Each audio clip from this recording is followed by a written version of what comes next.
Imagine being reincarnated into a world where societal roles are completely flipped. The men who traditionally provided for the household are now the homemakers. And now, it's the women who harass men on the street, whistling and catcalling them. To make matters worse, our protagonist reincarnates into a rather chubby body. Will he be attractive enough to survive this jungle of wild women? This is the story of a chubby guy who trains to become a gigachad and dominate this inverted world. Why are you gay? You are gay. Our story begins with our chubby protagonist sitting on his bed, utterly astonished by something on his phone. He's been reborn into this strange new world where men and women's societal roles are completely flipped. At this point, 2 days have passed since his arrival, but he still can't get used to his new, chubby physique. In his past life, he was a renowned alpha male emperor. However, now, he's in a world where men are mugged by girls on the street, while women still bear children. It's the men who are responsible for childcare and housework. Beyond all these bizarre changes, this world's spiritual energy is surprisingly low, making it tough for him to regain his former power. He might even be forced into washing dishes and submitting to women. In his previous life, he battled a formidable demon, and both lost their bodies. It appears only his soul survived, eventually reviving here. Now he inhabits the body of Lin M.O., a rich, spoiled private school boy.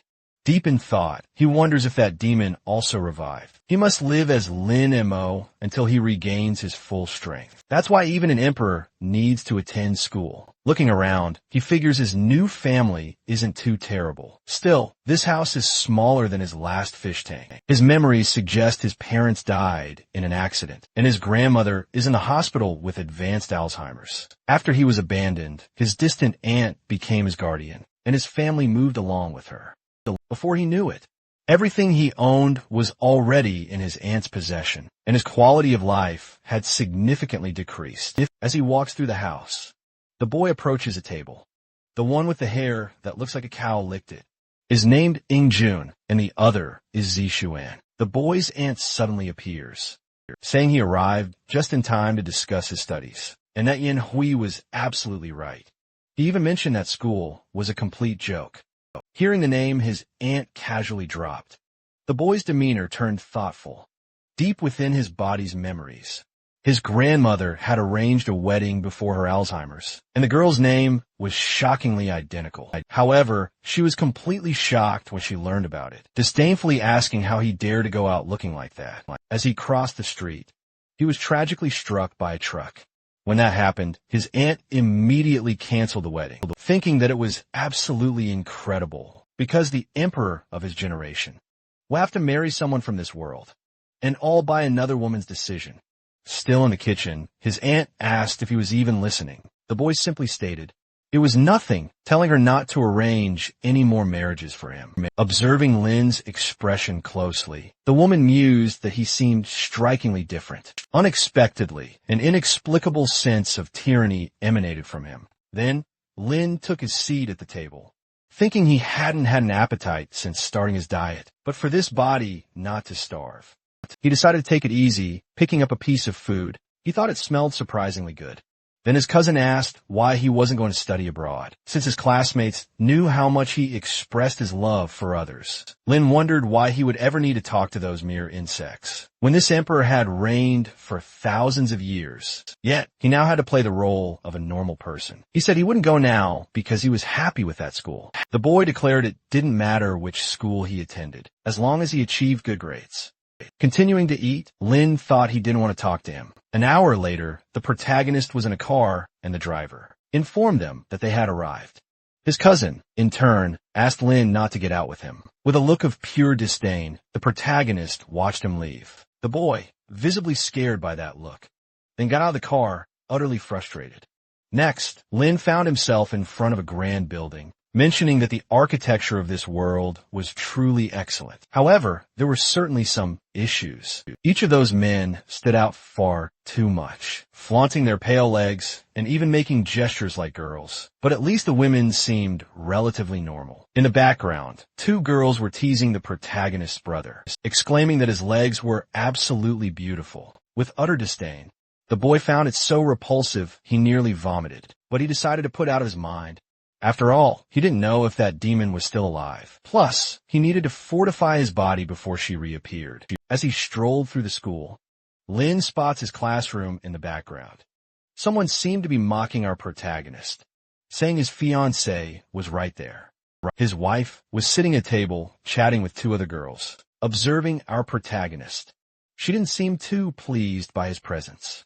Lin muses on how incredibly insufferable mortals can be. The boy heading straight for his desk leaves Yin Hui bewildered. As he takes his seat, he ponders how he could somehow resume his cultivation. A tap on his shoulder breaks his thoughts, telling him to believe her when she says he can't possibly like her. It was a red-haired girl offering him unsolicited advice. Upon recognizing the girl, Lin realizes she must be a classmate of his current body. She continues.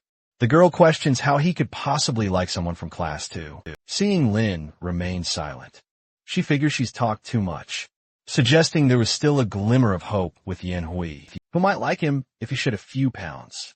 Our protagonist then tells her to just say what she really wants. The girl asks how he knew she was scheming. Lin dryly notes that she wasn't exactly kind. The girl then reveals she actually wanted to ask him a favor, specifically to play a game with her, promising it wouldn't take long at all. And as a tempting reward, she'd introduce him to a girl even prettier than Yin Hui. There's a certain mountain that's impossible to reach solo, but she had contacts to help them climb directly. So she was thinking of going during the summer break, adding that the view was breathtaking at night, and he'd surely regret refusing to go. Lin recalls a rumor that tall mountains draw spiritual energy, and that particular mountain was the closest in the entire region. So there was a high chance it held energy at its peak. Also, it was a perfect chance for his current body to shed some weight. By climbing the mountain, accepting the proposal, he humbly mentions he wasn't good at games. Making her ecstatic, the girl declares they'd have a match against some idiot from class 3 who loves to act like he's hot stuff. So after class, they could just use the computer club's machines. A little later, in the computer room, the girl mentions she'd reserved the room just for them, so no one would bother them. Sitting in the chair, she asks Lin to connect to a user. Our protagonist then enters his password, successfully logging into his account. Inside the game, the boy, looking at a window, says it's a competitive action game with an immortal theme. Then that girl appears, saying she called the boss of that realm because he would help them. Then the boss appears, mentioning she had indeed brought a man, apparently liking our protagonist, because he was a classmate of her friend. Cutting the mood, she says she'd start the 3v3 PvP mode. Starting to run, the girl asked them to be quiet, while she would take down the enemy group. Then the protagonist's friend asked him to hide while she went to check. Lin thinks only legendary beings from his world can be immortal, but cultivation and everything from his world was similar to the game, assuming there was a probability that there were immortals in that world. So he should be careful. While sitting, a notification appears. Someone had died. That girl from before appears, apparently stressed, starting to run again. She says she made a mistake and now she would take revenge. However, she ends up dying again, repeating the cycle of running again. But now the protagonist's friend would help. Even so, it was of no use. Outside the game, the protagonist's friend is furious, because even the boss of that realm couldn't defeat that person, telling the protagonist to be careful, because Flying Feather was on the way. But Lin was completely calm while running. The boy thinks he had developed his fighting instincts over thousands of years, capable of using them even in games. Throughout all this, the other team was still behind the protagonist, while two girls fawned over the person playing. Then the girl says he couldn't escape from her. Looking back, Lin realizes someone is following him, stopping his run. He thinks it was an emperor, and that's why he had never been chased. Noticing that Lin had seen her, the woman quickly hides. The protagonist, in turn, asserts that it was a quick reaction and that body couldn't win, since attacks in that game were hard to use. Outside the game, Lin seemed to be using some kind of skill. The woman observing our protagonist noted he was just a novice. He had absolutely no idea where he was. So, that was a positive point counting against the boy. Quickly, Lin furiously works his keyboard and mouse, launching a fierce attack on the woman. Suddenly, it connects squarely, A player dead. Notification flashes on the other side. They were utterly surprised our protagonist had managed to win. Getting up from her chair, Lin's friend exclaims she didn't know he was that good. Noticing him motionless, she asks, "Is everything okay?" Lin thinks he had no idea a body like that could be so severely damaged by a mere use of spiritual energy. Returning to the game, one of his friends begs to go back, but she no longer had the time. Thinking she had finally found him, wondering why he always kept running away, but this time she would kill him. She went charging after our protagonist. Meanwhile, the boy ran without a moment's pause. Noticing the girl had found him once again, he thinks he needs to boost his lower body power again. He hurls his sword right at the woman. She then questions, "Did the boy really think he could hit me from that far?" At that very moment, her leg gets struck, and she ends up collapsing to the ground, staring at the sword embedded in her leg. She wonders if that was a warning to stop pursuing him. Outside the game, one of her friends suggests they stop chasing him. The girl, in turn, asks if she knows the other side, demanding, "Contact them right now." Sitting back in her chair, she murmurs our protagonist's name from the other side. Our protagonist's friend receives a call from those girls. They want to see her. Approaching Lin, his friend declares, "You were amazing," suggesting they play a few more matches. But the boy didn't want to play anymore, asking her not to forget the promise he'd made earlier. Sometime later, Lin was already near his house. Inside his room, the boy lies down, mentioning that his body felt incredibly fragile. The next day, while heading to school, his cousin calls him, asking him to explain to his classmates that his marriage with Yin Hui wasn't real. Our protagonist then states there's no need to explain what's false. As he was leaving, his cousin remarks he's very arrogant. Inside the classroom, his friend notices his presence. He asked if he knew the girl from before Xiao Yutong, adding incredibly that she was even from his school. It seemed he'd really been through a lot since losing his love. He mentioned that the girl wanted to see him, and he didn't need to worry, as she wouldn't do anything to a guy. But before he could finish that sentence, a threatening look on his face, the protagonist stared him down. Suddenly, he couldn't complete the sentence. He then mentioned it wasn't Momo baby. Just then, a girl approached the protagonist's table. It was Yin Hui, saying they needed to clarify things, and he should just say it was all a fake marriage. Lin's friend exclaimed she was going too far. After all, Lin Mo was just a boy, and she should have more compassion. The girl questioned what that even had to do with anything, and if she liked the protagonist, jumping into the conversation. The boy said that whether it was true or false, there was no possibility of him ever being with that girl. Asking her to leave, Yin Hui angrily said he was being far too full of himself, and he didn't know how much that bothered her. So he should never say he would marry again. The boy in the background murmured. Lin was very strong because he hadn't cried yet, and the other guy said if it were him, he would leave school immediately. Just then, someone else entered the room. It was the girl he had lost before, accompanied by two other people. The people in the background whispered, "That's Xiao Yutong." Rumors said she caused a lot of trouble, and everyone involved with her dropped out of school. Approaching Lin, the girl called out to the protagonist. Apparently, Yin Hui was her sister. He asked if she wanted something. Then the girl called him Momo Baby, which was the protagonist's profile name in the game. She told him to follow her. Meanwhile, Lin, irritated, continued to sit in his chair, thinking he was the emperor, not Momo Baby. In the background, those two boys asked how he got close to Yutang, and why he was being called Momo Baby. His friend, in turn, apologized, because the girl wanted to play with the protagonist alone. He just needed to go out with her, and then she could do whatever she wanted. Leaving the room, Lin murmured that those people were very annoying. At the door of his class, Yutong was waiting for him. He never expected Momo Baby to be a guy, not a girl. She claimed it was thrilling because back in the day, women actually battled it out in combat skirts. But now, that kind of challenge had become a norm. Then she peppered Lin with a barrage of questions, demanding to know if he was the one who defeated her in that game. She ordered them to find him right after class, because she absolutely intended to duel him, and him alone. But Lin protested, saying he didn't play that game. He just got lucky. Then she declared she was heading back to class. Yutang was absolutely fuming.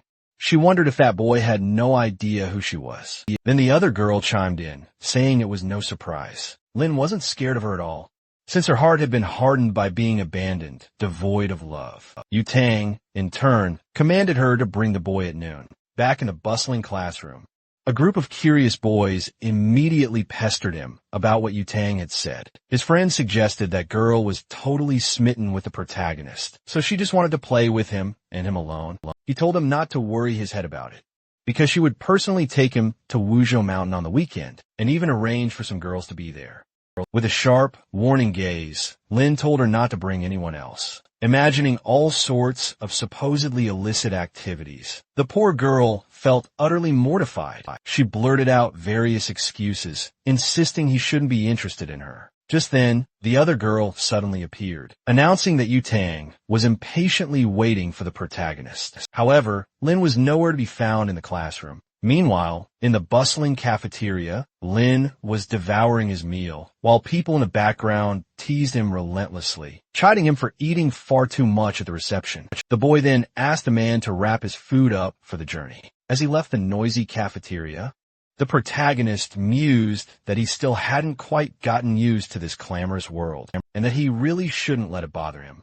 Suddenly, someone in the background discreetly approached the boy, murmuring ominous warnings that his current body would perish within a year, and if he truly wished to survive this fate, he should merge his essence with hers, and, as a reward, she vowed to fulfill his deepest desires. As he walked, people all around couldn't help but notice his captivating beauty. The mysterious woman then declared she had made the correct decision. From now on, her very own 18 years of life would truly be part of her. She then lamented that it was such a pity that all the countless joys and heartaches they had endured were merely a single drop in a vast, endless ocean. For her, after striving relentlessly for so long, she had finally managed to defeat the fearsome emperor. But this wasn't the ending she truly wanted.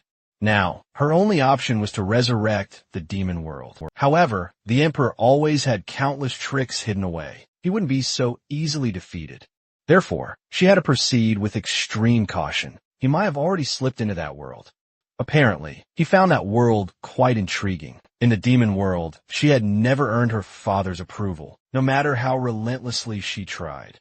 Simply because she was a woman, men belittled her and sought only to possess her. That all changed the day she donned a mask of evil spirits, slaying them until they cowered in fear.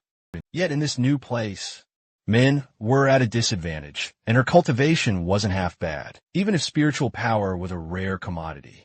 What's more, she was stunning enough for men to flock to her. But it had been ages since that hefty guy had pursued her. As a woman, it was good to be direct, after all. Looking back, their eyes locked. The girl then told him to stop following her, because nothing would ever happen between them. However, our boy simply strode straight past, completely ignoring the embarrassed girl. The girl thinks she needs to regain her strength before leaving this world. She notes that the boys in this world are incredibly shy, so Lin must have been embarrassed, refusing to admit he was chasing her. That's why she hadn't said anything to avoid awkwardness. Shifting back to our protagonist, he seemed rather annoyed. Why was that girl still trailing him? Noticing Lin heading for the terrace, he thinks he should find another spot to be alone. But then he remembers, normal students never go there. People in this world are both spiritually and physically weak. Could Lin be planning to jump off the terrace? Still, it was none of his business. Even so, a lingering unease bothered him. He remembered that the friend of his original body's owner had also leaped from a building, heading towards the terrace. He decided he would fulfill this body's last wish. Reaching the top of the building, he saw the protagonist standing at the very edge. He then tried to use a skill to immobilize him, but he'd forgotten he had no spiritual power. Meanwhile, Lin calmly thought it was pretty cold up here. Time to head down for lunch instead. Just then, that girl appears. She grabs his stomach, telling him to wait. Lin asks what she's doing, trying to lift him. She tells the protagonist to come down, but she's shocked by his unexpected weight and falls to the ground with him. She even ends up breaking a rib in the fall. Lin thinks he didn't even have time to react. What in the world was she even doing? The girl says she was just trying to help him, because he was about to jump in an isolated place. Thinking she broke a rib because of him, she's surprised. Lin realizes the girl thought he was jumping off the building. He assumes it's because in this world, men are fragile while women are strong. Extending his hand to help her, he tells her to control her imagination, since he'd only stepped out for some air and had no intention of jumping off the building. And besides, he wasn't interested in her leaving. The girl, embarrassed then, tells him to never show his face around her again. As Lin walks away, he thinks that woman just dismissed an emperor's help without even knowing it, and since she didn't want help, there was nothing he could do. Back in the room, his friend asks where he was, mentioning that Yu Tang was looking for him, and tells him not to leave after class. The protagonist, in turn, says this is all her fault, so she should solve it on her own. But the girl says she'd go with him after class to play with Yu Tang, and if she lets him win, it should be enough to leave him in peace. Even so, Lin says he wouldn't go, thinking he didn't want to lose to a little girl, even if it was just a game. His friend continues trying to convince the protagonist. But the young man says the problem was hers. The girl says she would do anything for him, but Lin had already decided he wouldn't go. Then his friend thinks she had messed up. Sometime later, the day passes.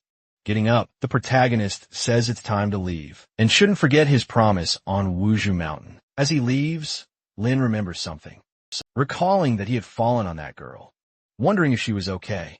The human body is so fragile, so she probably ended up with a few broken ribs. Since human lives were so precious in that world, he could easily get arrested, and that would be a huge problem.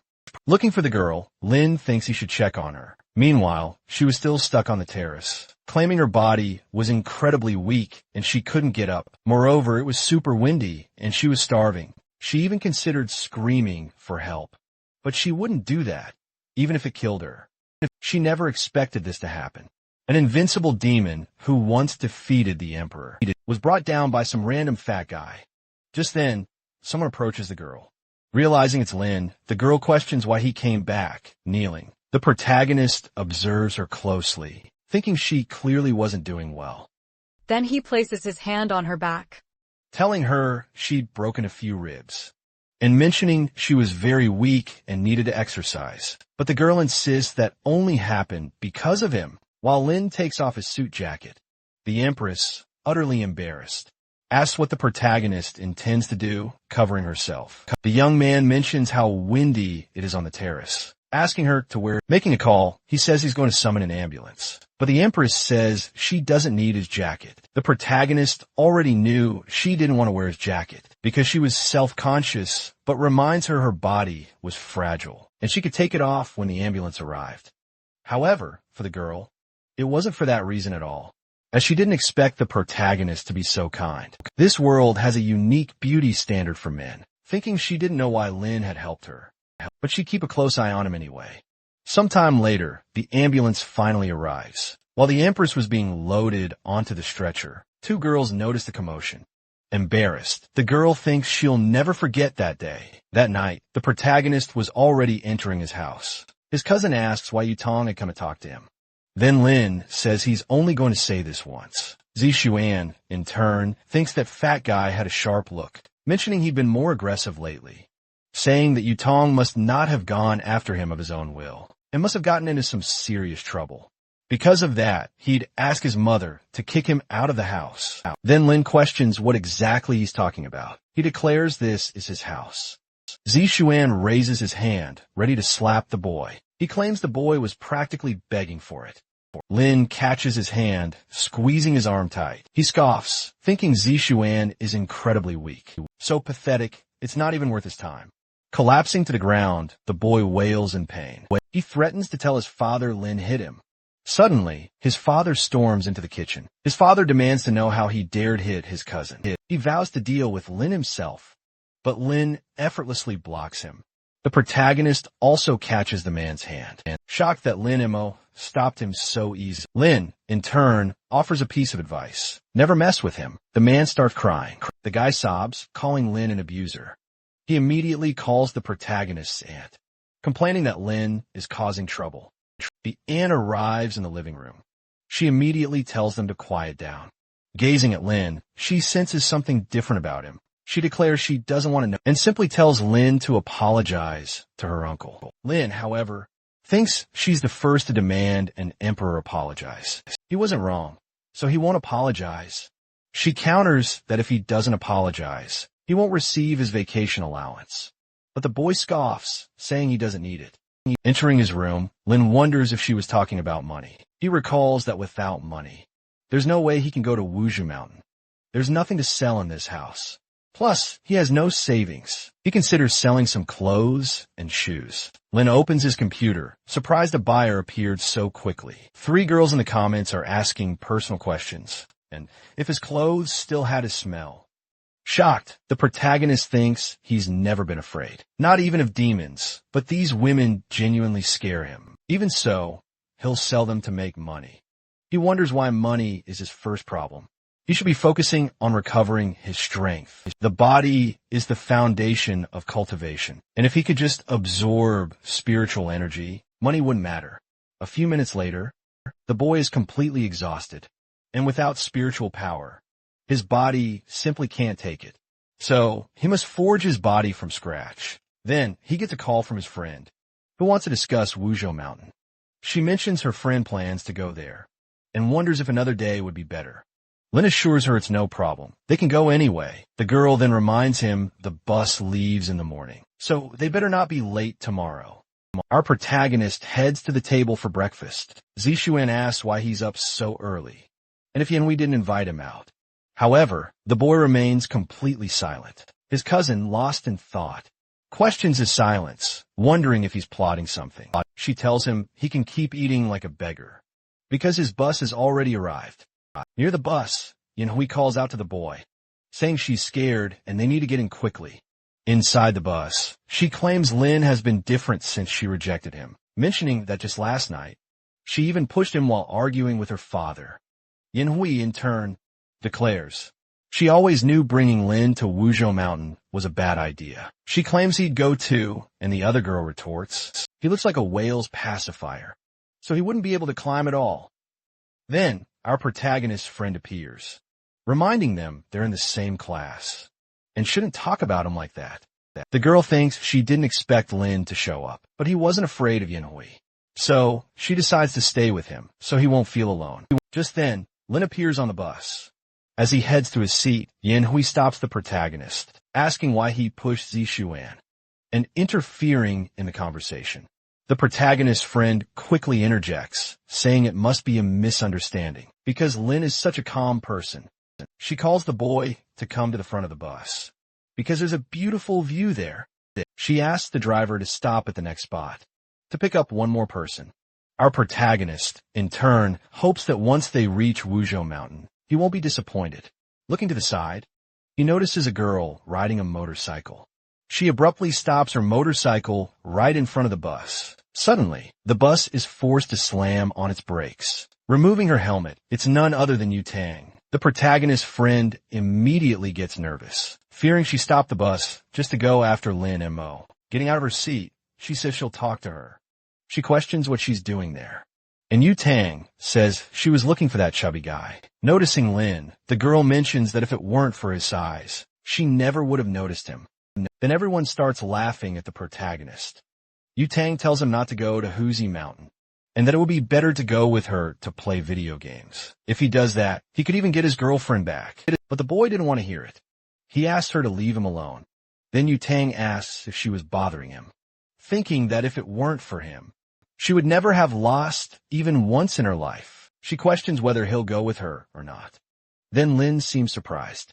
He notices that the girl's necklace had a faint aura, thinking that his refining technique was a bit poor. But that was something difficult to develop in this world. He wonders if there were still cultivators, saying he would play with her when he finished climbing the mountain. Then the protagonist's friend suggests that everyone should go to the mountain.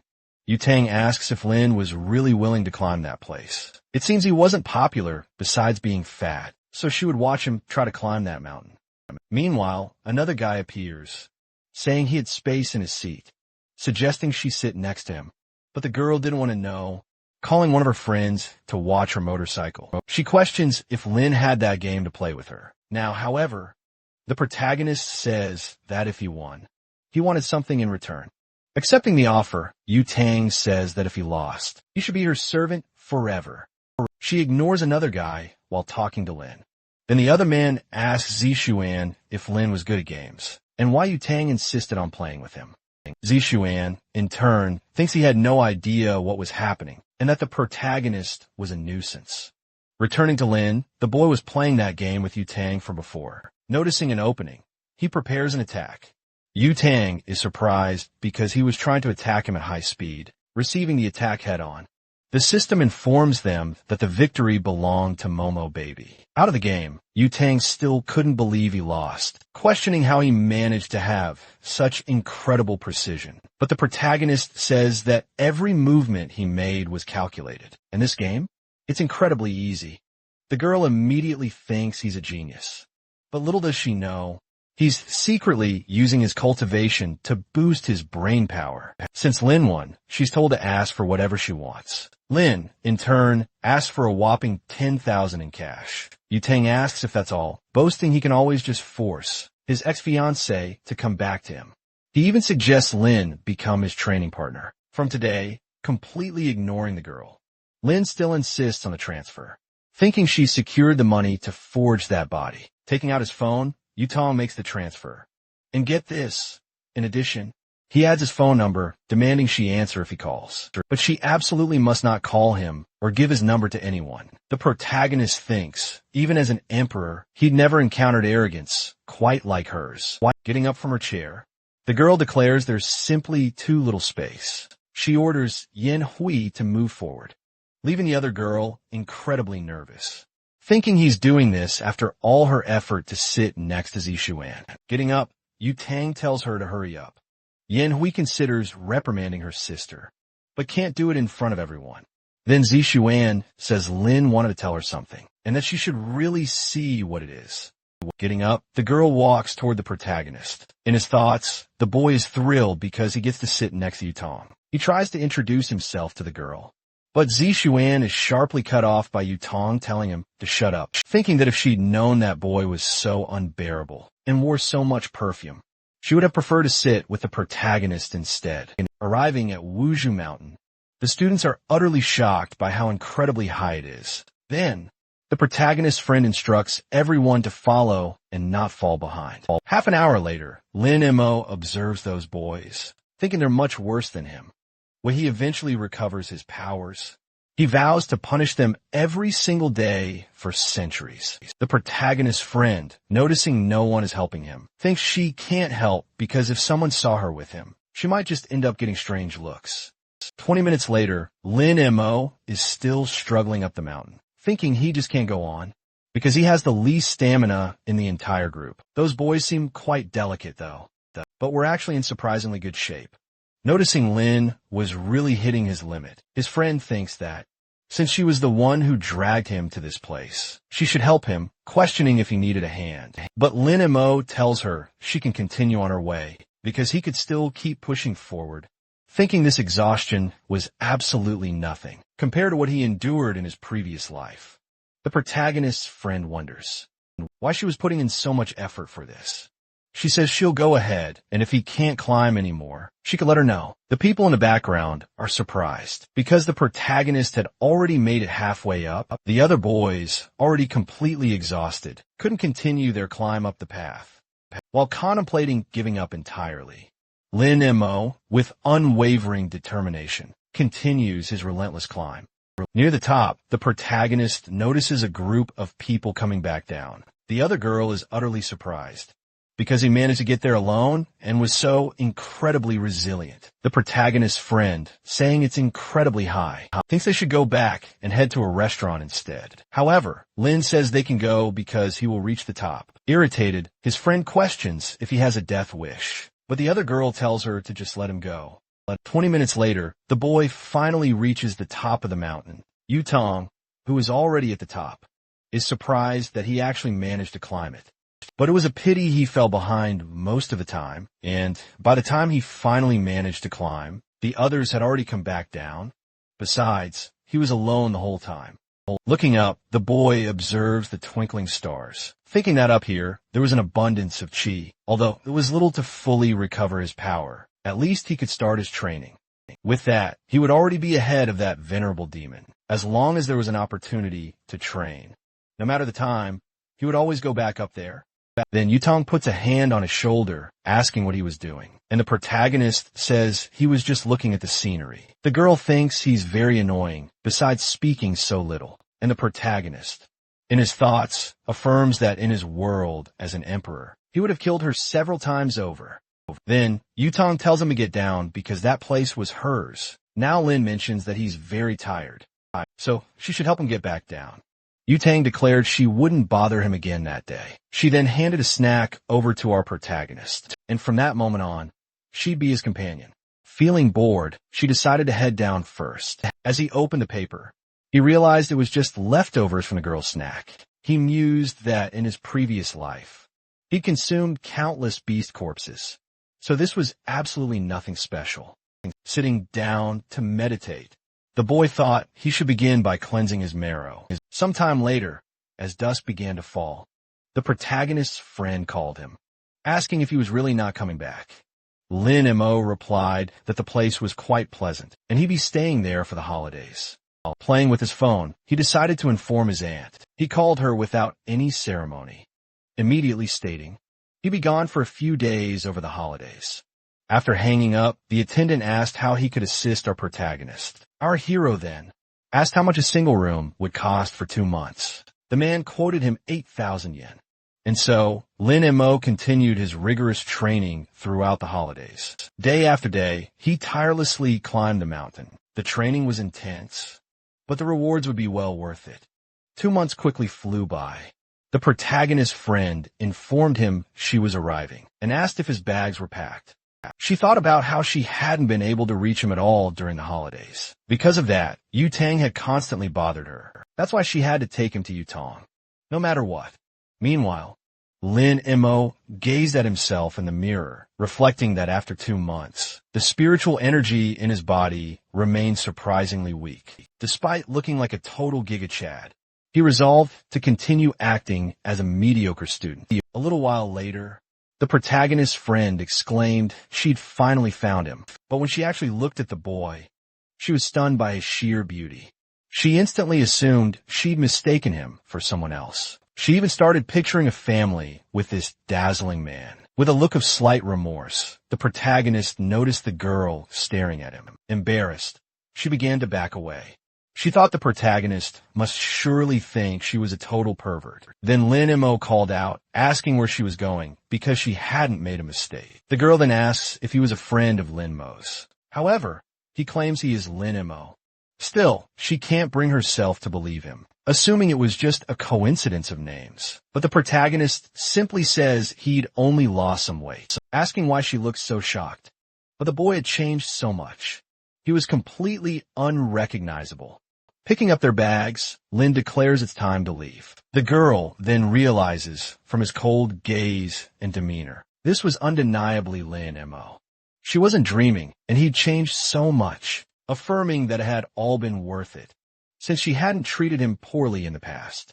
He even offers to carry her backpack. But then, another girl suddenly appears, eager to help the protagonist. Her friend quickly heads to the car, opening the door for the young man. Inside the car, she gushes about how handsome he is now, wondering if he'd been climbing the mountain all this time. His efforts were definitely worth it. And when Yin Hui sees him now, she'll regret breaking up with him. That's why many girls will be nice to him now. But he has to understand it's all fake. So, Lin tells her to just shut up. Afraid of her friend, she wonders if the protagonist hated her for not joining him on the mountain. If only she'd been kinder before, he might have fallen for her instead, and they'd have had a perfect love. But there's still a chance, because she's still the closest to Lin, saying he must have been through so much. So they should go out to eat something delicious.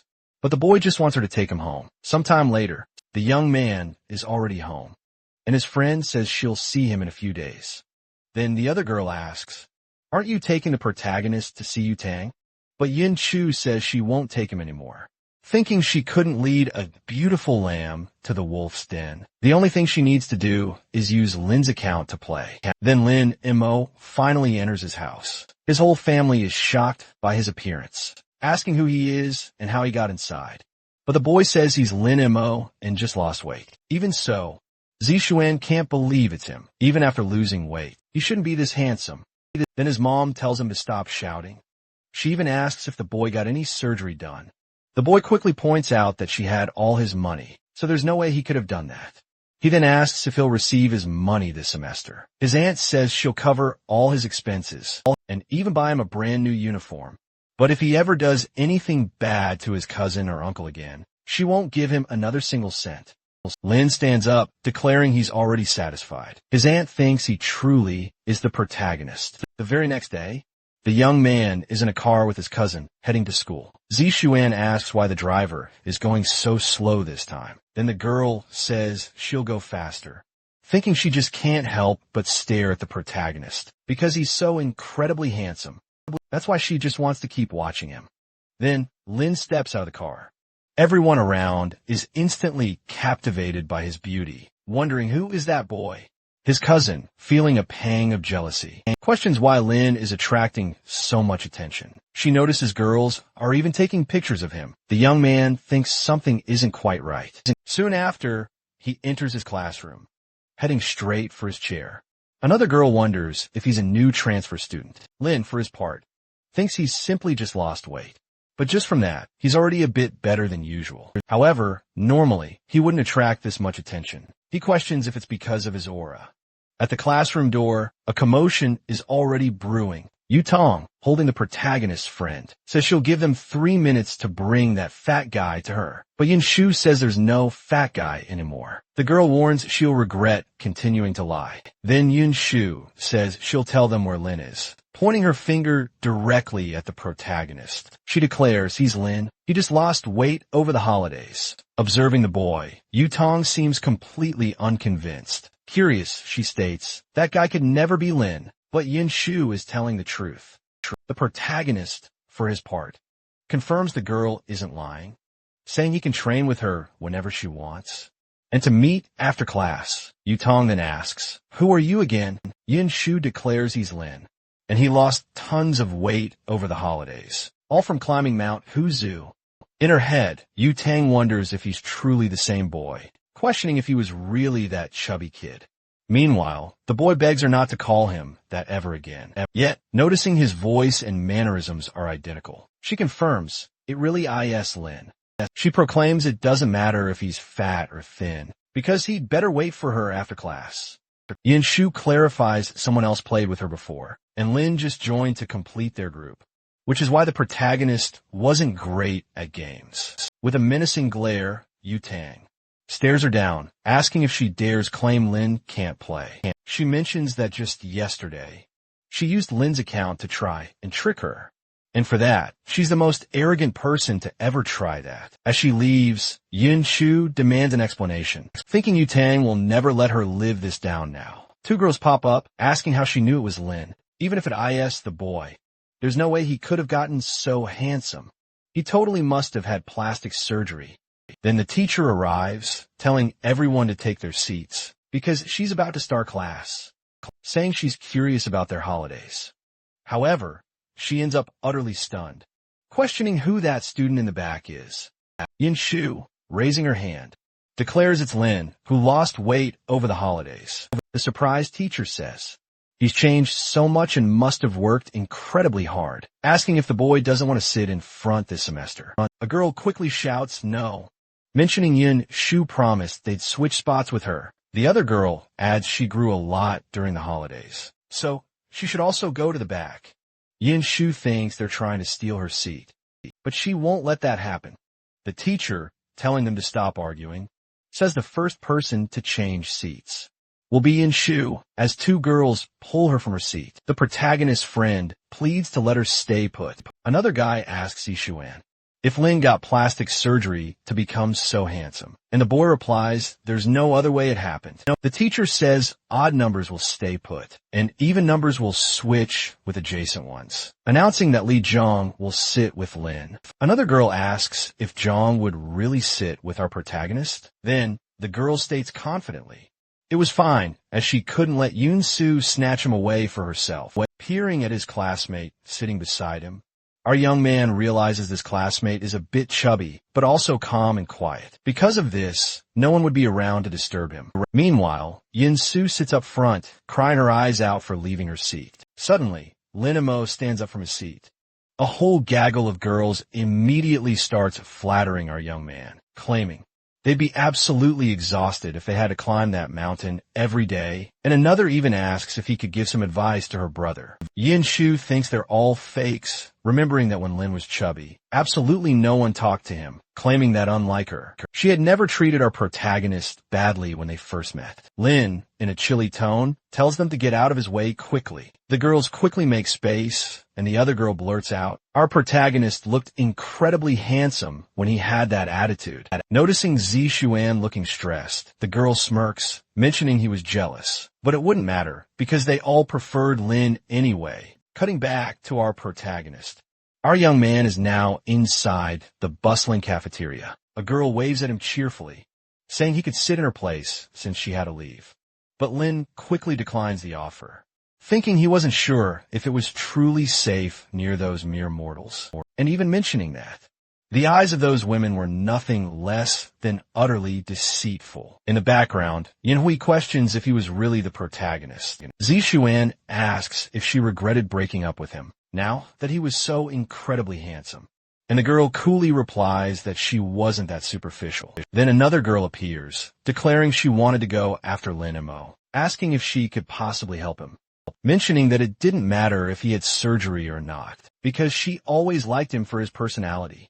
Immediately, Yanhui calls her a total hypocrite. Hearing what she just said, she thinks hypocrisy was believing that was plastic, and if she could get Lin's beautiful legs, she wouldn't care if they were fake or not, firmly stating she would go after the boy alone. Meanwhile, Lin Mo was calmly walking through the school. Then, Yanhui suddenly appears, saying she was there to apologize for everything, mentioning it had all been so sudden for her, and she still didn't want to get married. Accepting the apology, our protagonist simply walks away, begging Lin to wait.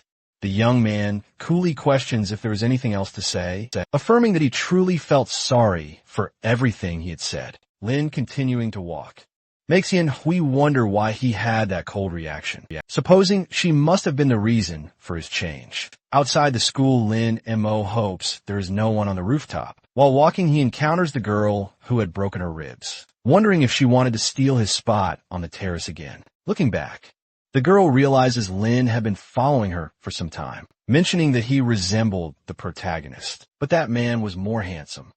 Then Lin passes by the girl, who feels relieved, because she thought the young man would talk to her, questioning if he was also going to the rooftop. Reaching the boy, she notices he was climbing the stairs quickly. She passes in front of him. Noticing the girl was in a hurry, he wonders if she really wanted to steal his spot, questioning how a mere mortal could want to do that. Their gazes meet, and each perceives the other's intention. Quickly, they start running to protect their spots. The girl thinks the protagonist was very annoying, asking if he shouldn't behave like a gentleman. Also, how could he run so fast? Mentioning she just wanted to give him a chance. But if she lost, it would be a disgrace for the women of that world. Meanwhile, a girl was watching that commotion. Returning to the two, the girl asks why Lin was running, and the young man says he wanted to know the same from her. Then she questions why he wasn't running after her. But the young man says he would never do that. Irritated, the woman tells him not to speak to her that way. A boy like him, who didn't care about ladies, could never get married. Lin Mo wonders how an emperor could think about marriage. A man of high status from a generation of great emperors, responding that she wasn't kind either, because she was fighting just over the terrace. Reaching the rooftop door, the two blocked the entrance. Suddenly, they start fighting to see who would arrive first. Lin, in turn, thinks he would have to use brute force to clear his way, where he ends up squeezing the girl's breasts, which makes her feel embarrassed. the protagonist feeling awkward. Senses that sensation, he quickly manages to reach the terrace first, saying that from now on that place belonged to him. The girl questions how he dared to do that, and if he knew who she was, mentioning that just a moment ago he had done that, saying he had touched her. The protagonist confronts her, delivering a harsh slap to the poor girl, claiming she had touched him first. He realized he'd almost forgotten that men, in this world, were incredibly fragile, unable to act calmly under pressure. The girl then calls Lin shameless. The girl grabs her phone. Lin says if he doesn't leave, she'll call the police. The girl, in turn, states she's getting angrier and is recording the woman. The young man demands she repeat what she'd said. However, he seems to recall something important. He remembers that women who hit men in this world were despised, and if she were caught doing so, she couldn't attend that school anymore. Lin thinks he'd leveraged that fact to hit her. Even if she told someone, the protagonist would certainly be believed. He then says he'll leave this time, but next time he won't lose, claiming it was very complicated to deal with men. Lin feels relieved to have escaped that situation, mentioning the girl was quite annoying. He remembers there was a news update from this morning. He grabs his phone to check the news. He's utterly surprised by what he finds. The news reports numerous chickens on a farm, suspected of being infected with a virus, which turned them into dry corpses.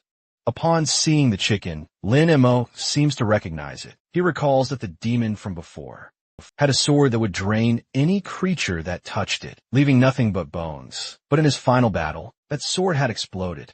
Then his own sword also exploded, trying to protect him. And along with that, he ended up in this world. He wonders if that demon was truly dead. Since to become immortal, Lin had to follow the path of heaven, but she, in return, only had to kill people to gain her power. That's why he had to investigate what was truly happening. Sometime later, it was already sunset. As Lin was leaving, girls were still fawning over him. Yin Shan appears, offering to accompany him to Yutong's house. But Lin Mo says it isn't necessary. Even so, the girl insists on going. She mentions that Yutong and her sister are extremely dangerous. She tells the story of a time a boy was tricked by his classmates, which ultimately led to a tragic end. However, the boy thinks he doesn't want to go to that place. He warned Yin-shun not to get too close to him.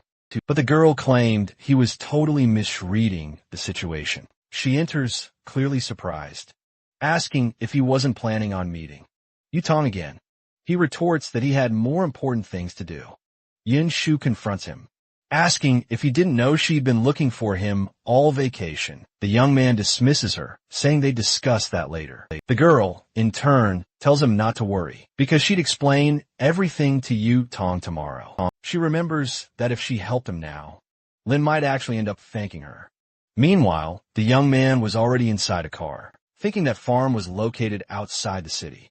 And if that demon truly was there, he'd eliminate her, even if it meant damaging his own soul. Sometime later, Lin Mo finally arrives at the location. He thinks he still has very little soul left, but apparently, he'd have to use what little he had. He starts to cast a spell, his gaze fixed on a house. He senses an extremely potent demonic chi radiating from it. Realizing that demon had truly survived after all, he glances to the side and spots someone approaching. The person says they'd seen him, the protagonist, from afar. As she takes off her helmet, "It's you?"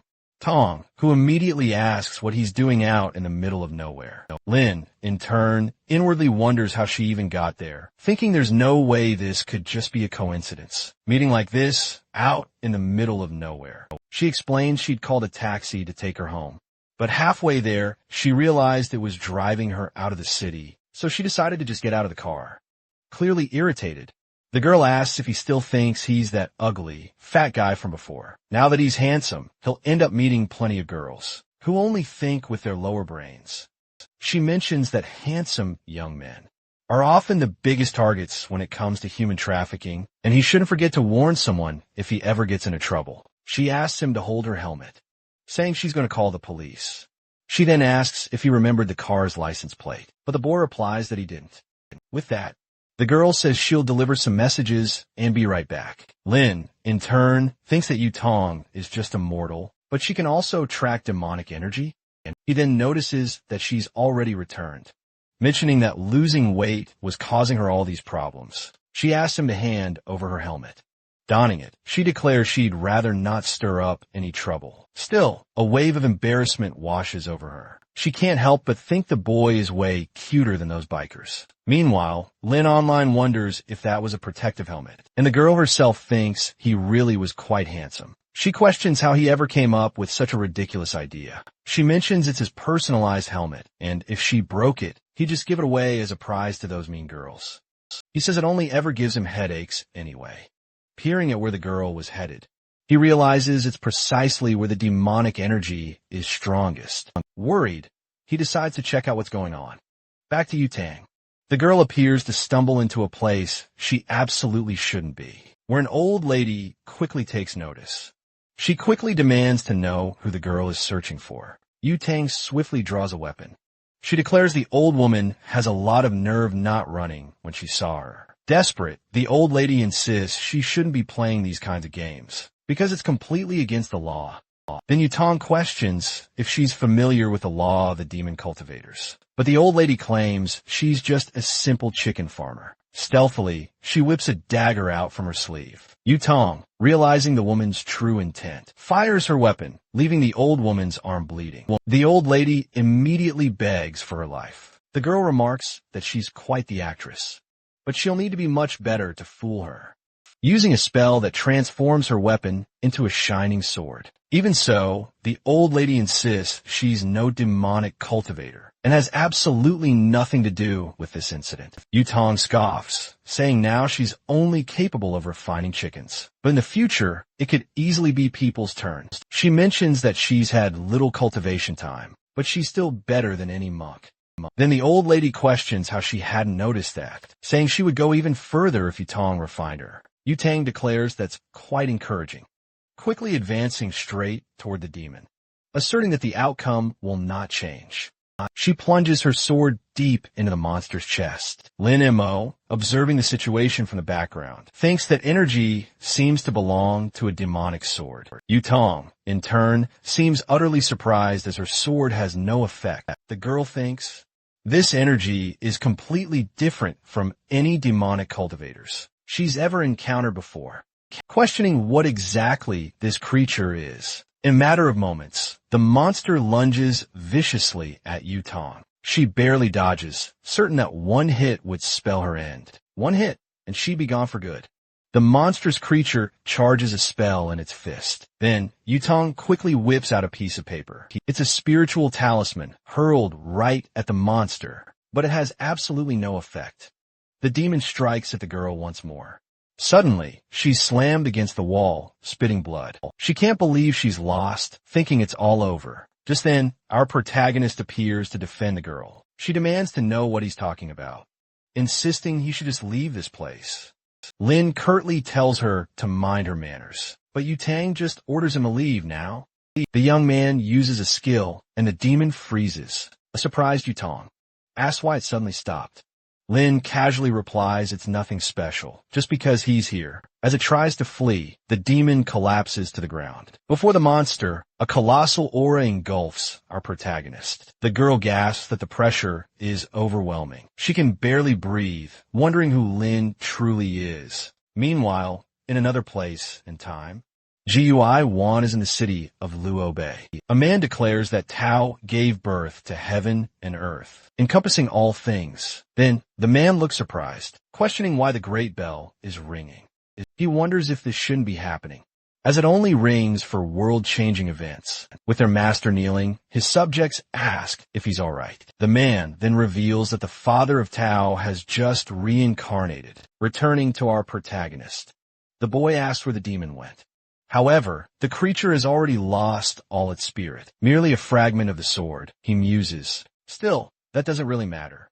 Using a skill, the young man begins to absorb its spirit. He considers it might be a trap from the demon to reveal its location, but it's a good item for cultivation. Once its demonic nature is purged, of course. Now, he just needs to deal with the woman behind him. The protagonist, Yutang, remarks he's very handsome. Using magic, the boy orders her to forget everything she's seen. Yutang then collapses, unconscious, observing the girl. Lin thinks her spiritual root is of the highest quality. It's incredible, even compared to his own world. This means there's a powerful cultivation spot in this world. Otherwise, reaching this level would be impossible. And that's right after he used his ability. A sharp pain throbs in the boy's chest. He suspects he's overloaded his residual soul. His immediate thought is to flee this spot, but then he stumbles upon two girls. They immediately comment on his striking good looks, promising to take him somewhere truly pleasant. Lin, however, demands his release, warning they'll regret it. The girl simply scoffs, claiming she was just bluffing, then tells him to be a little kinder.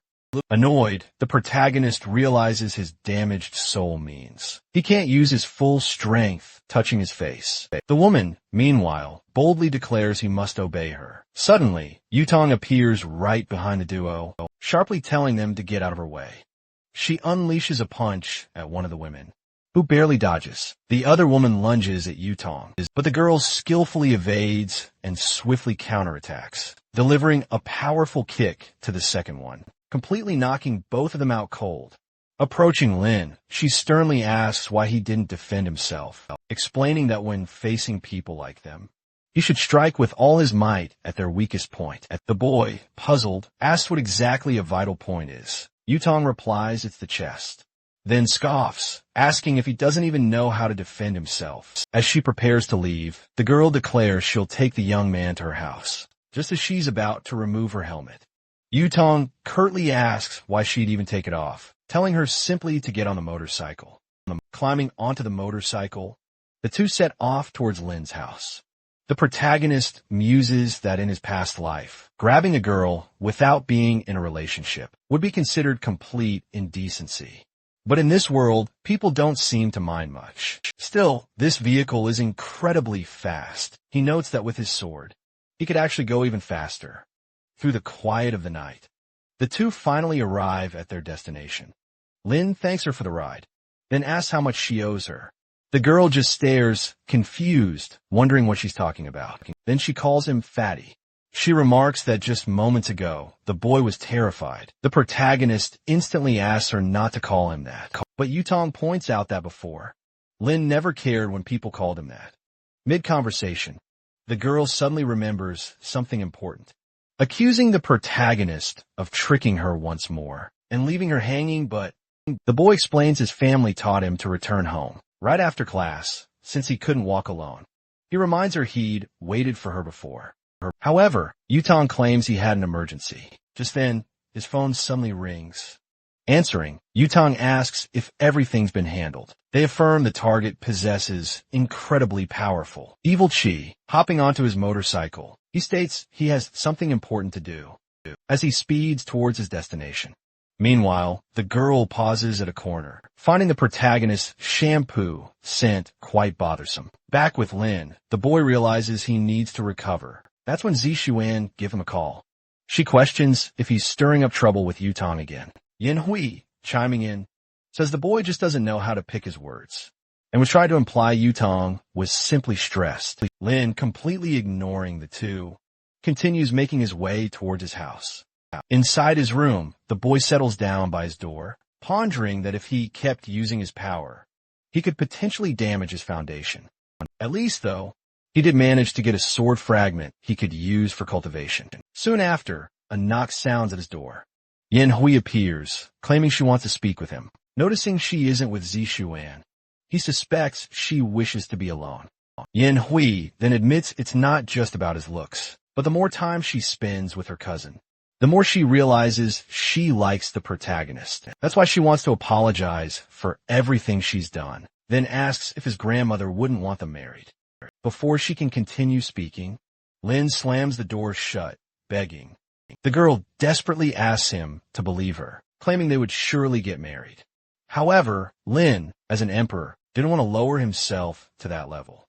He thinks he's already reached the peak level of spiritual cultivation, yet he still has a long way to go. He then begins to meditate, considering it mental resilience training.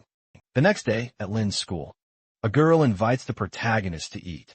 Noticing he'd completely ignored her, she remarks that he's incredibly handsome, but he had a heart of ice even as he grew more handsome. looking positively like a movie star. Meanwhile, Yanhui, along with her group, was enjoying a meal. Glancing to the side, she spots a girl trying to beckon the protagonist to her table, who, without a shred of remorse, flat out refuses. Zixuan questions what good it is to be handsome, but all alone, and the other guy mentions he'd always wondered how he lost weight, but he always just ignored him. Observing that situation, Yanhui seems restless. Getting up from the table, she declares she'll call the boy over to her table, since they're in the same class, after all. Irritated, Zixuan asks why she would even call him, since Yanhui already knows he despises him. Reluctantly, Yanhui pleads with him to let her go, or else Lin might see her and get the wrong idea. An irritated Zixuan says he has no more respect for her, and that if she goes to get the protagonist, she doesn't need to come back. However, Yanhui thinks that if she could have Lin Mo in her arms, she wouldn't regret a single thing in her life. Meanwhile, a group of girls was swarming the boy, who wonders why all these women are bothering him now. Yutang then calls out to the protagonist, ordering him to come to her desk immediately. The boys, observing the commotion, assumed that Yutang was supposedly interested in Lin. Yanhui, in turn, desperately, thinks that that girl was the absolute worst to attract Lin's attention. The young man, for his part, can't believe that woman is still calling him fat. Looking to the side, he spots that girl from before. He quickly starts walking, remembering that there's a possibility she'll steal his spot on the terrace. As the young man walks, Yutang notices him hurrying by. The girl next to her comments that Lin has become quite arrogant ever since he got a little more handsome. Furious, Yutang asks who he thinks he is. Yutang sends a furious message to the young man, saying she'll kill him after class. Returning to Lin, the boy was approaching the terrace. However, that woman was already in his resting spot, saying that since she arrived first, Lin should leave, refusing to budge. But the young man mentions he'd won the race earlier, so that spot belonged to him. The girl says she had let him win because he was a man, asking if he thought she would lose. Then the young man suggests they go downstairs to bet on another race, to settle this once and for all. Irritated, the Empress says the boy only knew how to run, and asks if he had any other skills besides that. For if he continued like this, he would never get married. Lin Mo, for his part, says there was nothing special, stating he could choose any game, because he would win against her in any of them. With a sly smile, the girl seems to be planning something, picking up a cup of pieces. She says they would play that game. Watching what was in the girl's hand, Lin wonders if it could be what he was thinking. Then the Empress questions if he knew how to play that game, and if he won against her. Besides leaving the terrace, he could ask for anything sitting on the floor. The young man mentions he wouldn't be able to fulfill any of his wishes even if he tried. If convinced, the girl thinks she had spent thousands of years playing that game, and her skills were on another level. Little did she know that the protagonist had also spent many years playing that game, known as one of the best in his world. As they were about to start the game, the two stared at each other in the middle of the match. Both sides were completely focused. Realizing he still hadn't won, Lin wonders if that woman was some reincarnation of a player from that game. Sometime later, the match continued until sunset. The girl, observing the situation, realizes that the match was uncertain, and if she wasn't careful, she could lose. The young man says that if she didn't know what to do, she should give up. However, the Empress mentions that classes had already ended, so she should feel proud of getting this far, and therefore should go home. Soon after, Lin's phone starts ringing. Thinking he could never give up, and would only leave that place with victory, the girl, for her part, could no longer stand the noise of that phone. Taking a picture of the board, she suggests they could pick up their match again tomorrow. But just as she was about to stand up, a jolt of pain shoots up her leg from sitting too long. She tumbles right on top of our protagonist by accident. Lin, for his part, experiences a surprisingly cozy sensation. A moment later, the girl is utterly mortified, exclaiming she couldn't believe what just happened. Lin then facepalms, telling her to keep her magic spheres far away from him next time, or he'd brand her a pervert. The girl fumes, remembering this was the second time he'd hit her, and once her strength fully returns, she'd definitely make him regret it. But during the night, She plans to study tactics to win their match outside of school. Lin Mo grabs his phone to answer an incoming call, realizing it's Yu Tong on the other end. Furious, she demands to know why he didn't answer and where he is, ordering the young man to meet her at the school gate. The young man muses that Yu Tong spends most of her time at school, playing games, yet even so, she boasts a high cultivation level. He decides today he'll uncover her secret right there by the gate. Yu Tong immediately questions why he took so long, asking why he was even still at school after skipping all his classes. However, he simply replies that he was just sleeping, which leaves the girl utterly bewildered. She declares she came to pick him up for a rematch in that game, then hands a helmet to the young man. She tells him to hop on the motorcycle. Sometime later, the two arrive at Yu Tong's house, and the protagonist is astonished by how massive the place is. As they walk through the house, Yu Tong warns him not to touch anything. Looking around, Lin Mo observes that the only thing in the entire place is games. There's absolutely nothing related to cultivation. The girl, in turn, asks if the boy isn't worried about being in her place. After all, a woman called him to come to her house, and he didn't even question it. Then the protagonist, mockingly, asks if she intends to do anything with him. Mocking the boy, he adds it's a good idea, as he's no longer fat, and it wouldn't be such a bad idea after all. Without a shred of mercy, the boy strikes her belly, ordering her not to touch him. Seeing the damage he'd inflicted, the young man thinks he never knew martial arts were this effective. It could wipe out a cultivator in mere seconds. Yu Tong stands up, insisting he was only joking, but our protagonist makes it clear he didn't appreciate it. Irritated, the woman warns they'll be playing over 300 matches. She's determined to finish off this boy and make him pay for everything he's put her through. Sometime later, deep inside the game, Lin Mo effortlessly snags a round against the girl. Then, 2 more times in quick succession. This brutal cycle continued on and on. Countless rounds, yet not a single victory for her. Downcast, Yu Tong realizes she's losing 47-0. The boy stands up, mentioning he needs to leave. He sneakily seems to place something beneath her table, asking for another match. Yu Tong offers for him to stay at her house, but the young man says they'll continue another day. When she offers to take him home, Lin Mo insists he'll just grab a taxi. The item our protagonist placed under the table begins to fall. Seemingly coming to life, it starts to move. Meanwhile, in some entirely random building, we find Yin Hui in her room, pondering why Lin skipped afternoon classes, wondering just where the boy had gone.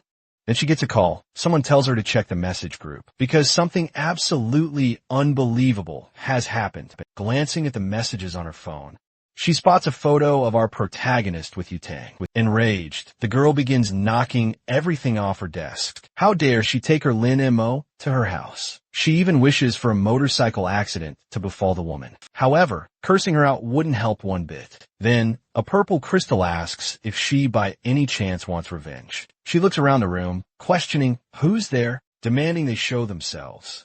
However, the crystal states its identity is irrelevant. Then, a sinister face materializes, proclaiming it can do whatever she desires. Yin Hui, in response, asks if that monster is a witch straight out of soap opera. Completely taken aback, that creature thinks the woman has absolutely nothing for a brain, claiming to be the No. One divine sword of the immortal world, now shattered, and if she helps it recover, it would instantly turn her into an immortal.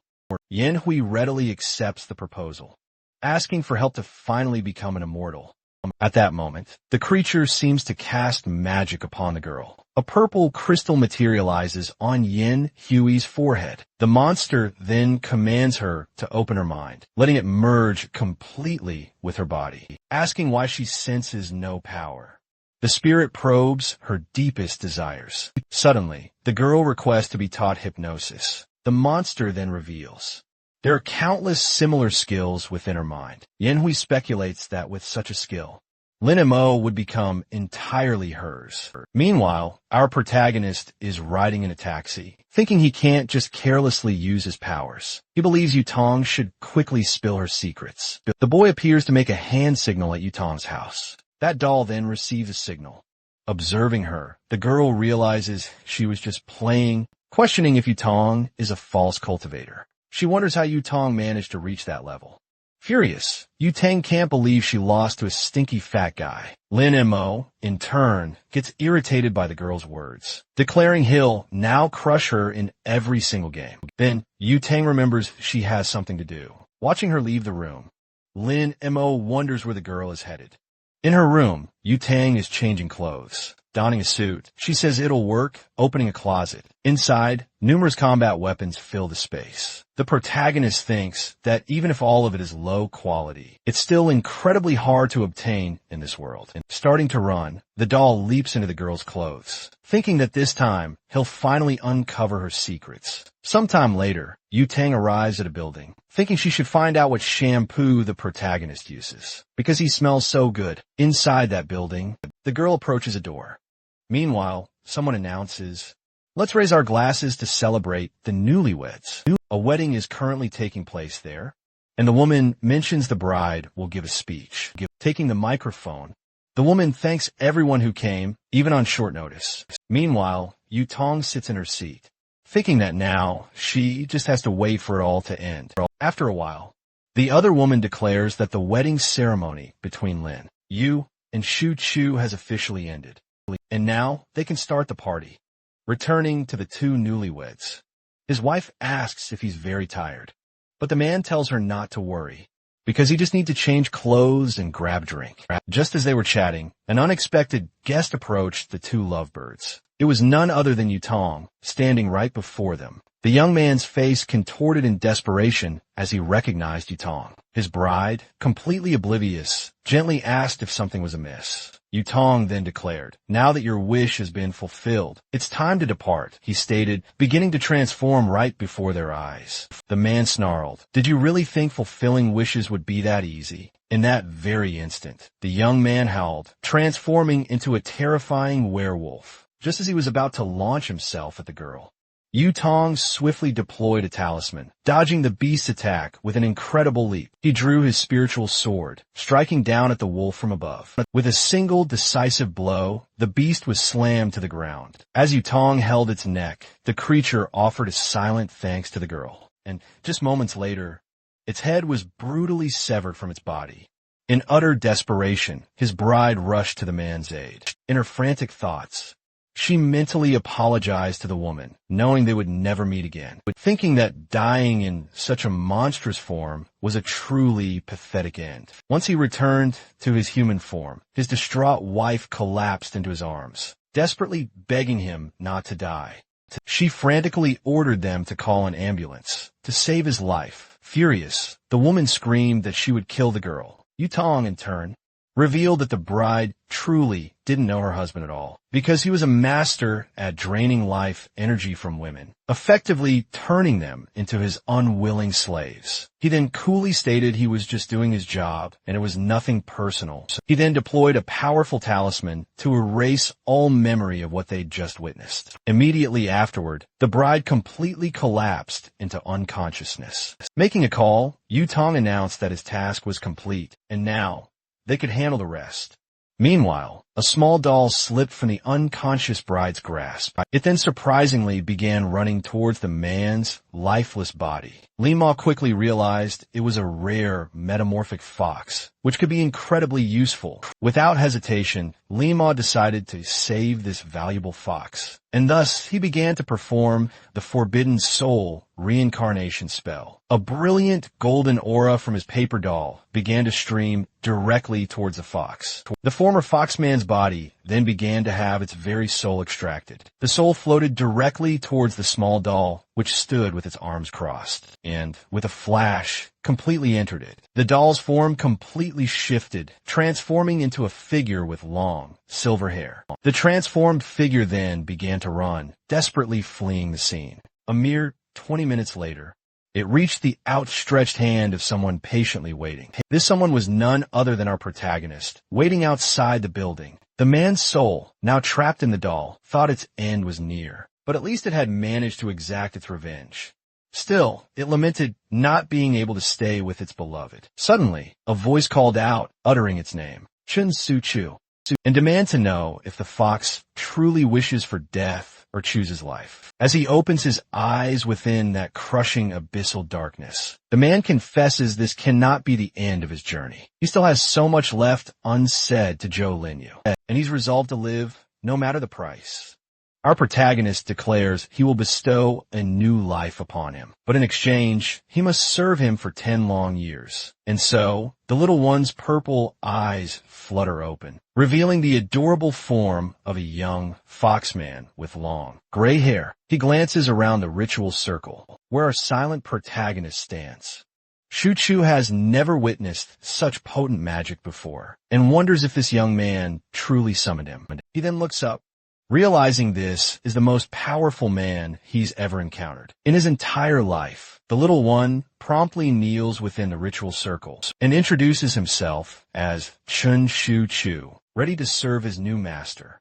He expresses deep gratitude for this chance to be under his command. Lin Mo wants him to divulge everything he knows about this world's cultivation. The fox promptly agrees and asks where to begin, to which our young man then instructs. He wants to know about the way of cultivating. The little apprentice explains that, due to the severe energy scarcity in this realm, cultivators must travel to other secret realms. However, they're completely limited, as powerful clans and families control everything. He reaffirms then that even an ordinary practitioner can't join a sect without connections or a powerful background. Everyone else is welcomed by these clans, but only to be used as living furnaces and ultimately destroyed for their cultivation. Our protagonist realizes this has become a malignant form of cultivation, which the little one confirms, explaining it's a logical consequence of the energy scarcity. Logically, the community of cultivators has always hunted down users of these malignant sources. Our protagonist asks if they resemble the cultivator, Xiao Yutong. With a brief smile, the fox confirms, adding that this girl isn't just the most talented, but also hails from the Xiao family, one of the 3 great families. Lin Mo then asks if an immortal kingdom exists, to which the little one simply replies he doesn't know. The boy quickly shouts, begging to visit his beloved during his 10 years of servitude. The protagonist confirms his request, but warns him never to fully reveal himself. Completely proud, he never imagined he'd find such a generous master, accepting that immortals are easily pleased. But soon, the very next day, he finds himself impressed while inside a backpack, realizing his master is someone completely unexpected. It's a completely ordinary high school student. He then thinks this must be some kind of boss from that place. The fox believes our protagonist is incredibly popular, with all the women staring at him.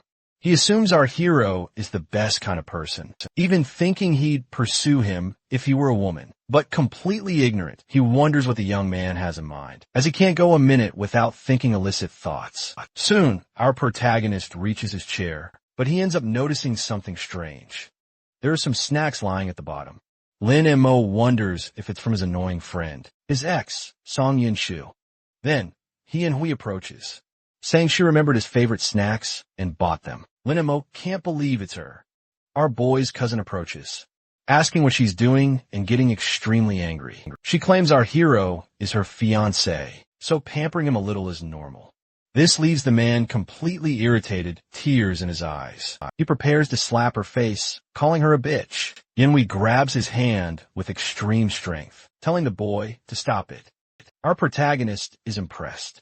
His cousin couldn't even lay a hand on her. The girl says she'll only say this once. She will punish him severely if he keeps bothering our boy. This leaves the purple-haired boy completely helpless and crying. He runs away, leaving the girl alone.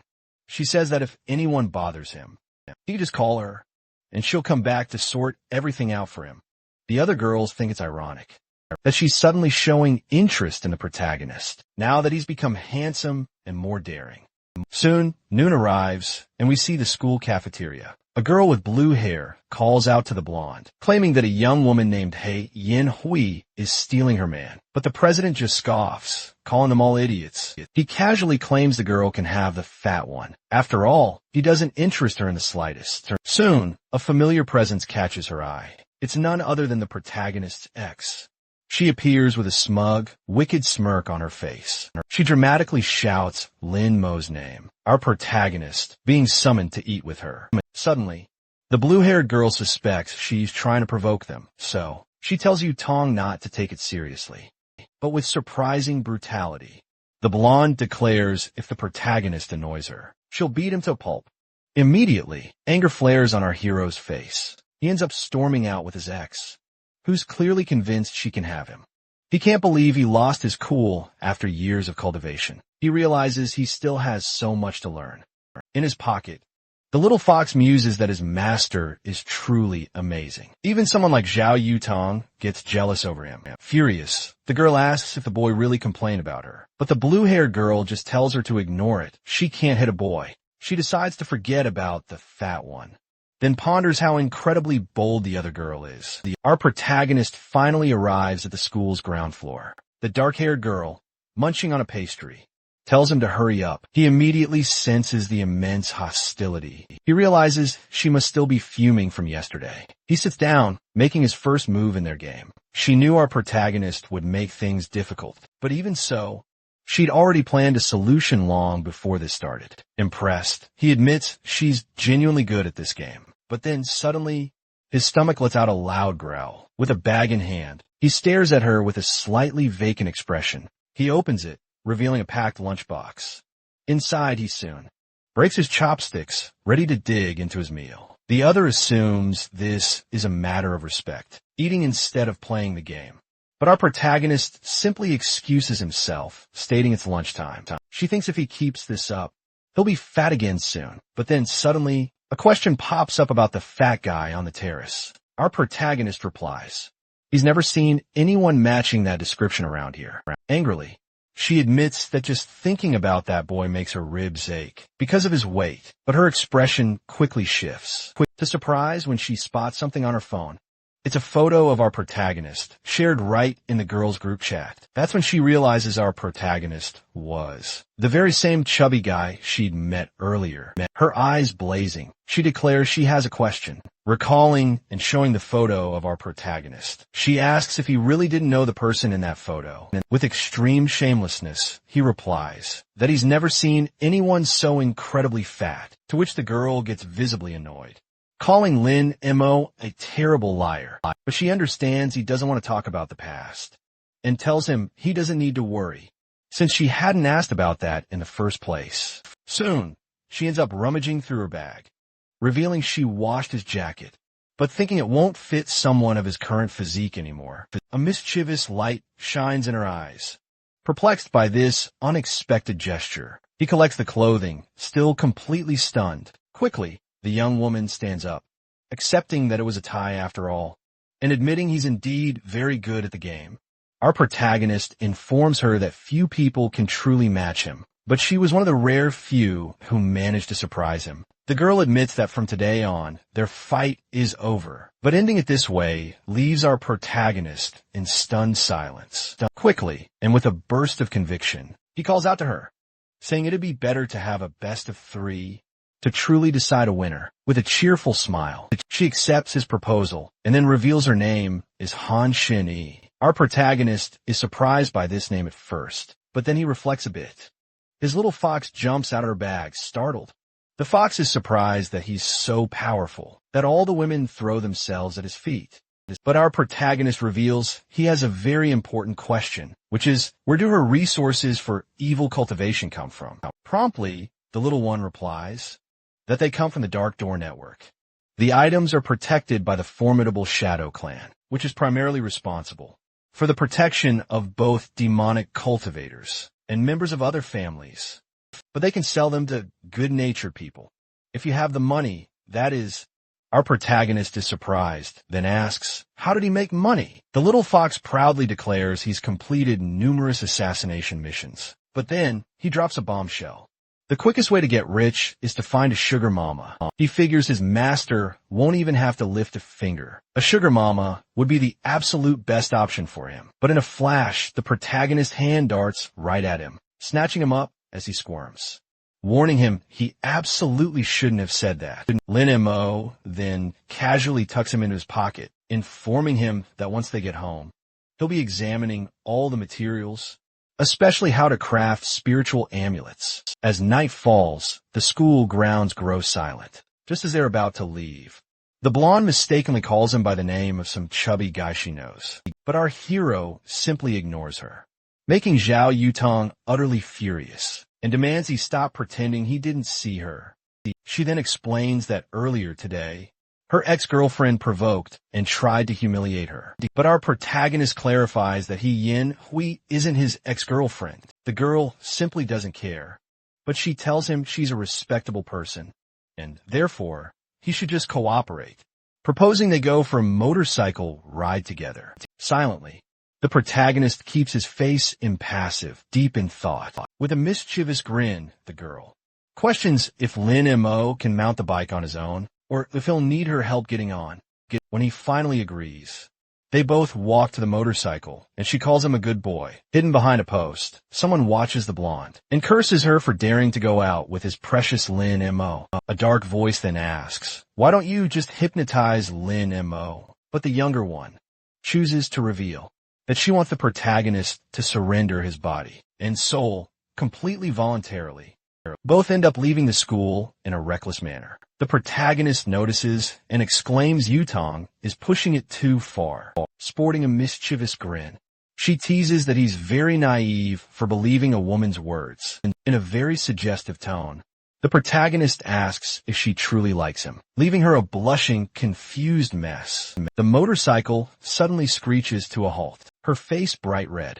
She asks if it wasn't obvious she's not interested in him, to which the protagonist asks, are you sure you don't want me? The girl vehemently tries to refuse.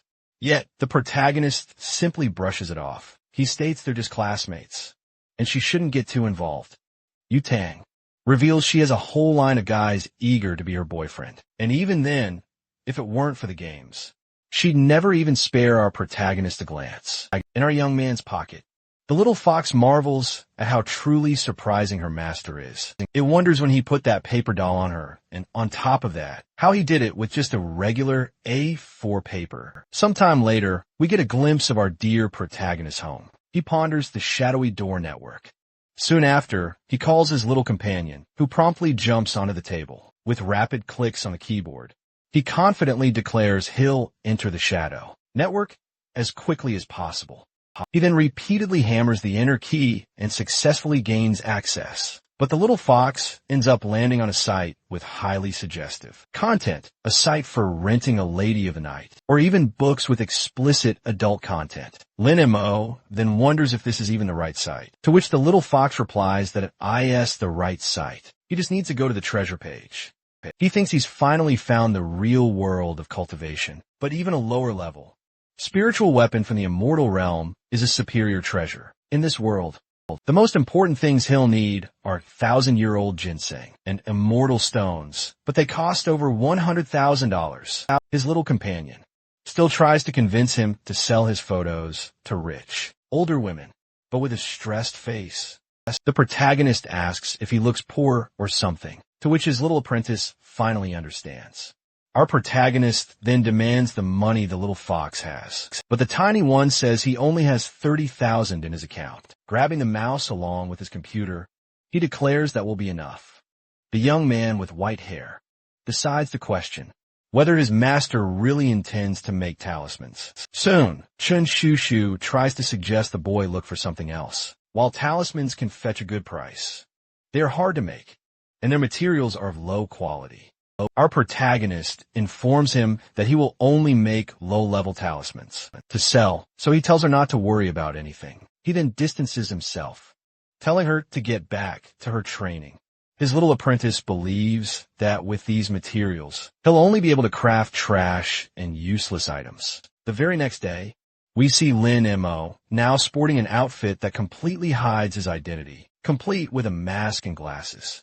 A man in a delivery van asks if this package is for him, to which he replies, it's the white fox. And just like that, the large box lands in his hands. The delivery person then asks for a 5-star rating for their great work. The younger one assumes this must be a lightning-fast delivery service indeed, and considers rating it right there from his pocket. His apprentice then informs him that the Dark Clan boasts a business network that rivals even the great families. Soon after, just a few minutes later, our protagonist is seen staring intently at two papers on his desk. The little white fox mentally questions if he truly intends to craft these talismans. He's heard that talisman masters from the great families spend years training before even beginning, and even then, only 30% of them ever succeed. Our young man ends up sighing, his eyes closing in thought. Then, with extreme agility, he starts drawing the symbols onto the paper. He quickly declares he's finished the dragon talisman, which utterly astounds the little fox. He thinks it's impossible to have created those symbols in a mere instant, especially to have made two simultaneously, and he swears he just saw a dragon appear out of thin air. Our protagonist tells him to cut the noise, as these are merely low-quality talismans. Moreover, it's a pity he only has enough spiritual power to craft two. He admits he urgently needs to acquire more spiritual stones. Right after that, Lin Mo promptly puts these items up for sale, listing them for a staggering $500,000. But he's quickly surprised the moment he posts it, as bids immediately start to rise anonymously and rapidly. His companion then informs him that talismans sell incredibly well, with great cultivators and even ordinary people utilizing them, which is precisely why they're considered high quality. Soon, our protagonist realizes that something might have happened to his paper doll. Looking closely through the doll's vision, he notices the blonde is also on the dark web, observing something strange, her eyes heavy with dark circles. She then decides to voice that working on the investigation of a missing kid is truly exhausting, until suddenly she ends up spotting the ad for the high-quality talisman, coupled with the invisibility effect, which looks incredibly convincing. She figures it's the perfect time, not knowing this demon, and it's better to be prepared to observe him, just in case. Our protagonist muses that a spiritual stone could be useful. Plus, a missing demon is seriously strange, and wonders if it could be the venerable demon. We then jump to the next day at school. Right at lunchtime, our dear Lin Mo heads up the stairs, until he's abruptly stopped by three boys. They immediately start offending him, asking how he dares to disguise himself just to attract girls' attention, claiming that deep down he's still the same trash. Our protagonist maintains his dark, neutral expression while looking a bit down. His ex-girlfriend claims she's enjoying this hypnosis even more, as it's giving him an unbelievable chance. But with an arrogant, exceptionally threatening look, the protagonist warns them to get out of his way, which only further irritates the people in front of him. The boys, completely unconvinced, ask if Lin Mo has lost his love for life, and then decide they'll kill him at that very moment. But before they can hurl more insults at our protagonist, he's suddenly seized by his huge hand.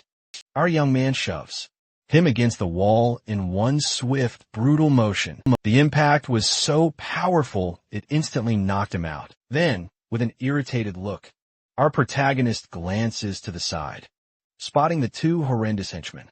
He questions if they truly desire death. His ex thinks this is the perfect time to intervene and tries to get the protagonist into her arms.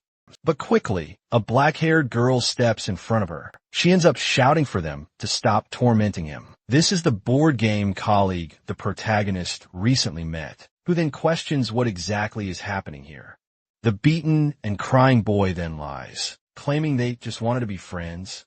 But Lin Mo ended up pushing him and punched his nose. The young girl questions if this is really the truth, as there's no way to know if the boy is lying. Soon after, the protagonist's ex starts cursing the girl, accusing her of stealing her scene. Then, she pretends to have just arrived, asking if her protagonist is okay, claiming she heard a commotion and ran right over. She asks if it was the girl who did this, and then thanks her. She then adds that one day she'll treat her to lunch to thank her properly. She then grabs the protagonist's hand, urging him to leave. But instantly, the black-haired girl snatches his hand. With a confident, defiant tone, she declares this truly detestable as a woman should never take advantage of a defenseless man. With a malicious and furious expression, the girl warns her to stay away and not meddle in her affairs, as that's the best she can do. The protagonist tells her to leave her alone, saying they can go now. Manhwa realizes her control over the protagonist is slipping, and thus attempts to use her hypnosis. But instantly, the hypnosis was nullified, failing to affect our hero. The demon accompanying her warns her not to use magic for the rest of the day, as he has a bad feeling. The black-haired girl mentions having heard that the younger one rejected the protagonist. She then sweeps past her, enraging her by declaring she feels sorry for her. But the brown-haired girl is left standing there, soon trembling with rage. She can only think about how utterly insufferable this girl is, and berates the protagonist as a shameless dog for not obeying her orders. Next, after classes, the protagonist arrives home. He's in front of his computer along with his little companion. Then, Chun Suchu reveals that someone offered 2 spiritual stones and a generous sum of money. Understanding that this person truly knows how to do business, our protagonist realizes the offer is from the blonde girl. He wonders if she's a member of the Phoenix, adding that this could potentially be a trap. Linimo then says his companion told him the Phoenix group was responsible for eliminating evil cultivators, so there's no reason for a trap from them. But the little fox reveals that a trap isn't even necessary, as the Dark Portal Network already cleanses all evil cultivators every single day with the help of the Phoenix Group. Next, a small notification flashes on his computer screen. He notices the chosen meeting point is Fong Tong Station, which is an apparently normal place. Even so, just to be safe, he goes disguised as always. His little fox is perplexed to learn that all this is unnecessary, as the website and delivery are completely secure. The next day, after classes, our hero successfully picked up the delivery. He calculates that, after a 200,000 cash commission, only 700,000 and his spiritual stones remain. Yet he's surprised. He never imagined the item quality in this world would be so abysmal. Our young man then absorbs all the raw material in one go. A smile plays on his lips. At least he realizes he'll still recover some of his spiritual power. Next, he picks up 2 more talismans he crafted, unleashing a massive dragon from the 2 simple papers. Our protagonist instructs his little companion to sell both on the Dark Portal Network. The companion confirms he's already seeing comments, absolutely raving about the master who created these 2 types of talismans. Lin Mo thinks this world is truly backward in cultivation. It's strange how excited they get over a simple first level talisman. Quickly, his little companion grows excited and perplexed because someone instantly offered 3 million to our protagonist. But soon, the price shot up to 4 million instantly. In a fully tech-outfitted room, someone exclaims, "Has he lost his mind? How can a first-level talisman cost over 3 million? Quickly, a voice on the microphone reveals the invisibility talisman that sold earlier was anything but normal. That's why they're desperate to find the manufacturer. At the blonde girl's lavish house, she intently watches her state-of-the-art computer. She quickly grows even more irritated, seeing something unfold before her eyes. Yutang then clicks her mouse decisively, instantly adding another million to the talisman auction. Our protagonist simply watches the prices soar, arms crossed. He had to cover his little companion's mouth to prevent any disruptions. Soon, the offer peaked at a staggering 15 million in cash. The comments explode, with people eager to make a proposal to our protagonist, mainly asking if they can meet him directly. Our young man realizes this is all incredibly dangerous and decides to vanish for a while, as every cultivator in this world will likely come hunting for him. But at least he'll manage to get something truly good out of it, and decides to check on the progress of the blonde girl, who is bidding in the auction. Sometime later, we get a glimpse inside the girl's house. Our protagonist notices she is still investigating the mysterious disappearances of the boys, all of whom are virgin males, and it apparently has something to do with the Demon King. Gazing at the screen, he realizes Yutong is conducting real-time surveillance, but our boy feels a tad uncomfortable, as this is unexpected. He never knew she was into this kind of thing. She tenses up, utterly disgusted by the ugliness on her screen. Then, she bangs on the table, declaring this boy is absolutely horrible. Not even his hairstyle can save him now. The horrendous one then decides to search the internet for something, desperately seeking tips to look better in photos. Maybe he can even find something to make him beautiful. He even considers eccentric filters. Other options are also considered, like plastic surgery and facial harmonization. But wait, there's more. A flat stomach, long legs, and even love handle removal. Our dear Yutong absolutely refuses to live with such an atrocity. Staring back at her from the screen, she finally admits, even the fat guy isn't as unbearable as this repulsive one. Sometime later, we see the school during lunchtime. Our protagonist notices. The blonde girl says something completely unrelated to him, until suddenly, his attention is captured by someone right in front of him. The dark-haired girl. She questions if he doesn't want to play, adding that if Lin Mo doesn't, then that's fine, as she dislikes easy wins. Silence permeates as our protagonist observes the board game. Soon, he confirms he's not feeling well, and thus decides to leave. He admits he doesn't want to acknowledge defeat, but the young man also doesn't want to take advantage of the situation. Our protagonist then heads to the edge of the terrace, needing to get some fresh air. He ends up thinking that if he wants to gain the power of Yang, he'll need to create a formation. And the most powerful ones are always the evil ones. If only Lin Mo had some tea, then perhaps it would be possible to do what he desires. The girl decides to warn him not to accidentally fall, to which he simply smiles in response. Our protagonist then walks towards her, humming lightly, but Hyun Hwai, who is secretly observing all of this, only gets more irritated. Soon, our hero is stopped just as he's leaving the terrace. It's by the girl with brown hair, who is absolutely seething with rage at him. Our young man quickly asks, "What's wrong with her?" She attempts to speak, a dark expression clouding her face. But Han Zaini, who's with our protagonist, cuts her off, telling her to stop bothering him. Soon, the younger girl, with brown hair, warns Han Zaini not to dare touch her man, who belongs to her, down to his very nails and teeth. Hyang Huai turns, promising the girl that she just needs to wait, and then she'll witness her own painful death. Lin Mo watches her leave, pondering to himself, when exactly did I become hers? Sometime later, as night falls, we see the protagonist's ex at home, showering, in an extremely stressed manner.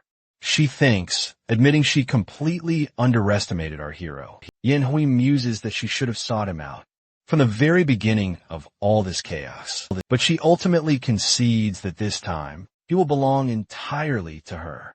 Without hesitation, a psychotic grin spreading across her face, the girl declares she'll hypnotize him that very night. She plans to have the boy as her obedient little puppy. From now on, her dark aura spreads through the air until it reaches the protagonist's house.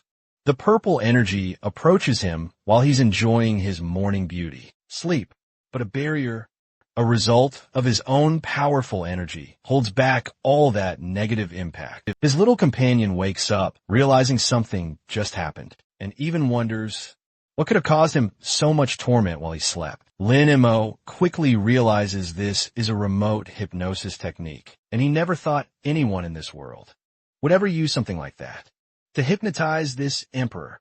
The next day, we see our protagonist at school, where the girl with brown hair stands defiantly in front of him, blocking and preventing his path. She declares that tonight he will get ready and come to her house. With eyes full of malice, she can only imagine the taste of his lips, and grows even more anxious for night to arrive. But then a psychotic look crosses her face, thinking she actually managed to hypnotize Lin Mo, and thus assumes he will be utterly obedient. On the other hand, our protagonist continues walking lightly, a slight smile playing on his lips, as he realizes it was she who hypnotized him last night. Soon, a shocking truth is revealed to us. Our hero was able to stick a paper doll on the girl's back. His consciousness was already linked to the tiny doll, the one smiling at our protagonist. We then catch him later back in classroom, until suddenly something snags his attention. It's the paper doll he placed on his ex's body, but it's gone, vanished. The reason for its sudden disappearance was that the brown-haired girl found the little observer stuck to her, thus pulverizing it with her demonic purple flames. Her demon scoffs, calling her pathetic for not realizing she was being watched. Sweat beading on her face, Yanhui intensely wonders, who could possibly suspect her? Enough to try observing her. Her companion then informs her that whoever it is, it doesn't matter. She can't let this person ruin her plan.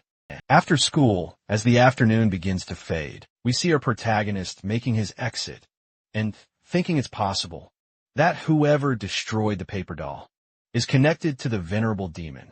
But with so many cultivators in this world, he can't act hastily. Therefore, it might be necessary to go after the Phoenix group if his calculations are correct. The blonde should pass by at this exact moment. In this world, the act he's about to commit has a very specific name. Accidental fraud. The girl suddenly gets startled upon realizing she just ran over our protagonist. The blonde quickly stops her motorcycle as our boy hits the ground due to the impact. She asks why he left without looking both ways, holding him in her arms. She questions if he's okay, offering to take him to the hospital. But with empty eyes, the boy simply rises, leaving her utterly confused, sporting a devilish smile. Lima admits he's learned to be evil. In this world he now finds himself in. The blonde wonders what's wrong with him, even trying to pull him back. But the protagonist reveals he's going to his ex-girlfriend's house tonight, as she's supposedly waiting for him for a special night. She's completely surprised by such a statement, knowing this isn't in the boy's nature.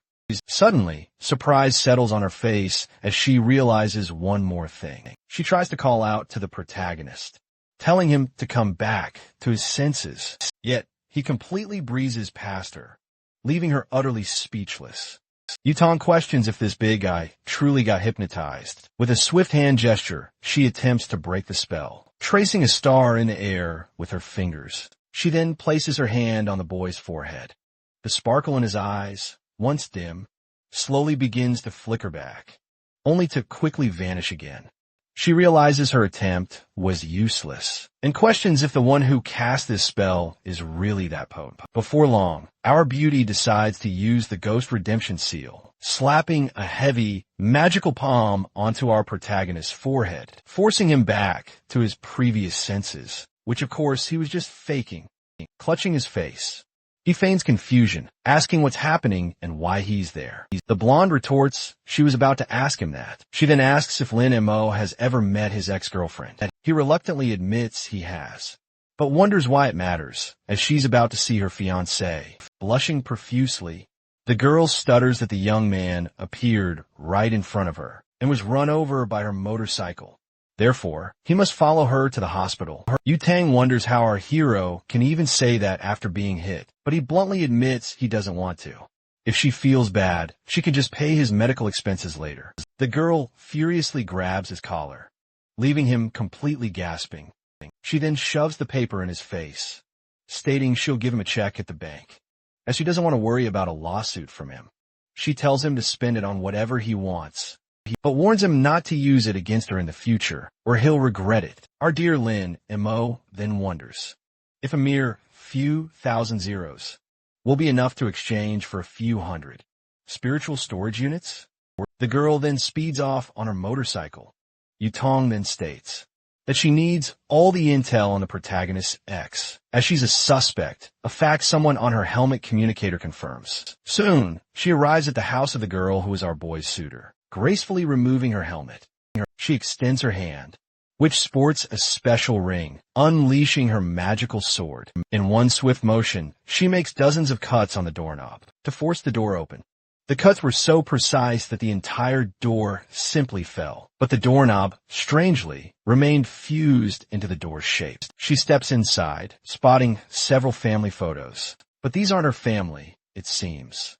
Instead, they're of two boys who look like her friends. She then enters the protagonist's ex's room and immediately sees she's dealing with a total psycho. Thousands of the protagonist's photos are plastered all over her walls. She even spots several manuals belonging to our protagonist. Curiously, she decides to see what they contain. She begins to flip through the pages, Slowly, her face flushes scarlet at the sheer indecency within. She mutters, "This is incredibly perverted." She decides it's time to put a stop to this madness. Until her communicator buzzes, alerting her to a new problem. It's reporting that Yin Hui has abruptly and completely vanished without a trace. The girl immediately realizes that, given the young woman's schemes, it's highly likely she's behind the missing persons. She quickly informs the team to issue a missing person alert. Soon after, she can't help but think Yang Hui is incredibly clever to have devised such a precise plan in so little time. Meanwhile, back at our protagonist's house, the knight finishes securing the premises. He starts to believe he's seen everything. It's easy to imagine his ex-girlfriend has some sinister connection to the venerable demon. Therefore, the Phoenix group needs to prioritize her. Suddenly, a sound outside snags our dear protagonist's attention. It's his cousin, asking if he's seen the news lately. Promptly, our boy opens the door in a welcoming manner, and the boy with purple hair quickly informs him that Yanhui is being sought. Our protagonist claims he knows nothing, as he won't approach her anymore. Lin then ends the conversation with our protagonist when a strong door slam cuts him off. The young man tells him to at least check the breaking news. Right now, our protagonist sees that Yanhui from the Feng Shuang Institute is suspected in a case of abuse against a young man and is now being hunted nationwide. He then muses that the search team is truly efficient, but still, there's no solid information about the girl. The little fox thinks this woman is truly vicious and incredibly foolish to dare mess with her master. Lin Mo knows that if the venerable demon wants to absorb a young man's yang power, she'll create a well-structured formation, one primarily fueled by pure evil. Quickly, our young man crouches down and begins rummaging through a box. The little white fox wonders what her master is searching for, until she spots him with an odd sparkle in his movements. Growing even more confused, she realizes what he picked up are just some seemingly normal wooden boards. Soon, our hero lets out a tired sigh. He then gathers all his energy, focusing it into the two boards. They swiftly disassemble and reform into a shape convenient for his purpose. It's a manual compass, crafted entirely from wood. The little fox is astonished he made such an ancient Eastern compass in such a short time. Our boy believes that with the venerable demon's ability, it'll be impossible for the Phoenix group to find her. That is, unless they use this compass to locate evil energy. Our young man begins to merge the two components at once. This creates a form of location, like a radar. A huge explosion suddenly occurs, causing a surprise scream from the little fox. That light artifact from before has now become heavier due to the infused energy. It merged with a low-level stone. The fox is absolutely stunned by this unbelievable sight. Quickly, the spoon, which serves as a needle to point the direction, starts to move. Thus, our hero's little servant realizes his master is, indeed, powerful, making a simple board work so well as a radar. Our protagonist then asks the little fox to hold it, which the little spirit confirms. He then questions his master. What makes this compass so special? Quickly, our protagonist explains that it serves to search for places with the highest concentration of Yin energy in the city. Suddenly, something catches our young man's attention, leaving him completely startled. He tells the little fox to hide, which she obeys with extreme precision. The boy observes the window calmly and in silence until the blonde, with a funny expression, appears, leaving him slightly confused. She makes an excited and strange expression, thus making him feel completely uncomfortable. With the phone in hand, the young man promptly thinks of calling the police, to which she tells him to open the window and not do anything indecent. She apologizes for what she did, saying it was something necessary.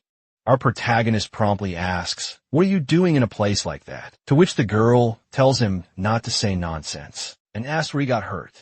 Our hero promptly thinks that Yu Tang is suspecting him, but by huge luck he hasn't healed. So the wounds and scars are still on his body. He ends up showing his wound on his arm, and also reveals there's another on his leg. Quickly the girl lifts her pant leg in an indecent manner, revealing her slight wound. Completely dumbfounded and embarrassed, he asks what she is doing. but Yutang assumes she will just clean the wounds. Otherwise, she will be responsible for the scars that will remain. If she doesn't do this, she thinks that this guy, who was once fat, really has the most beautiful legs she has ever seen. Your fox ends up shouting in thought that her master gave her an arm, and she went straight.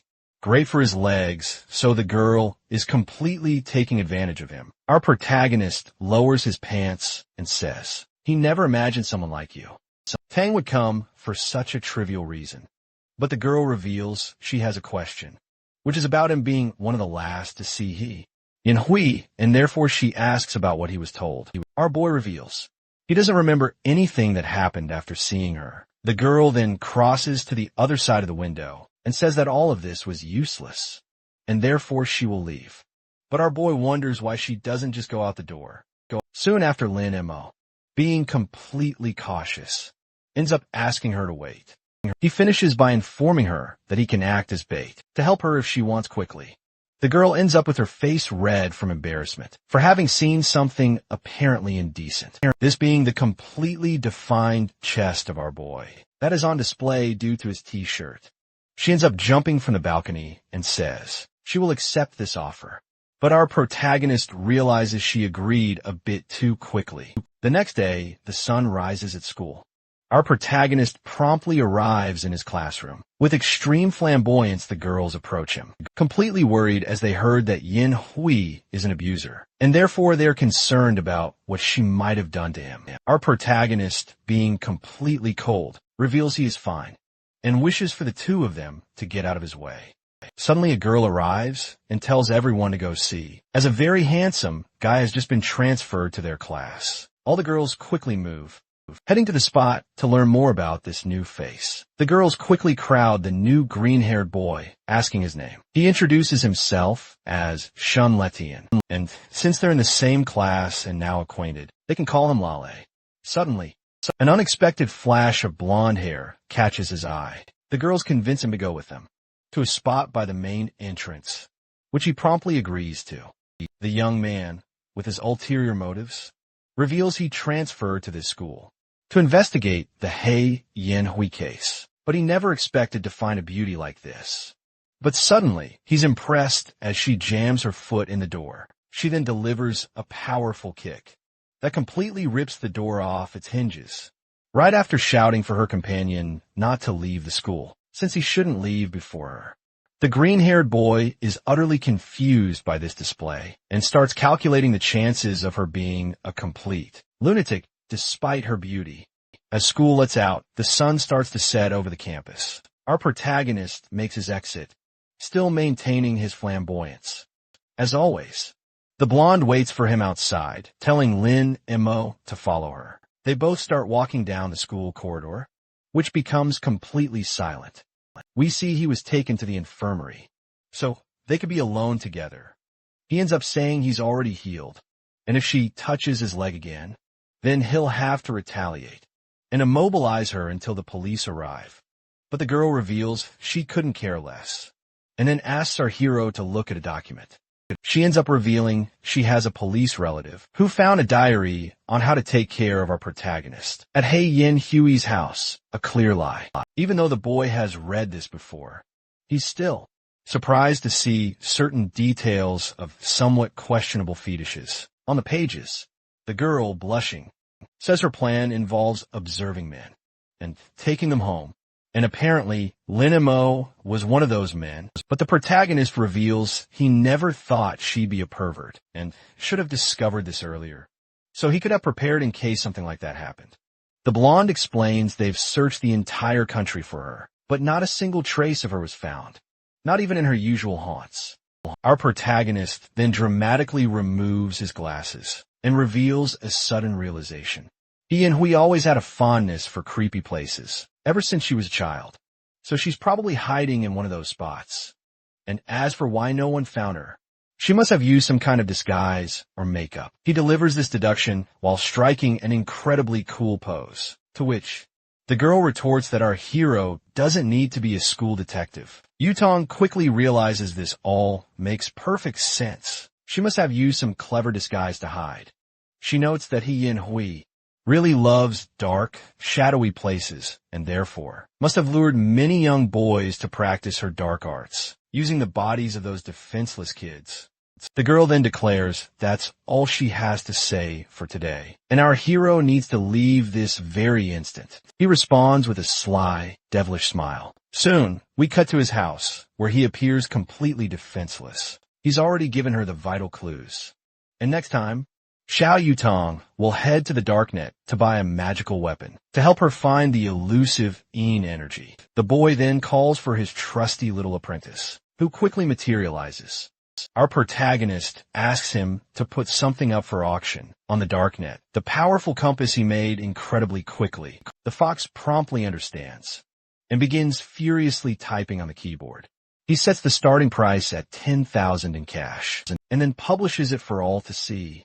He informs his master it's already been put up for auction, and now it's just a matter of time to see the results. Chun Xiao notices the price is rising abnormally, as if it's an item extremely coveted by everyone. Quickly, 10,000 cash skyrockets to 5 million at a surreal speed. Meanwhile, we see Xiao Yutong's lavish house. Our blonde notices the price has already hit 5 million in the blink of an eye, and it's still rising non-stop, with a sly smile playing on her lips. She reveals these people truly love to flaunt their wealth and scoffs that they have no money compared to her. Our protagonist, watching from afar, observes Xiao Yutong bidding with fierce eagerness. It seems highly probable she'll manage to get the item, and thus track down our dear protagonist's ex. The price quickly skyrockets to an unbelievable 10 million. The little fox realizes it's achieved a truly surreal outcome, all in just a few mere seconds. He wonders just how many married women even have that kind of money. Soon after, we flash forward to a day later, where the blonde woman is gathered with several others, alongside an elder woman wielding a cane. She reveals that this very spot holds the highest concentration of Yin energy. It's exactly here. The old woman muses aloud that this is a truly great treasure, pointing hundreds of miles into the distance.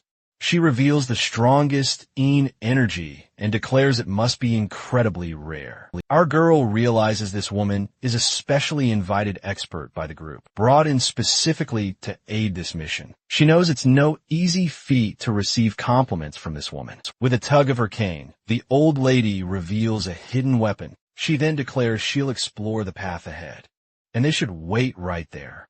As the elderly woman steps forward, a massive, green, demonic hand suddenly lunges directly at her. A gigantic explosion rips through the area, the result of a special attack.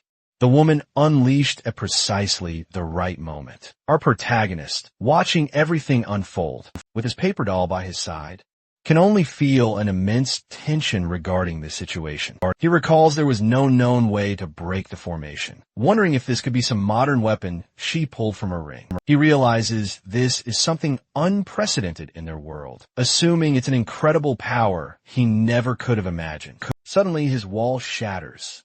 It's an extremely muscular woman who's just arrived carrying our boy's cousin. Our young man is utterly surprised by this, seeing the girl emanate a strange, green, evil aura. The little fox cries out for his master, saying this woman also managed to break in. The protagonist's cousin, Linma, says he knows this well and asks the little fox not to move. He's already thought this through, and there are some things that simply cannot be done.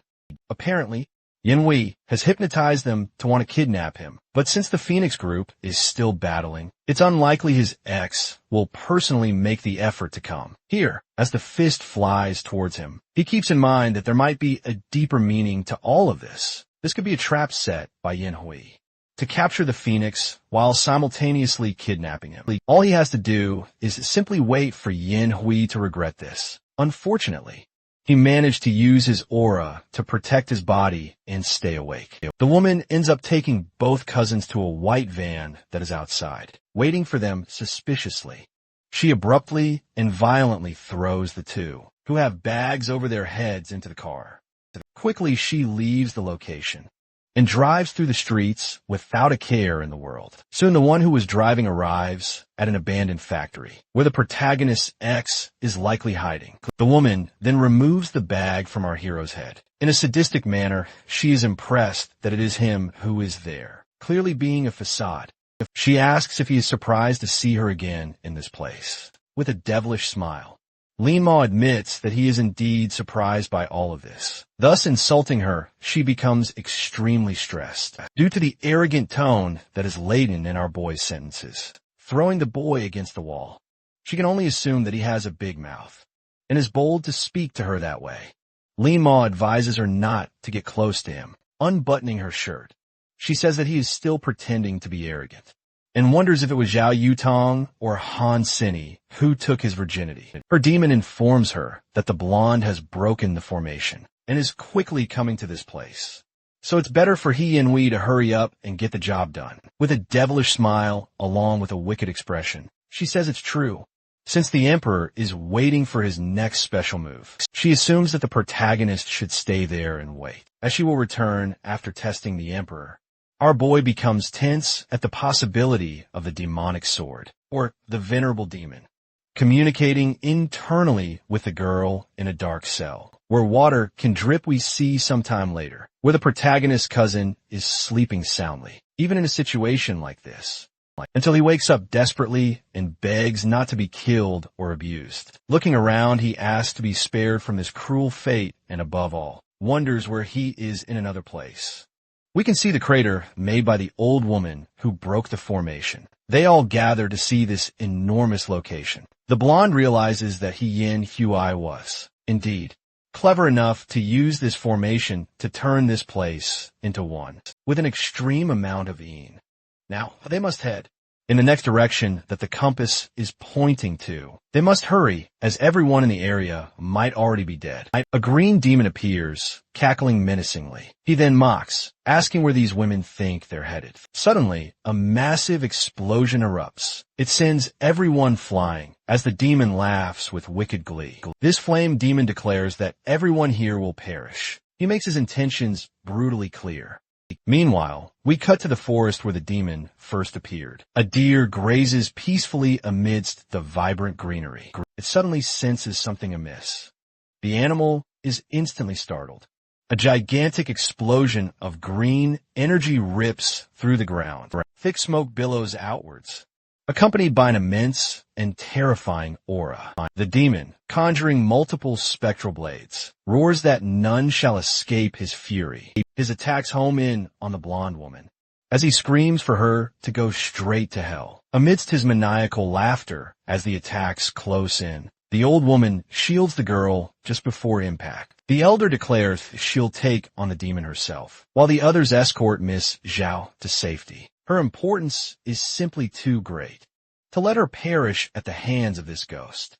The hot-headed spirit sneers, asking if she truly plans to face him alone, reaffirming that no one will leave this place alive. With his many arms, he rapidly forms several seals. He screams, vowing to bury everyone present right here, today, and from them, a powerful formation coalesces, now manifesting as a colossal seal. It plummets directly towards the group's position. The old woman instantly recognizes it. It's the dreaded soul devourer formation. She then screams for everyone to unleash their auras, to shield their bodies. But one woman isn't fast enough. Her body instantly begins to burn, and she agonizes in pain. Her piercing screams echo as her life force is drained, consuming her very skin and flesh. The blonde is utterly shocked and horrified by the wicked scene unfolding before her eyes. She swiftly retrieves a special bow from her storage ring, along with an arrow crafted entirely of pure energy. As she draws the bowstring taut, she mutters that this is a truly unique situation. Because of it, she'll need to rely on ranged attacks. She declares she'll aim directly for the ghost's face, to create an opening for their escape. Her aura arrow magically shifts its trajectory, striking the demonic face with incredible precision. It detonates with a powerful explosion. Despite this, the demon declares this is nothing compared to its immense power. The old woman states, Her vital and magical energy is severely weakened due to the formation, and thus, they won't be able to harm it. Soon, the spirit starts inflating its mouth with something, a thick, incredibly dense smoke. Ju! Yutang realizes the spirit is resurrecting the corpses, and just like that, her former companion begins moving in a zombified, eerie manner, yet with extreme agility. The corpse lunges at her all at once.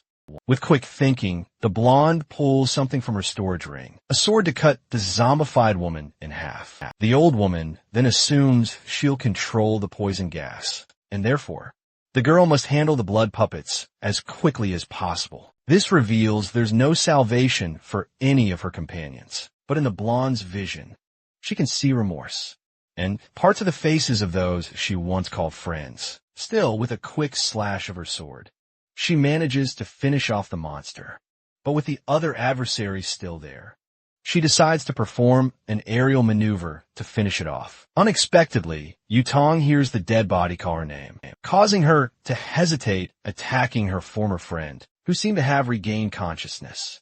But it was all in her head, as the monster still attacks her, and tears a part of her abdomen with a single strike. Our blonde can only cough blood and struggle to regain consciousness due to this damage, and thus, she grips her weapon with more eagerness and veracity. Soon after, she makes an X-shaped cut to finish the fight. Still, her injury is very severe, with blood dripping from her mouth and abdomen. She can only fall to the ground. Her weapon disintegrates in the wind and rain as she chokes. On her own blood, she admits it was unexpected and wonders if these were truly just blood puppets. Yutang, deep in thought, wonders if the old woman survived with her. She says if she had known about this danger, she wouldn't have brought so many people.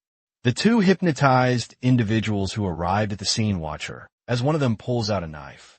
The elder tries to scream the blonde's name. Suddenly, the spirit strikes, demanding how she dares to be distracted. Meanwhile, behind its barrier, the demon sneers, eager to see how long the woman's turtle shell will last. On the ground, the blonde admits this is all her fault, since the old woman was dragged into this mess because of her. Just then, a knife hurtles swiftly toward her, poised to end her life. All we hear is her cursing herself, as blood blossoms through the air. But unexpectedly, the knife doesn't strike her, landing instead on the ground right beside her, because the head of her attacker was ripped clean off in one go. A girl explains she felt the blonde's vitality draining, alarmingly fast, so she rushed right over. This is Xiao Hongling, leader of the formidable Phoenix group. She declares it's far too early for you, Tang, to meet your end. She recognizes Tang, while the man beside her stares at the girl, who seems surprisingly young. But then, we're all shocked as the young man's head flies off, just as the blonde cries out, "Grandma!" The elder is utterly startled, witnessing what just happened, because the famous Miss Hongling is right here at the scene. The demon laughs, realizing with amusement that this little girl is merely the reinforcement that came to aid the women. Then the spirit, feeling deeply offended, scoffs that she's merely a mortal, and therefore won't be able to fight against this mere fragment of a sword. So it boasts that even if the emperor himself came here, he would stand no chance at all. Swiftly, the mouth of that insolent spirit is silenced by the old woman's devastating attack, despite her childlike appearance. Thus, she utterly undoes the formation the ghostly face made earlier. The blonde realizes that just one strike was all it took, and admits her grandmother truly is an amazing person. Soon, the youthful-looking one states her granddaughter was injured, and if she had attacked from the very beginning, she wouldn't have been hurt like this. She then offers a medicine, urging her to drink it quickly. The girl obeys, then asks her grandmother if her missing friend can be found. She quickly explains her target is the protagonist, and therefore he must be saved. The elder states she knows all this already, so she doesn't need to worry and should focus on her rest. Our girl gets confused about this resting business until her vision suddenly starts to blur, as the girl collapses into sleep. The youngest calls out to the old woman, who promptly answers. The old woman then questions where the companion her granddaughter mentioned earlier could be. Soon, the elder replies that, according to her and Yu Tang's guesses, he should be in a place with an extremely abundant amount of een. The old woman, with her sword in hand, declares there's no need for further explanations. She then confidently states that she can still pinpoint the place with the highest amount of een. Amusingly, the sword begins to float, attempting to rise, but it quickly ends up falling back down. In a presumptuous, even ridiculous manner, she tells everyone to hurry, as they need to take the blonde to HQ and treat her wounds. Meanwhile, the elder will head to the supposed location with the highest amount of een. She then darts swiftly towards that location, informing them she'll see them later. We cut to the abandoned factory where our protagonist is located. His ex-girlfriend, now possessed by a demon, begins to perform a ritual. The fox, along with the protagonist, asks what she's doing. Our protagonist explains she's absorbing the yang, power from these men to increase her own abilities, and the price is that she will rapidly age. Suddenly, something catches her attention. A huge amount of energy. She then questions who is bothering her at this very moment, until suddenly, we see the blonde's grandmother arrive outside. He opens the door with a sulky and distressed expression. She wonders what a girl is doing there, and more importantly, questions if she's hurt or lost. The younger-looking one calls the girl auntie, and reveals that the little bastard is there. Confusion is clearly visible on the protagonist's ex's face. After this affirmative statement, inside the factory, the little fox asks if it's not bad to leave him unconscious when he wakes up, but our protagonist explains that he doesn't need to worry, as he is resilient, until suddenly a huge explosion occurs. Startling him, something flew from the door and ended up crashing hard against the wall. This something is the protagonist's ex, who is now impaled by the little girl's enormous sword. The floating girl informs her that they're just getting started, so Yanhui can't be complaining yet. Still sitting on the sword, the little one questions if the younger girl won't respond. That was extremely unexpected for the ex-protagonist, and the younger-looking one ends up asking her to at least fight a little, her hands now covered in green energy. The girl starts wrenching the sword from her chest, tearing it free with a furious curse. She hurls the sword skyward, as the little girl begins to float in midair. From her perspective, she finds the whole scene amusing. The ex-protagonist then flings the sword, telling that brat to go straight to hell. The attack was incredibly powerful, exceptionally strong, almost to an immeasurable degree. Still, the wound in her chest begins to throb painfully. Meanwhile, her shirt struggles to contain her ample assets. She wonders, who is that brat perched on the sword? The apparently younger girl then asks, is that all you've got? As the fight seems to have reached its dramatic conclusion, the ex-protagonist asks her demon, what can I possibly do? I'm no match for her. But receiving no response from the demon, she's left utterly confused. Flashback to a day ago in an unknown house, where the protagonist's board game friend stares at her past self. Both seem visibly uncomfortable with this strange connection, but the tension is soon broken by the girl letting out a sigh. She reveals that, in fact, she's tense because this is game number 146, which has just begun. But suddenly, something bursts into her thoughts, catching her attention, a strong chi emanating from a demonic sword. We cut to a distant cabin deep in the forest, which appears completely isolated. The boy in the demon's grasp starts screaming to be let go. He then demands if the entity knows who he is. He reveals he's a member of the celestial demon sect. The demon isn't even surprised by this, and even recalls that the young man is indeed from the celestial demon sect. But it coldly informs him that a sect as useful as fertilizer will not be difficult for it to massacre. With tearful eyes, he realizes this chi is extremely powerful and desperately calls out for help. Suddenly, a massive explosion obliterates the residence door where the demon was sheltering. We see a huge trail of dust rising and settling from the newly opened entrance. Suddenly, a leg appears, belonging to a woman who has just entered. She stomps down hard, an imposing presence on the ground, almost like a clear threat. The spirit instantly realizes this chi isn't normal. It belongs to someone utterly unique.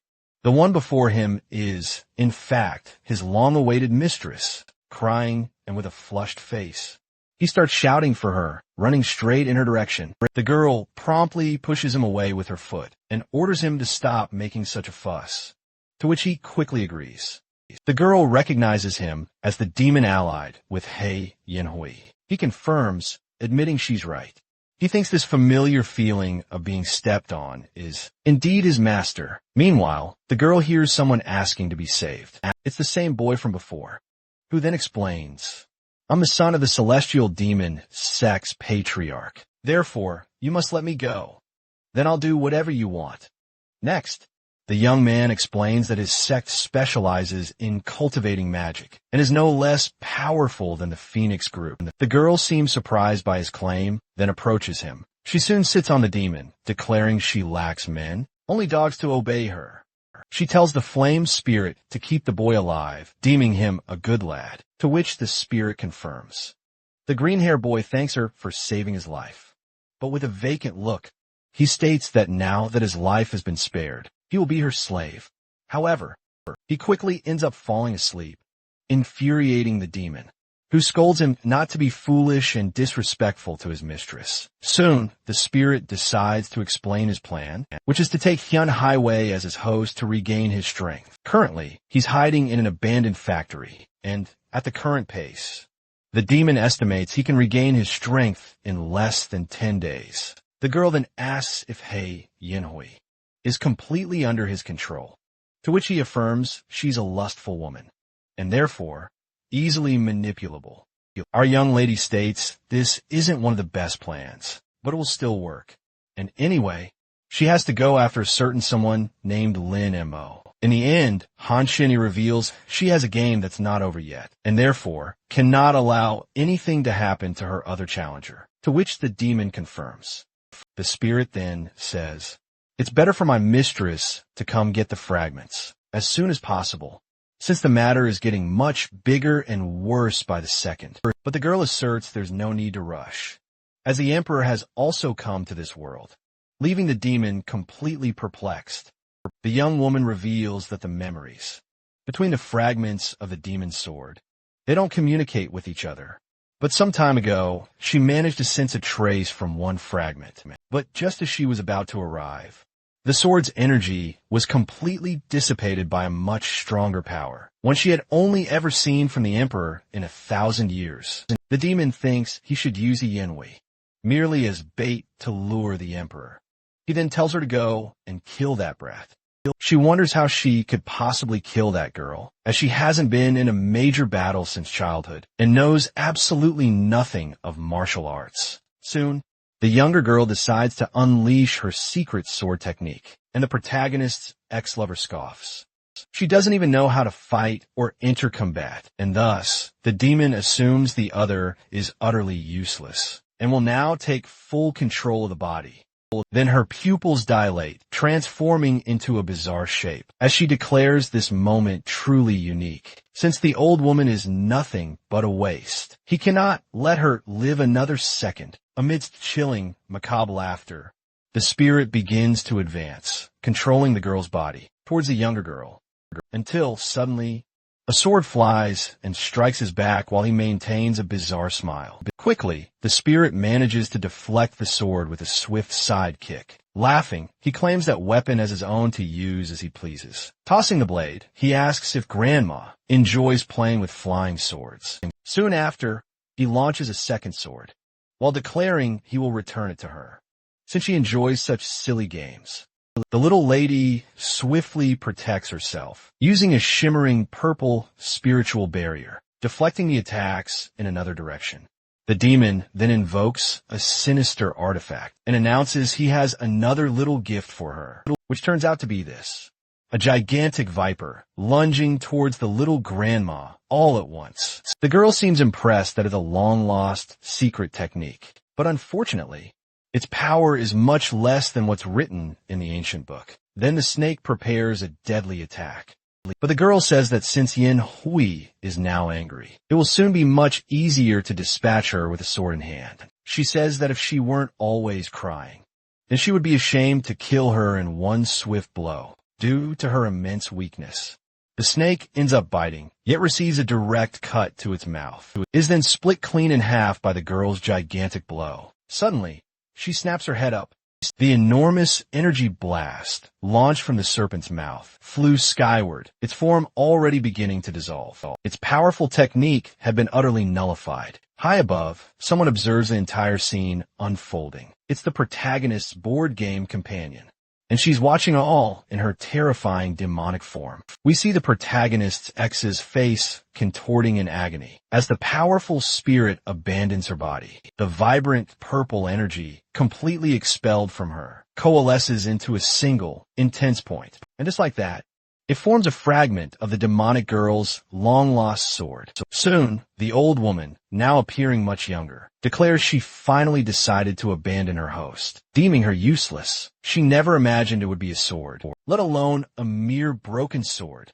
And for that very reason, she feels a wave of disappointment until a sudden fear grips her. The sword itself is offended by being called broken. The protagonist's companion quickly retorts that she's utterly shameless for hitting a dog when its owner isn't present. Therefore, she ought to be far more careful. The girl, completely drenched in a cold sweat of tension, recognizes this chi as belonging to a high-level underworld demon. Her breath hitches and falters in her throat as she's overwhelmed by such immense pressure. Slowly turning her face, she observes this horrifying scene. Her breath simply won't return, and she feels suffocated by this overwhelming tide of power, staring up at the girl above her. The old woman can only tremble, witnessing this terrifying sight. The horned girl then declares she's utterly shameless for staring at her so boldly. Suddenly, with incredible speed, the demoness vanishes from above the old woman, with the sword now firmly in hand. She says she's not surprised it was so hard to find, since its chi was being suppressed by the older woman. She tries to use her purple energy to fend off the attack and defeat that demonic girl, activating the 8th level Taoist sealing technique. She causes pink ribbons to begin covering the girl's face and body. But through those ribbons, a clear look of threat was visible, coming from someone utterly superior to that technique. As the spell completed, the ribbons shifted to a deep, ominous orange hue. The nails then anchored themselves to the ground, completing the invocation of her sealing technique. The elderly woman taps into the power of her current body, summoning 10,000 talismans from all 8 directions, swiftly overpowering the evil of the 10,000 talismans and sealing the demon away. Even so, a pink energy began to emanate from that enormous sealing. Still tense, she unleashes 4 celestial flames to boost the spell's effectiveness, thus invoking the red lotus seal from the sky of evil to assist in all of this.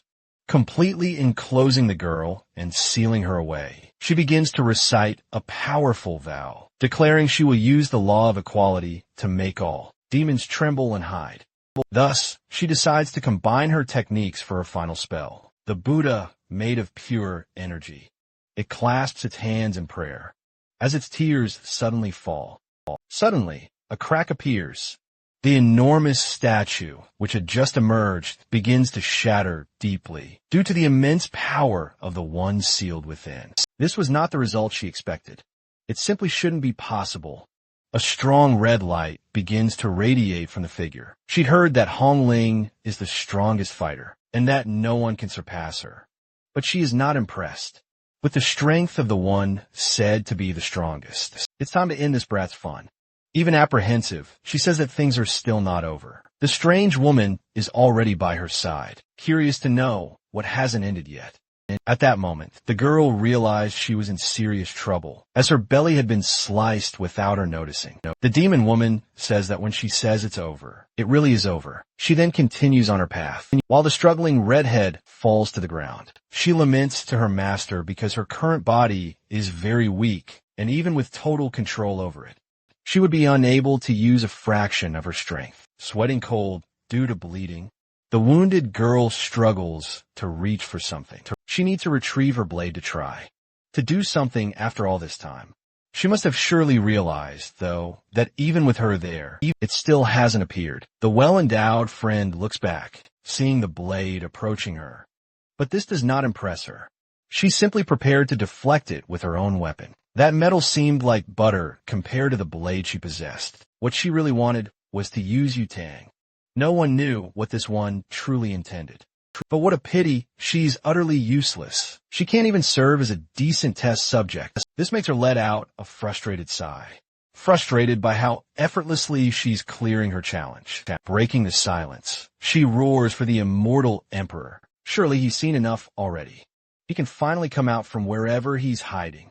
Provoking him further, she declares, "He must be like all the men of this world, a pathetic coward. The strongest man is utterly mediocre, unable to rule the world with such pitiful power. Because if that's the case, it's simply disgusting." Starting with that unassuming citizen there, she shouts once more, ensuring all those hiding can hear. If she isn't stopped right now, she'll take everyone on a one-way trip. First-class tickets to find out if there's life after death. If they want to do anything, they'd better hurry, because she's counting to 3. One of the girls covers her mouth, desperate to stay silent. The boy remains trapped inside the cage. And doing nothing, the demonic girl begins her countdown. A drip falls on his head, but he seems oblivious to the situation, until suddenly he decides to pay attention to life itself. 2 seconds of the countdown have already passed. Then a desperate voice screams out, begging not to be sent to the world of longing. Lying on the ground, the little one is agonizing. The one with silver hair continues to tightly hold her mouth. Meanwhile, the demon woman was quite pleased with this display, but since nothing was done, the countdown ends and a great pillar of energy erupts, soaring into the sky. That place has become the epicenter of a powerful manifestation of pure energy. A powerful whirlwind has formed before it. Its light is so blindingly strong that one must cover their eyes to avoid being blinded. Finally, the one she had been waiting for has appeared. This makes her incredibly happy, as she's now sure the immortal emperor isn't dead and is alive. Far from there, someone wonders what has happened to the sky. Looking directly at the camera, he says a pillar of light formed at the abandoned factory. Even though it's a cold day, it's surprisingly warm around the light, enough to drive away the very rain. Anxious about what's happening, he snatches the phone from the person recording. He revealed how that light pushed away all the other lights in the sky. Could that lightning be coming from a satellite? Then he spotted something emerging from the clouds. Someone else was watching that live stream intently. She was fuming because the transmission signal had dropped right as the mysterious lightning first appeared. Inside her house, someone asked if she'd finished her homework, since she spent all day glued to her phone screen. She quickly claimed she had already finished her assignments. Hongshi, the exact spot where that lightning struck, is far from here, and it's where Lin Mo currently resides. First searching for Yan Hui, and now this massive pillar of light. This day has been anything but short or calm. The very moment she swung open the door, the Emperor appeared, forcefully pushing the demon woman by her head. Even after they vanished, the wind continued to howl through the place. Finally, the air calmed, and the window was completely shattered. The girl had absolutely no idea what had just happened. They had simply blasted through the entire building. The demoness scoffed, saying that without his sacred sword, he's like an old man without his tadalafil, completely useless when trying to deliver a blow. She sneered that he was now nothing but a punching bag. The force of her impact sent him crashing violently to the ground, demolishing all the nearby structures in his wake. Still not satisfied, she began to condense a dark aura between her hands. She was preparing for a truly massive, devastating attack. To unleash it, she began chanting a dark incantation. That immense dark power pierced the sky like a razor-sharp sword, until a peculiar, monstrous shape began to emerge from among the clouds. They resembled a huge, malevolent pair of eyes, which quickly revealed itself as a truly massive creature, strikingly similar to a gigantic, terrifying snake. Opening its colossal, gaping maw, it unleashed a devastating beam of energy towards the immortal emperor above. She was incredulous that he hadn't managed to dodge such an attack. But soon, she realized that things had not gone as she planned. He was completely unscathed. The girl hadn't expected him to possess such a potent protective seal. It's not fair. He knew that demon kings were cruel, but it seemed their descendants were even more so, showing no regard for innocent lives. Seeing her, he realized the apple truly didn't fall far from the tree, and that this daughter was identical to her father. This revelation instantly made her absolutely furious, as someone like him had absolutely no right to meddle in her family's affairs. The monstrous serpent then launched another massive attack towards the city. She clearly couldn't care less about the civilians, declaring they could live as long as the emperor perished. With a final snap, the serpent closed its immense mouth. This time, she gathers even more energy. A continuous beam strikes the ground. It blasts straight through the city, wherever the beam tore through. Total destruction reigns, and flames burn relentlessly. From high above, the Demon King surveys her handiwork. She's pleased. His defenses have finally cracked. Now, she waits to see what the Emperor is truly capable of. Two of his fingers begin to glow with accumulated energy. He moves them delicately, much to her surprise. This movement isn't strange at all. She recognizes it. It's a sword technique.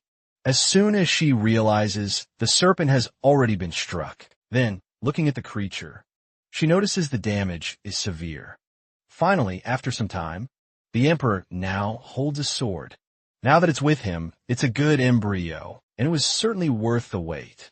In light of this, she realizes he'd placed a sticker on the sword when she wasn't looking, making her reveal her weakness. But his plan would only work if he could use the trash in his hands. Making a circle with the sword, he prepares a technique before bringing his sword down. He executes a cut. It's a secret technique, the refinement of divine fire. This pleases her, as he always has something new to show. An intense clash of energies erupts. The two begin to collide with extreme speed across the sky, until, reacting quickly, the Demon King catches him off guard. After several attacks, she manages to land a cut on him. Even so, he smiles as he has finally arrived. He just didn't expect it to be slower than the sword.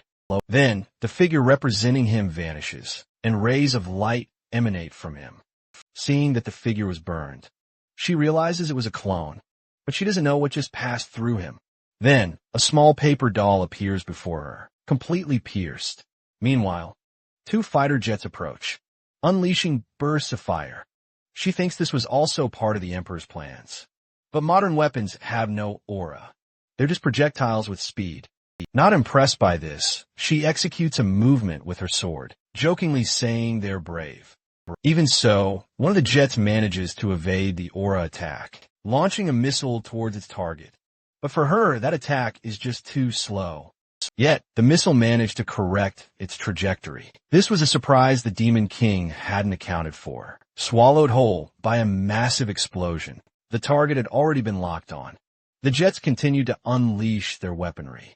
A massive barrage of missiles detonated on impact. Everything seemed to be unfolding according to his master plan. But even with modern weaponry, they wouldn't be able to contain her for more than a minute. Without his sword, he's absolutely no match for her. He needs something as potent as his sacred blade. The forge had already been finished amidst the chaos of battle. Now, only one crucial final step remained. He sighs, about to begin the critical cooling process. With their fuel running dangerously low, they prepared to return to base until a terrifying eruption occurred. From the city ground, a massive, grotesque hand clawed skyward. It snatched one of the jets.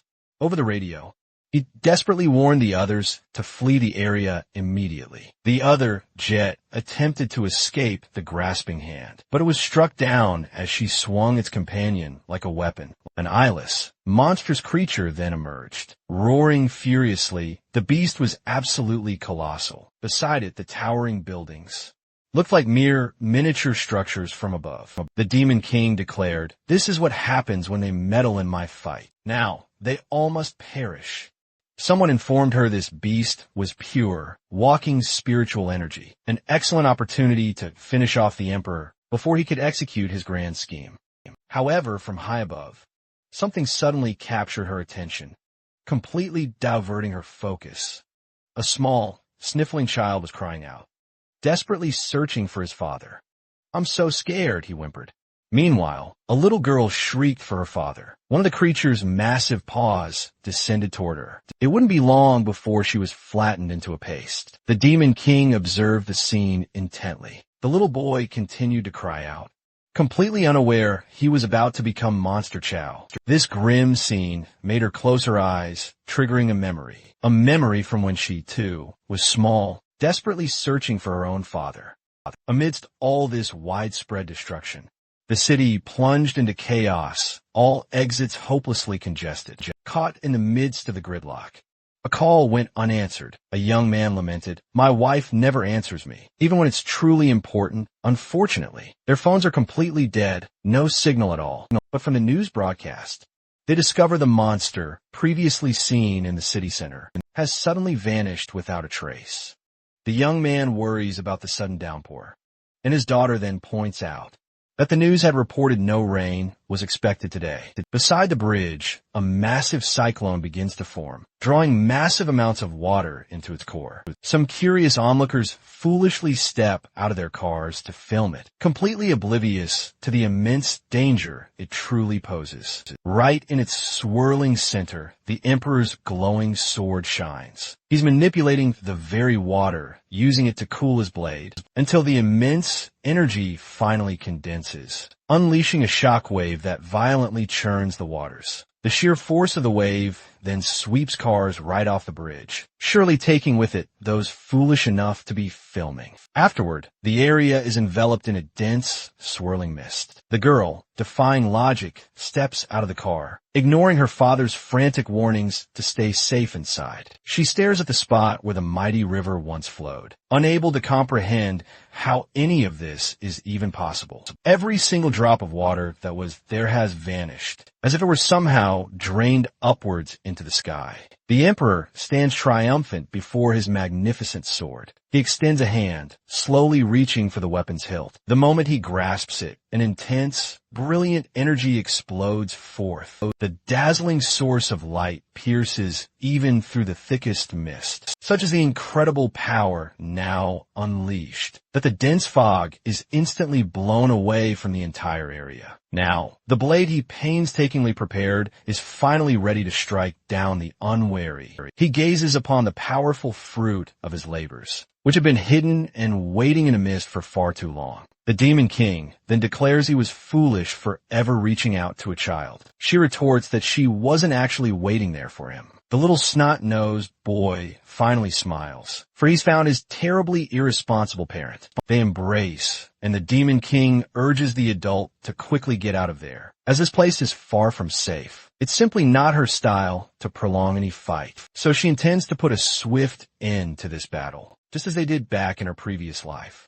Hearing this, the Emperor surprisingly agrees with her, as he positions his mighty sword high above his head. She then begins to chant an ancient invocation ritual, so her powerful ally won't be left behind. The Emperor, not to be outdone, also invokes an entity, but his entity's aura glows with distinctly Christian colors. She fiercely swings her sword, unleashing a devastating dark attack. The Emperor retaliates with an attack glowing with classic shonen hero colors. The opposing energies violently collide high above in the sky. This was exactly what she had been waiting for. And now that he wields a sword, there's no room left for excuses. As he fumbles, positioning his fingers before his face, the Emperor begins to pray. Markings appear on his face, and the sword he crafted disintegrates. Witnessing this, the Demon King instantly realizes this is a forbidden sword technique. This is what he did last time.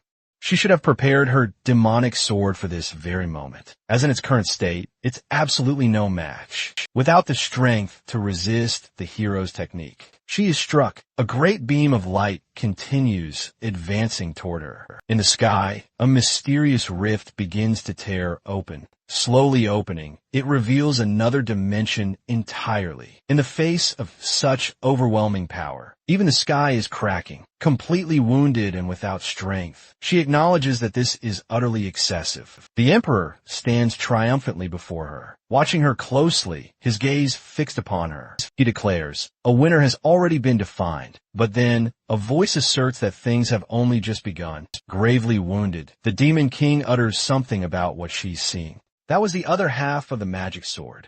The sword speaks, claiming it had hidden exceptionally well to gather its pieces. But the woman had many of them with her. Severely wounded, she retorts that not even that fake sword would be able to deal a fatal blow to her. Soon, she will recover from her injuries. And unlike him, she still possesses a magic sword, even if it is a mediocre victory. The winner had already been defined. Unexpectedly, the sword pierces her from behind, bursting through the middle of her chest. The evil sword refuses to take orders from someone whose energy is so weak. Now, both will perish in this very place. The evil sword wanted to start with the weaker one first, sending her back home, to hell. In this case, it advances swiftly. So he strikes violently at the place where the Demon King stood. But something was terribly wrong there. Entrails were missing, and only concrete remained. In a mocking manner, he declared that the Emperor played the hero and saved the damsel in distress. But he is just a bovine, almost out of strength. She asked to be placed on the ground, as she did not consent to this touch. Being saved by the Emperor is worse than being cut by the evil sword, and more hateful than being a bald woman. Fixing his gaze on her, he told her not to fall apart and to save her energy, if she didn't want to die right then and there. He's got a plan, but he needs her help. The sword had transformed into a massive monster, and being the gossip she was dying to know what they were whispering about.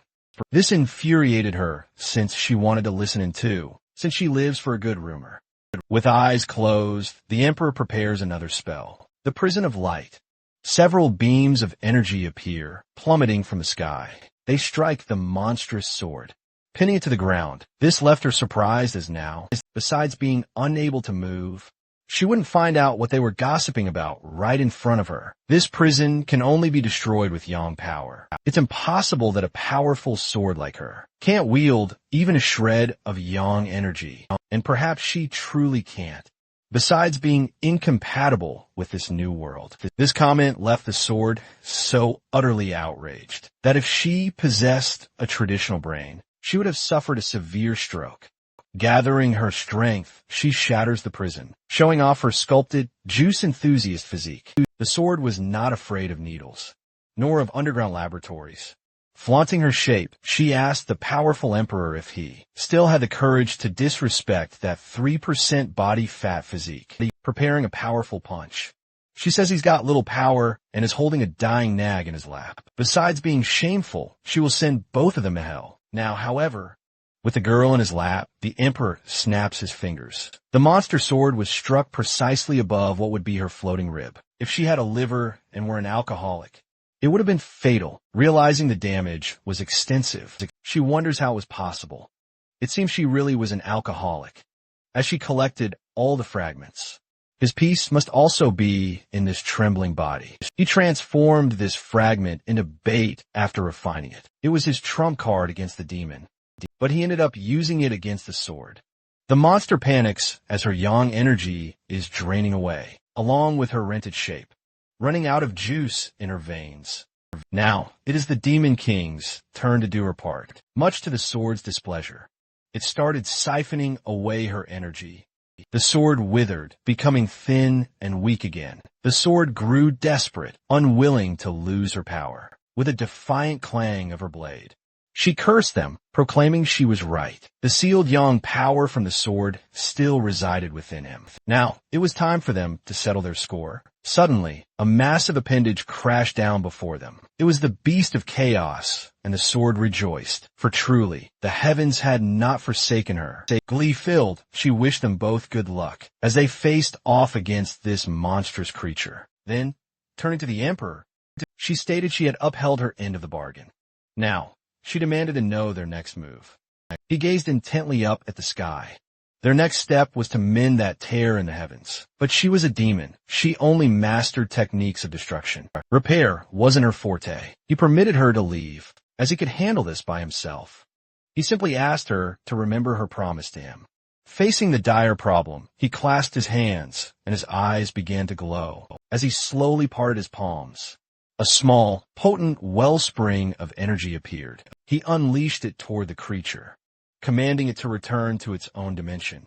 With that, he ordered the fissure to close, and the creature within it was immediately repelled. The massive tear in the sky began to seal itself. Witnessing this, the Demoness was awestruck by such immense power. With his mouth full of blood, he gasped, "It's not that simple." He coughed, completely exhausted, the act having drained every last ounce of his energy. Unexpectedly, a hand firmly grasped him, stopping him from being pulled into the rift. The Demoness implored him to hold on just a little longer. Demon tradition states that the more lives they claim, the stronger they become. Yet, she hadn't grown stronger, even after all that killing. She realized her true intention was merely to provoke him, and then to resurrect the people. This, for some inexplicable reason, left the Demoness with flushed cheeks. Believing in her word, he would resolve the situation and let her face the consequences, for he trusted the word of the Demon King. He hoped she wouldn't change her mind after rescuing him, and now she was truly saving him. With her own body already half submerged in the rift, she desperately tries to pull him back. She warns him the rift is closing, but he remains frozen. Realizing the worst is about to happen, she calls out to him one last time, her voice surprisingly calm. He points out that even knowing people would be revived, she still saved that little snot-nosed kid. Hearing this, she's utterly stunned.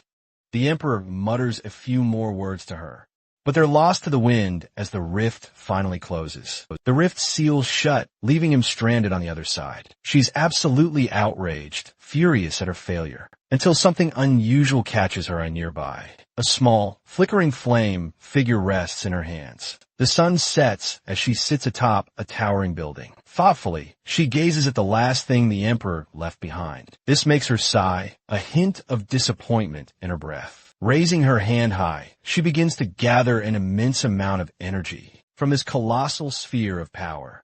Numerous beams of light blast across the entire city. The intense glow brilliantly reflects upon her face. But as the sphere slowly diminishes, the radiant glow also fades once the energy completely dissipates. She coughs violently, utterly weakened by her immense feat. Reviving a single person costs 100 years of cultivation, and all those people, they cost vastly more. Finally, she had fulfilled every promise she made. The doll she received dissolves into the vast sky. Meanwhile, she reminisces about the enigmatic immortal emperor, especially that moment she was dying in his arms. She had actually blushed at what she heard him say.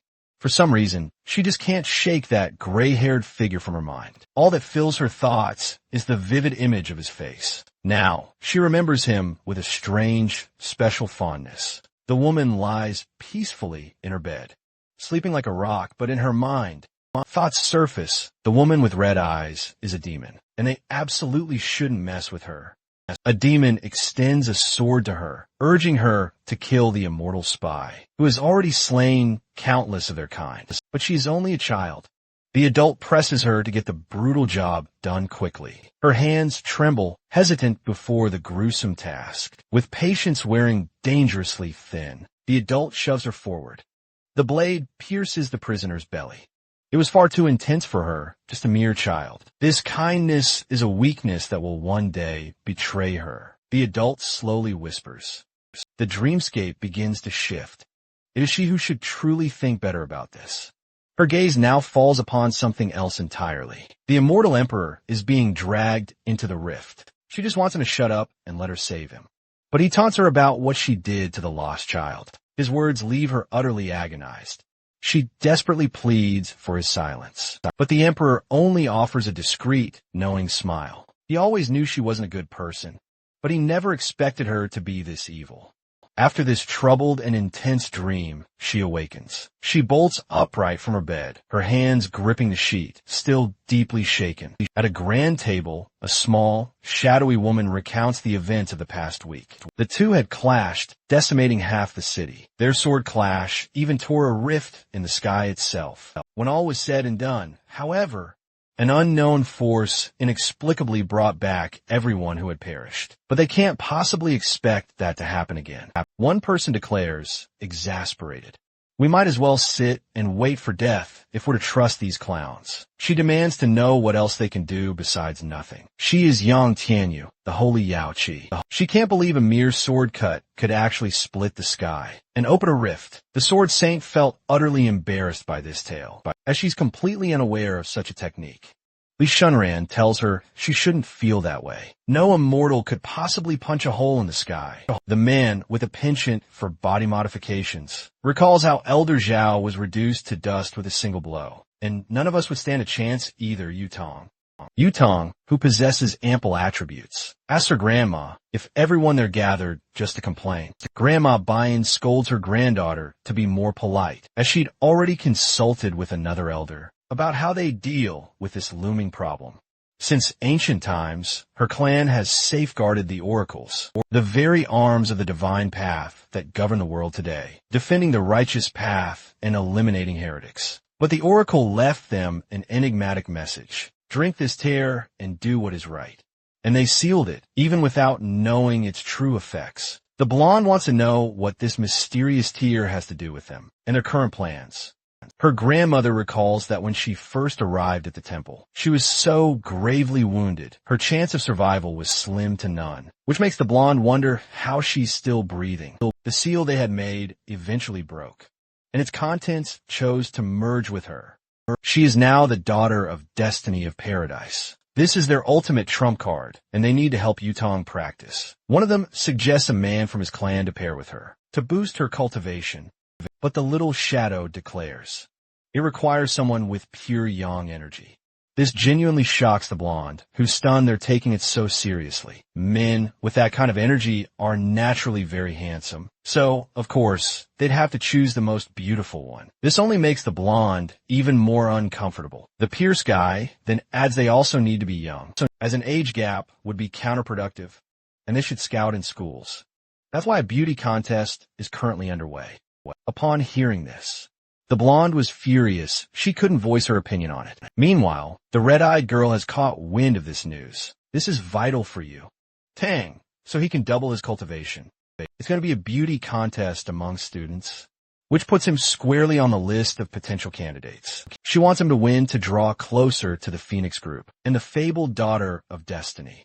In the meeting, they also discussed one more crucial thing, and she's eager to hear it.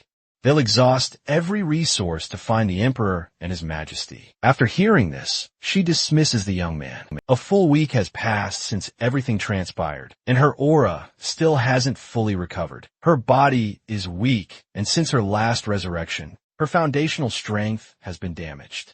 Even though this world isn't particularly dangerous, things have gotten complicated with the Magic Sword's rebellion, since the Emperor and the Demon Sword are her foes. For now, she'll remain hidden as Han Shini, but while she recovers, she'll go after the sword first. So she declares she'll keep this pot, and the man directs her to the next register. He also asked if she has a preference for monarchs, which made her blush with embarrassment. A foxy-eared little girl greets her master. She asks if he's all right, but the young man is deep in meditation. He's incredibly focused, however. He had instructed her to observe Yutang with a paper doll, so she quickly summarizes the meeting's events for him. She didn't hear everything clearly, but she mentions the beauty contest and how her cultivation needs to double to face the Demon King. On top of that, they want to know the whereabouts of her master and the demon. So the young man dismisses her, needing to concentrate fully. Using forbidden techniques severely impacts this mortal body. It's like he has no power whatsoever, and he'll have to keep Lima under the radar for a while. He executes a flawless move on the board. His opponent had, once again, fallen to his brilliance. She acknowledges it, but secretly believes she only let him win, simply because he was kidnapped on her account. A mere mortal could never truly defeat her, she was certain. She recalled promising him a wish if he ever beat her, and from a guy like him, she expected nothing less than a request for a date or something equally cliché. To her utter surprise, he declared it boring and suggested they discuss another time. She hadn't played well today. She even looked half asleep. He added she should have washed her face before school. This made her absolutely furious. She had tried to be kind to the mortal, but that only seemed to inflate his already massive ego. She swore she would never let him win again. A young girl greets Lin Mo, wondering where he'd been all day. She excitedly tells him there's a beauty contest happening, and she and her sister are totally voting for him. But Lin Mo isn't on the participant list.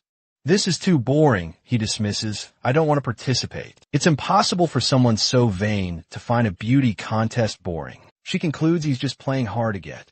So, she'll be the one to sign him up herself. It seems that holding such a contest in schools was too easy, because so far, first place is held by some smelly nerd with poor vision. She absolutely refuses to marry that clown. That is, until she stumbled upon Lin Mo's name among the contestants. Glued to her cell phone, the girl frantically calls her friends to show them. It's a video of Shun playing guitar. The young man's charisma makes their mouths water a little. Of course, she scolds them, calling them animals for devouring Lin Mo with their eyes. Wisely, one friend points out that the very person criticizing them had liked and saved that exact video. Not to mention, she even downloaded it to watch later, alone in the dark, which is super suspicious. Trying to defend herself.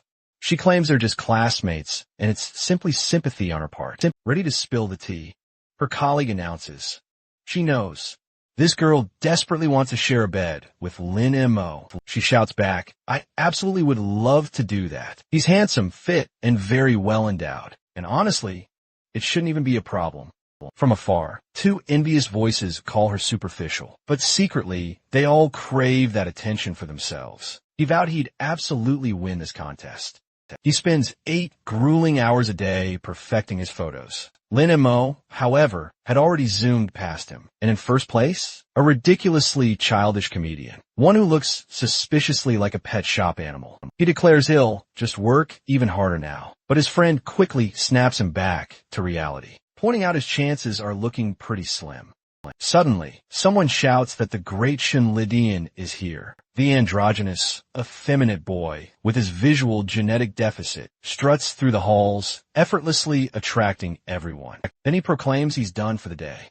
Because now, he wants to speak with Yutang alone. She thinks to herself, he probably doesn't even grasp the true purpose of this contest, but she's curious to hear what he'll say in a different voice. He expresses his hope they'll continue supporting him.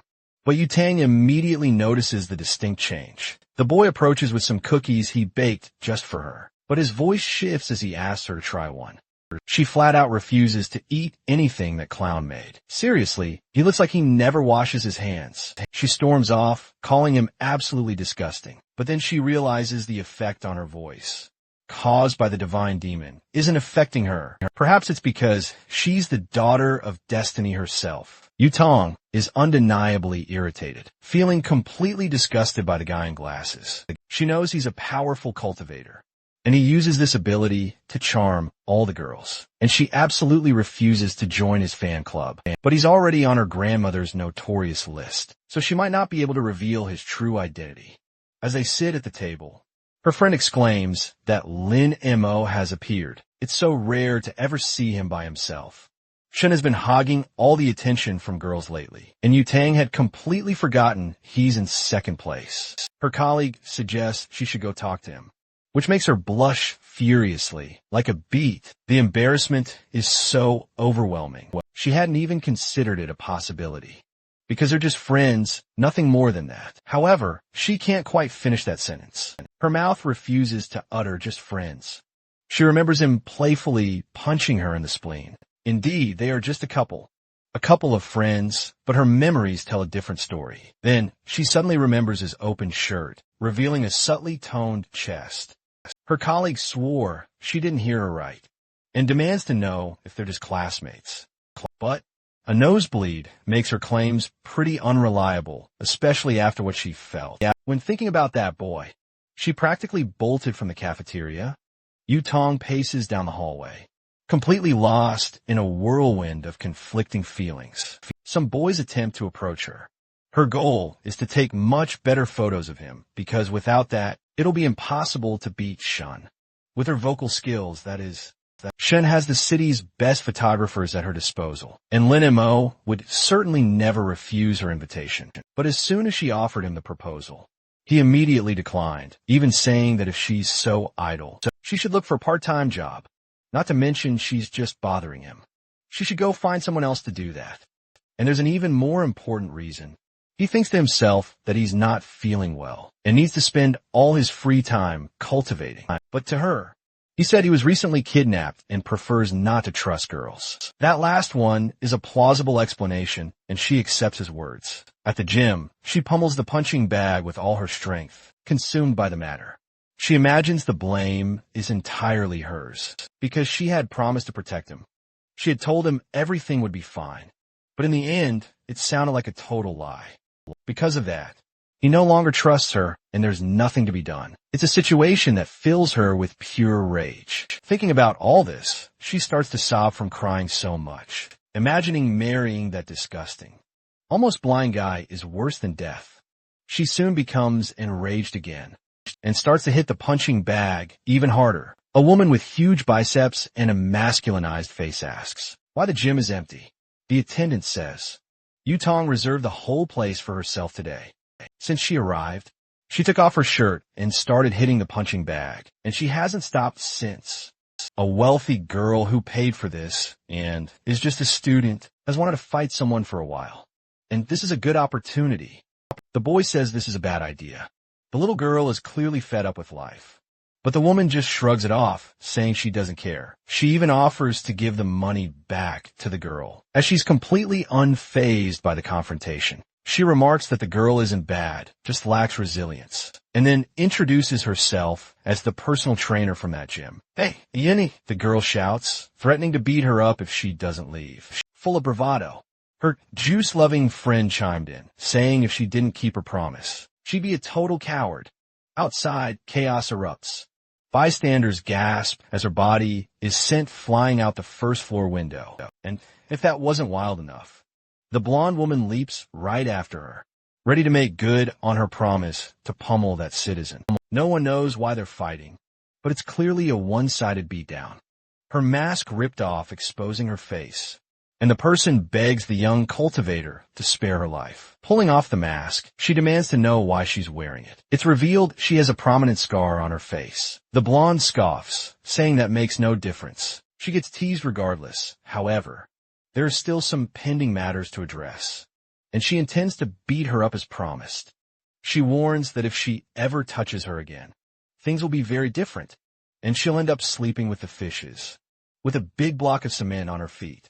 Finally, a police officer arrives on the scene, responding to a report of a crime in progress. Spotting the scarred woman, he recognizes her as a habitual pervert with a bounty on her head. She'd previously abused an 80-year-old man. Thus, in a flash, the blonde transformed from an executioner into a hero. Not only did she receive apologies from the bystanders, but she also collected the reward for capturing the fugitive. As if that wasn't enough, she was even interviewed for her heroic act. The next day, she's back in the cafeteria with the exact same feeling as the day before. Her colleague thinks Yutong asked her to call the red-haired girl to tell her about what she did to the fugitive. But no, that's not it. Every time she goes out alone, she somehow ends up making money or meeting handsome guys. Her grandma says she needs to find a partner soon, so she wonders if she could use that luck to capture Lin Mo. But Lin Mo is notoriously cold and calculating. Instead, she's advised to date Shen. The other girl couldn't stop coughing, clearly having choke. She's confident and simply needs to know everything about him. His likes, his dislikes, his daily routine, blood type, even his address. Nothing too invasive, or so it seems at first glance. Lin Mo is the redhead's best friend, practically family. He's like a brother. If she truly wants to know more about him, it's time to start shelling out some cash, because nothing comes for free. The blonde couldn't help but smile, impressed by her sheer audacity. If she spills something truly useful, she'll pocket a cool 500,000 yuan. But if she just spouts nonsense, the redhead won't even listen, declaring she's a woman of her word. Then, pulling something from her bra, She states, there's no turning back now. All those notes are packed with his habits and interests, things she's been meticulously collecting over time. Now, the blonde is absolutely buried in material she needs to decipher. However, there's one crucial detail she can confirm right away. Every day at lunch, he never eats in the cafeteria. He just grabs his meal and vanishes without a trace. But the blonde had actually noticed that herself already. A colleague then reveals he plays chess on the terrace with a girl every single day. As soon as she learned it was a girl, the blonde was immediately consumed by a fiery jealousy. She needs to know who this bold rival is, pointing where the food is. She exclaims, "The girl is right there." The blonde then whips around to see who it could be. She's never heard of anyone playing chess at that school before. It's the girl with striking red eyes. Hansini, in light of this revelation, the blonde ended up even more surprised, completely caught off guard. Then, gazing at her, a memory suddenly resurfaces. She's dead.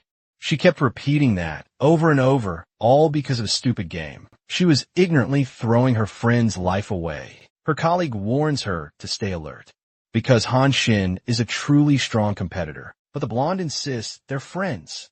At least they used to be, once upon a time, sitting on the terrace beneath the cloudy sky. She remarks, "He's finally arrived." He comments, "The weather's terrible, and there are so many empty rooms. They didn't need to stay out on the terrace." But their battle began on this very terrace, and it will end here, too. She playfully asks, "Does that scare you?" But he just retorts, "You must be joking." He adds that the weather forecast for today was both rain and snow. He then grew worried that a certain girl would get completely soaked and then attack him with her ample. His many appealing qualities. Plus, he was recently kidnapped and doesn't trust girls, but she tosses her coat to him anyway. She just doesn't want to apologize if he gets cold from the rain. Lin M.O. stares at the coat in his hands, while his classmate watches with flushed cheeks. He remains deep in thought. Meanwhile, the girl turns her face, annoyed that he won't wear the coat, but she insists he puts it on quickly, so she won't have to apologize later. When it's lost, she'll have another reason to get even, to avenge her defeat from the previous day. Next time the weather is bad, he won't go to the terrace. Meanwhile, she just doesn't want to be misunderstood. He says the sleeves are too short, but it's not tight, so she boasts her bust size is 36. But he immediately asks what size that even is, which instantly embarrasses her.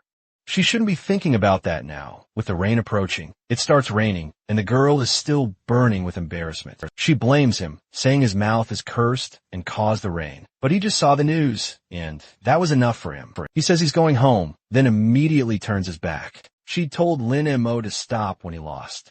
He told her to wash her face and come back. And that's what she did. Now it's raining. Today, they will play no matter what, trying to be spontaneous.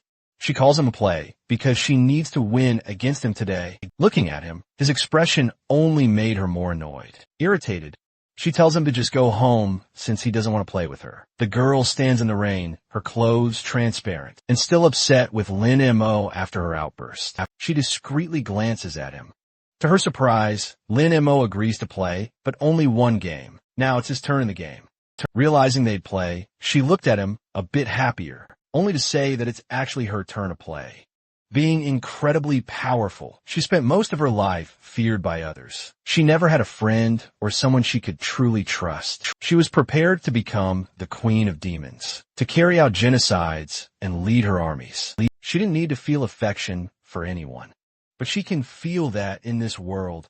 There's someone who accepts her spontaneous invitations, someone who wants to do things she likes and in her company. For the first time, she feels pure joy doing something like this. He sneezes, and the little girl instantly asks if her master is all right. He confirms he's fine, then asks about the progress with the dark door. Everything's going well. She's already published all the Sinan she received, and an impressive 8 copies have already been sold. This way, she'll have the compasses needed to track Yin energy. Then, the demonic sword won't dare to act so aggressively. She should keep all cultivation-related items hidden at home until the damaged wall can finally be repaired. Suddenly, a woman bursts in, calling out his name. She demands to know what he's done with Yutong, especially since she's been receiving so many gifts from her, and the girl is saying she wants to speak with him. Lin M.O. insists he did nothing and hopes she'll knock next time. But, they have guests over, and she wants him to come downstairs and greet them properly. But that would be a hassle, and he still needs a shower. This upsets her because Yu Tong is right behind him, yet he ignores her. Yet a marriage between them would be excellent for his family. She turns back and asks the blonde to please wait, because Lin Mo is showering to look his best. The woman then states that she, her husband, and son will have to leave, but the blonde could stay with Lin Mo. But she just wants to say something to him quickly and then leave. Right after, she calls her husband to head out, and mentions they'll only return the next day.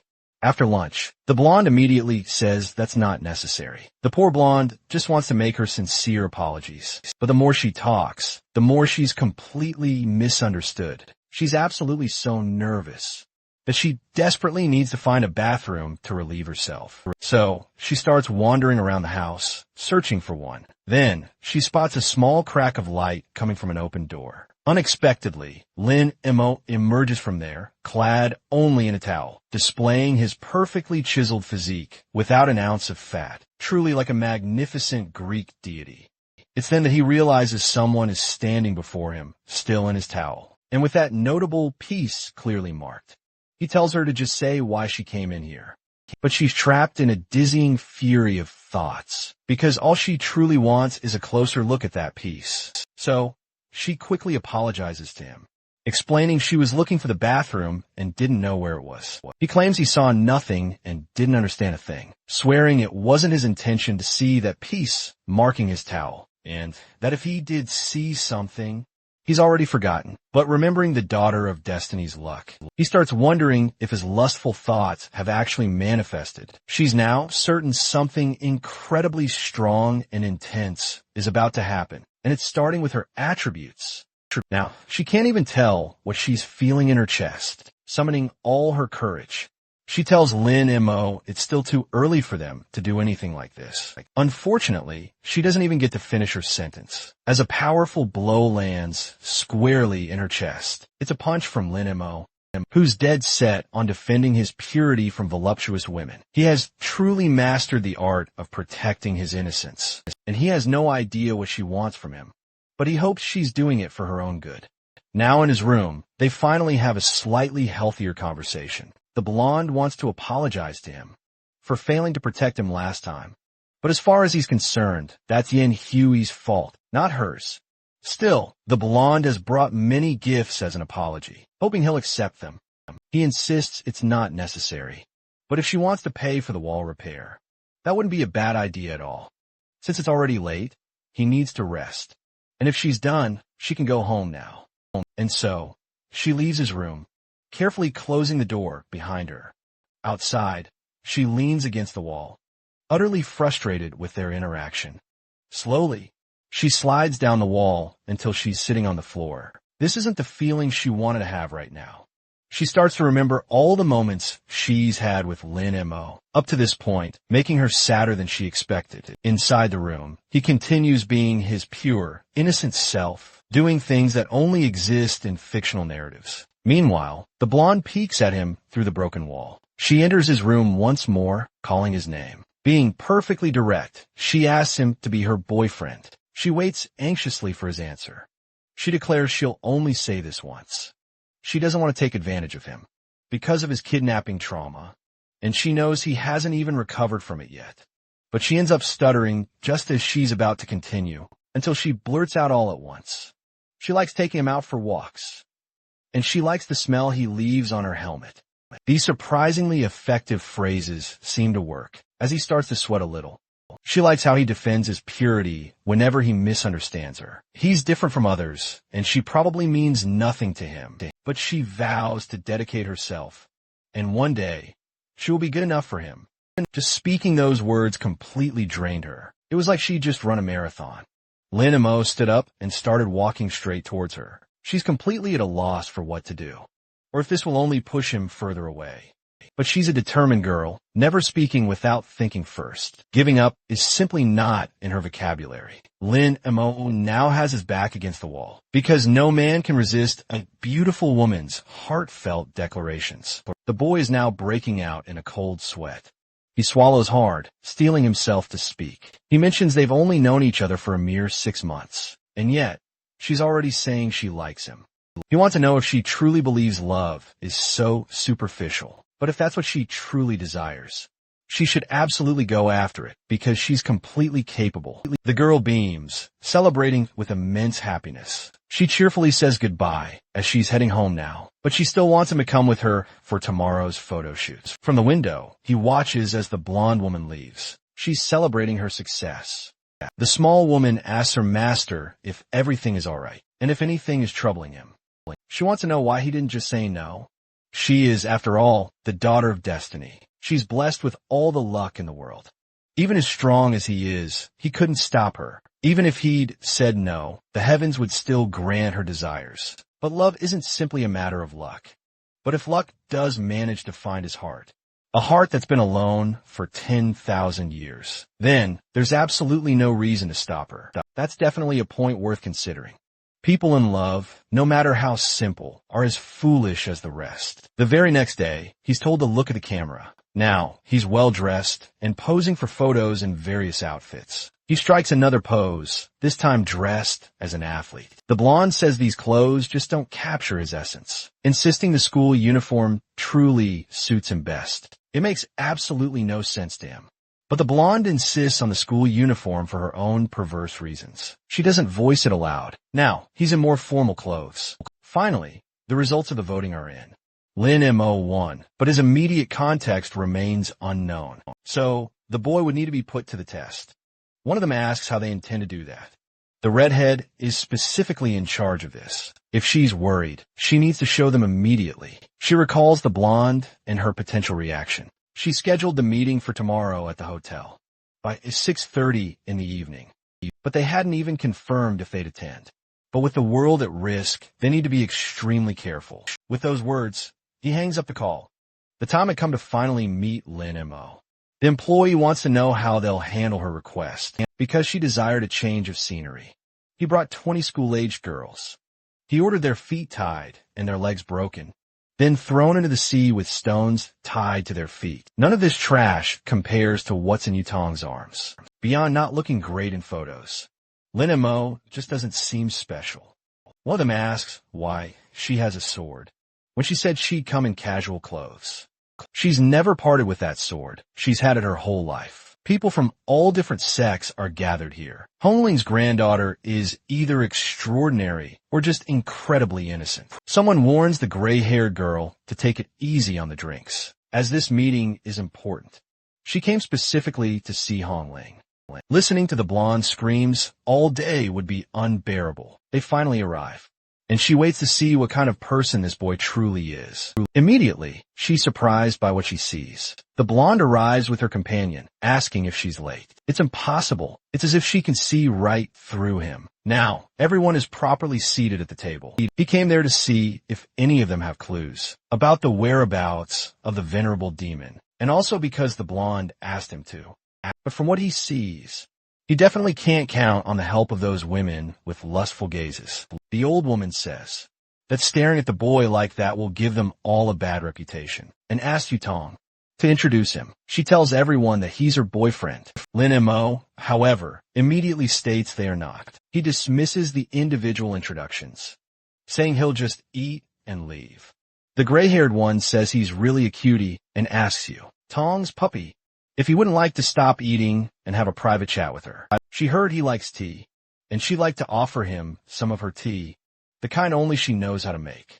That aroma is from the legendary golden silk tea. The dishes in front of him are mediocre, and he should try that delicacy that was just offered to him. The blonde, too. He instantly sensed something fishy was afoot. A suspicious speck of powder fell from beneath the girl's nail. Was it just party dust, or something far more sinister? Instantly, the blonde shoots up, demanding to know what the troublemaker put in the tea. The mischievous girl, in her defense, declares, a girl of the Jiao family would never tarnish her innocence for something she didn't do. She insists she put nothing in it. If I did, I'd rip off my own head and offer it as a gift. But if I'm innocent, you'll have to lend me your boyfriend for a few days. The blonde's fury explodes at this outrageous demand, her eyes burning with pure venom. She closes in, pressing her attributes against the girl's, daring her to repeat those words if she had the guts. She's convinced that tramp pulled a fast one, but it might just be a deliberate provocation. She warns Lin and Mo not to drink anything that woman offered him. The other girl retorts, "It's the young master's choice what he does or doesn't do." Then she leans in, whispering, "No one in the immortal world truly knows what I am, and I'm ready to tell everyone your secret." The gray-haired man tells the girl to watch her tongue. "It's only by her mercy that you've lived this long." The boy realizes Tianyu is a real troublemaker. He wonders if all cultivators are like this. She again offers him the tea, asking if he'd like some. And indeed, it seems she truly did put something in it, colorless and odorless. Yet he senses a strange energy, a parasitic poison to be exact, one of the most elusive types. He can't even tell them apart. That's why such a basic method has lasted for ages. Everyone here saw this, yet no one lifted a finger. This dinner is clearly a test to size him up.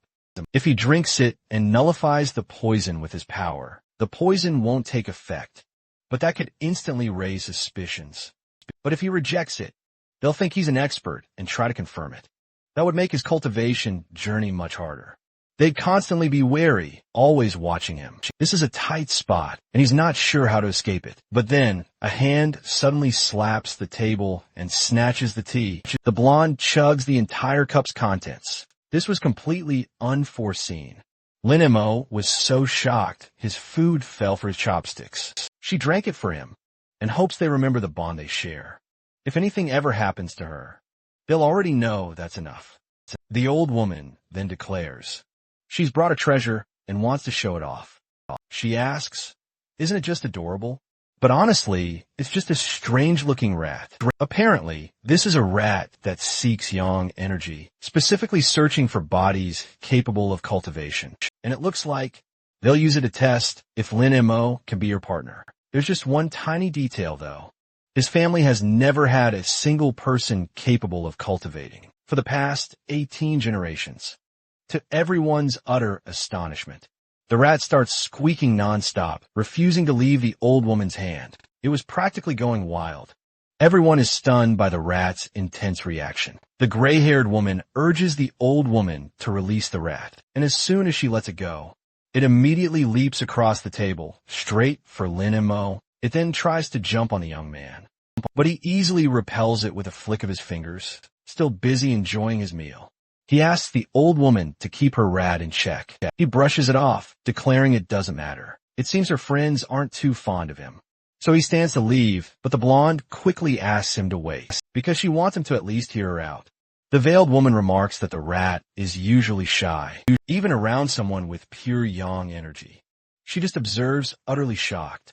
The old woman corrects her. It's not just a body with pure yang energy. Tearing up, she exclaims it's the supreme body, one she'd only heard of in legends. The Jiao family's daughter is simply too lucky, making the old woman absolutely green with envy. What happened that night must be kept strictly confidential. Anyone who leaks this information will face severe punishment. The gray-haired woman muses, imagining that Yutong won't be able to resist his body. They then leave on her motorcycle. The young man wants to confirm something.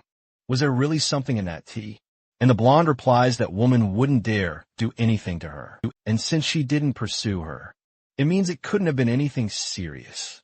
But as she's distracted, her eyes suddenly widen at the sight before her. An unhappy dog dashes right in front of her. She maneuvers her motorcycle to avoid the animal, then performs a risky maneuver. She'd rather risk her life and her boyfriend's, after all, than endanger the animals. Because of this, she can only watch Lin Mo go soaring through the air, but she manages to grab onto his arm. The two then tumble and fall to the ground. The blonde ends up landing right on top of him, and the young man asks if she could, perhaps, get off him. Worried, she wants to know if he got hurt at all. But he's fine, though a fall like that would normally hurt him. He looks intrigued by the blonde's hands, throwing snow in his face as she suggests they have a snowball fight. The poison she took is causing some strange effects. Childish behavior is definitely one of them, along with facial flushing and extreme warmth in 9 out of 10 cases. A poison that completely removes behavioral filters, making the victim susceptible to bullying or incredibly lewd behavior. Thinking about this, He observes this woman, who looks like she can't wait to sit on his face. He then agrees to play for a bit, as long as they don't take too long. This reminds him of the past, when she used to ask him to play all day. Normal people can take a break, sure, but since he's a cultivator, he shouldn't. She knows that with demons around, she wouldn't do that. In fact, she's been waiting and waiting for him all this time. She's upset he's still not an immortal emperor, but the elders say he has the potential for it. The girl wants to know how long it will take him to reach that status. Until he achieves immortality, lives in paradise, becomes emperor, and ends the demons. Anxious, she would really like to know how long it will take him. 1,000 years? 10,000 years? If that's the case, it's possible the world will end long before. Moreover, it's possible he'll never marry a mortal like her. All she wants now, really, is for him to dedicate just half an hour of his day to play with her in the snow. She then apologizes for putting him in a complicated situation. She asks him to go on and be the hero he always wanted to be. Maybe in another life, they could meet again. Who knows? For now, she'll continue to bother him. So he enjoys the snow with her. The monstrous sword says this generation of cultivators is stupid. He shouldn't have given that place to weak mortals. Since the Demon King doesn't care, he will destroy that place. The girl crawls, the air so heavy she can barely breathe. As soon as he gets close to her, the monster sword strikes her hard. But the emperor has appeared to protect her. Fuming over what had just transpired, he strikes out with his sword. The demon's sword fumes, insulted that despite its power, they sent a rookie to deal with it. He warns that his brothers will arrive soon, and the demon sword won't be able to escape. But the demon sword wants to know who's faster. Him dying, or his brothers getting here. The battle rages on violently amidst the burning village. A single blow had been devastating. But then he realizes there's something worse than his wounds. The girl he had protected is now flying through the air. It's too late. The demon's sword yearns to take his life. But then it notices something strange happening. Its feet are being grabbed, and the monster tells the rookie he's been deceived. All his attention was focused on that woman. And now he's unable to move. Its fatal blow would surely kill him. But the woman places herself in his way. He is shocked as she dies right in front of him. The monster raises its hand, her body trapped in its claws. Shaking her, it throws the body aside as if it were nothing, and declares that now it's the rookie's turn. However, it cannot complete its execution. The venerable demon is summoning it, and it wonders if its master knows about its unauthorized actions. Enraged, the emperor demands to know if he's a lackey of the venerable demon. Whether he is or not, it's far too bold of the rookie to ask him that. He should be grateful to the venerable demon for thanks to his call. He is now a hero of the immortals. He turns to Ying, still in shock, and wants to know if she's okay. Barely able to speak, she whispers that the boy has returned. She wants to know if it's really him, for she can no longer see anything. Crying, she says that it is indeed him, begging only for her to hold on a little longer, for his brothers are already coming. But she can't take it anymore and asks him to listen to her. Behind the bamboo forest on the edge of the cliff, he will need to go alone. But she hopes that in his next life, she can accompany him. Her last words to him were an apology. The fire continues to consume the forest. Amidst the profound mourning that the emperor felt, the future demon king tells her father that the sword is problematic, and that it's only a matter of time before greater consequences arise. He could not continue to shelter something so problematic. She should learn from this. Killing and destroying isn't inherently bad, but her father simply gives her a severe slap across the face. Killing insignificant people or killing bandits is all the same thing. Her weakness will cost everything her ancestors fought for, and perhaps she won't be the next venerable demon. He remembers her request from when it was snowing, and how he never had time for that, until his eyes land on something looking at the moon. He remembered what she said, that if he kept practicing, he would have gray hair. His memories make him cry. That morning, she told him to be a hero so they could meet in the next life. Now, who stands before him is the blonde. But he remembered the promise of his first love, that she would continue to bother him, to play in the snow with her. All he wants is to stop lamenting and stop making the same mistakes. The blonde looks at the screen, intrigued. She ended up encountering something unexpected. She needed to read that carefully. Wei Chin had made an attempt on her own life and was successful. She lamented for that woman. Soon after, another message appeared on the computer. The person was not well and is canceling the game team. Now she is furious with Han Zini. All of this is surely her fault. If it weren't for the blonde, she and Zini wouldn't have ended up in this situation. Almost losing her senses, she laments for Wei Chin. Meanwhile, the ominous woman wants to know what will happen if the blonde stops living. Right there, but she apologizes for... She didn't imagine that her family would put so much pressure on her because of a tournament.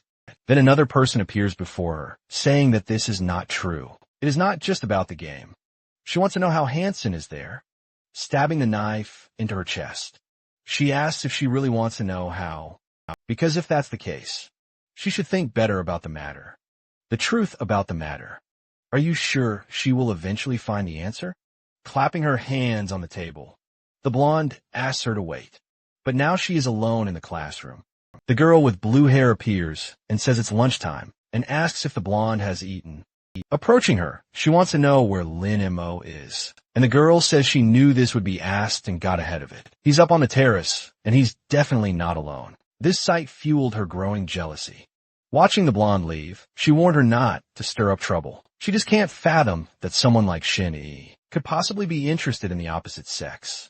Plus, she's never heard a single word from her on the subject. She absolutely has to see with her own eyes what exactly they're up to on that terrace.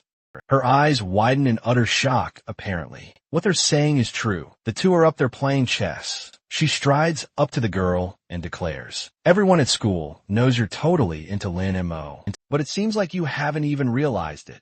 She explains they've been playing here daily ever since they met, and that everyone at school knows this, except for her. The blonde bristles, clearly deeply irritated. "Since you're here, I have something I need to ask you. Something related to your older sister." But the brunette retorts that the question makes no sense, since neither she nor the blonde's older sister has anything to discuss with her now. "I know she's guilty, but I just want to know why she hates me so much." The brunette then steps even closer, leaning in, stared her down. She hissed, "You know absolutely nothing." Curious, the blonde demands, "What exactly don't I know? Tell me quickly," she urges. "If you liked Wei Chin that much, you should have gone after him yourself, with your current strength. It shouldn't be hard," the blonde retorts. "If this is some kind of bad joke, you'll regret it." Touching Lin Mo's shoulder, she asked him to come with her. "I can play with you. I'm good at it too." But the brunette grabbed the blonde's arm in the meantime, leaving both Lin Mo and the blonde completely perplexed. She insisted the tradition of their games shouldn't be broken, and that the blonde was being far too friendly with him. The blonde then snaps, "I'm his girlfriend. What exactly are you to him?" And she replies, "I'm the only one at his level in this game." Standing up, he firmly states, "I belong to no one, and if you two intend to just talk, I'm leaving." Before he could actually leave, the blonde seized him by the arm. "Since you're leaving," she declared, "you're coming with me." Finally, he says to Tong that she's being incredibly childish. She just tells him to go ahead and snitch to the teacher then, but the blonde can't quite figure out why. She feels this intense way whenever she sees Lin Mo with that woman. That's when Sheenie suddenly grabs her by the arm. This instantly sends the blonde into a furious rage. It's the second time she's grabbed her like this. The brunette wants to know if that's even a problem for her, because she honestly couldn't care less. Outraged, the blonde reminds her she already said she likes Lin Mo, burning with absolute jealousy. She demands to know if she's trying to steal him away. The brunette then declares she's completely fed up with the blonde harassing a guy like Lin Mo. Manifesting her powerful aura, she states she won't repeat herself, and it's best if she lets go of her right now.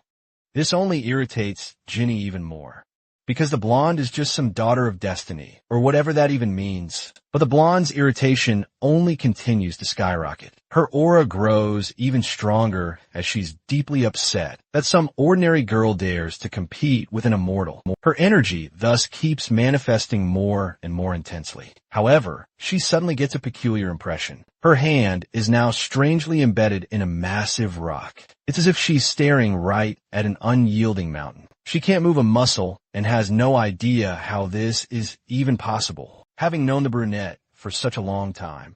She can't believe she could also be an immortal. Now, she watches her with much more curiosity. Nearby, Lin Mo realizes things have just gotten seriously complicated. He's the one who can't believe who Shin Yi truly could be. After the incident, the blonde rides her motorcycle deep in thought. It just doesn't make sense for Jinny to be a cultivator. However, despite all this, she'll now focus on discovering the full truth about what really happened. On the phone, someone confirms they got the recording she requested and that the incident apparently involves. But she abruptly interrupts him and quickly demands for the video to be sent to her. Until then, there was nothing suspicious at all in the recordings, and she truly suspected nothing.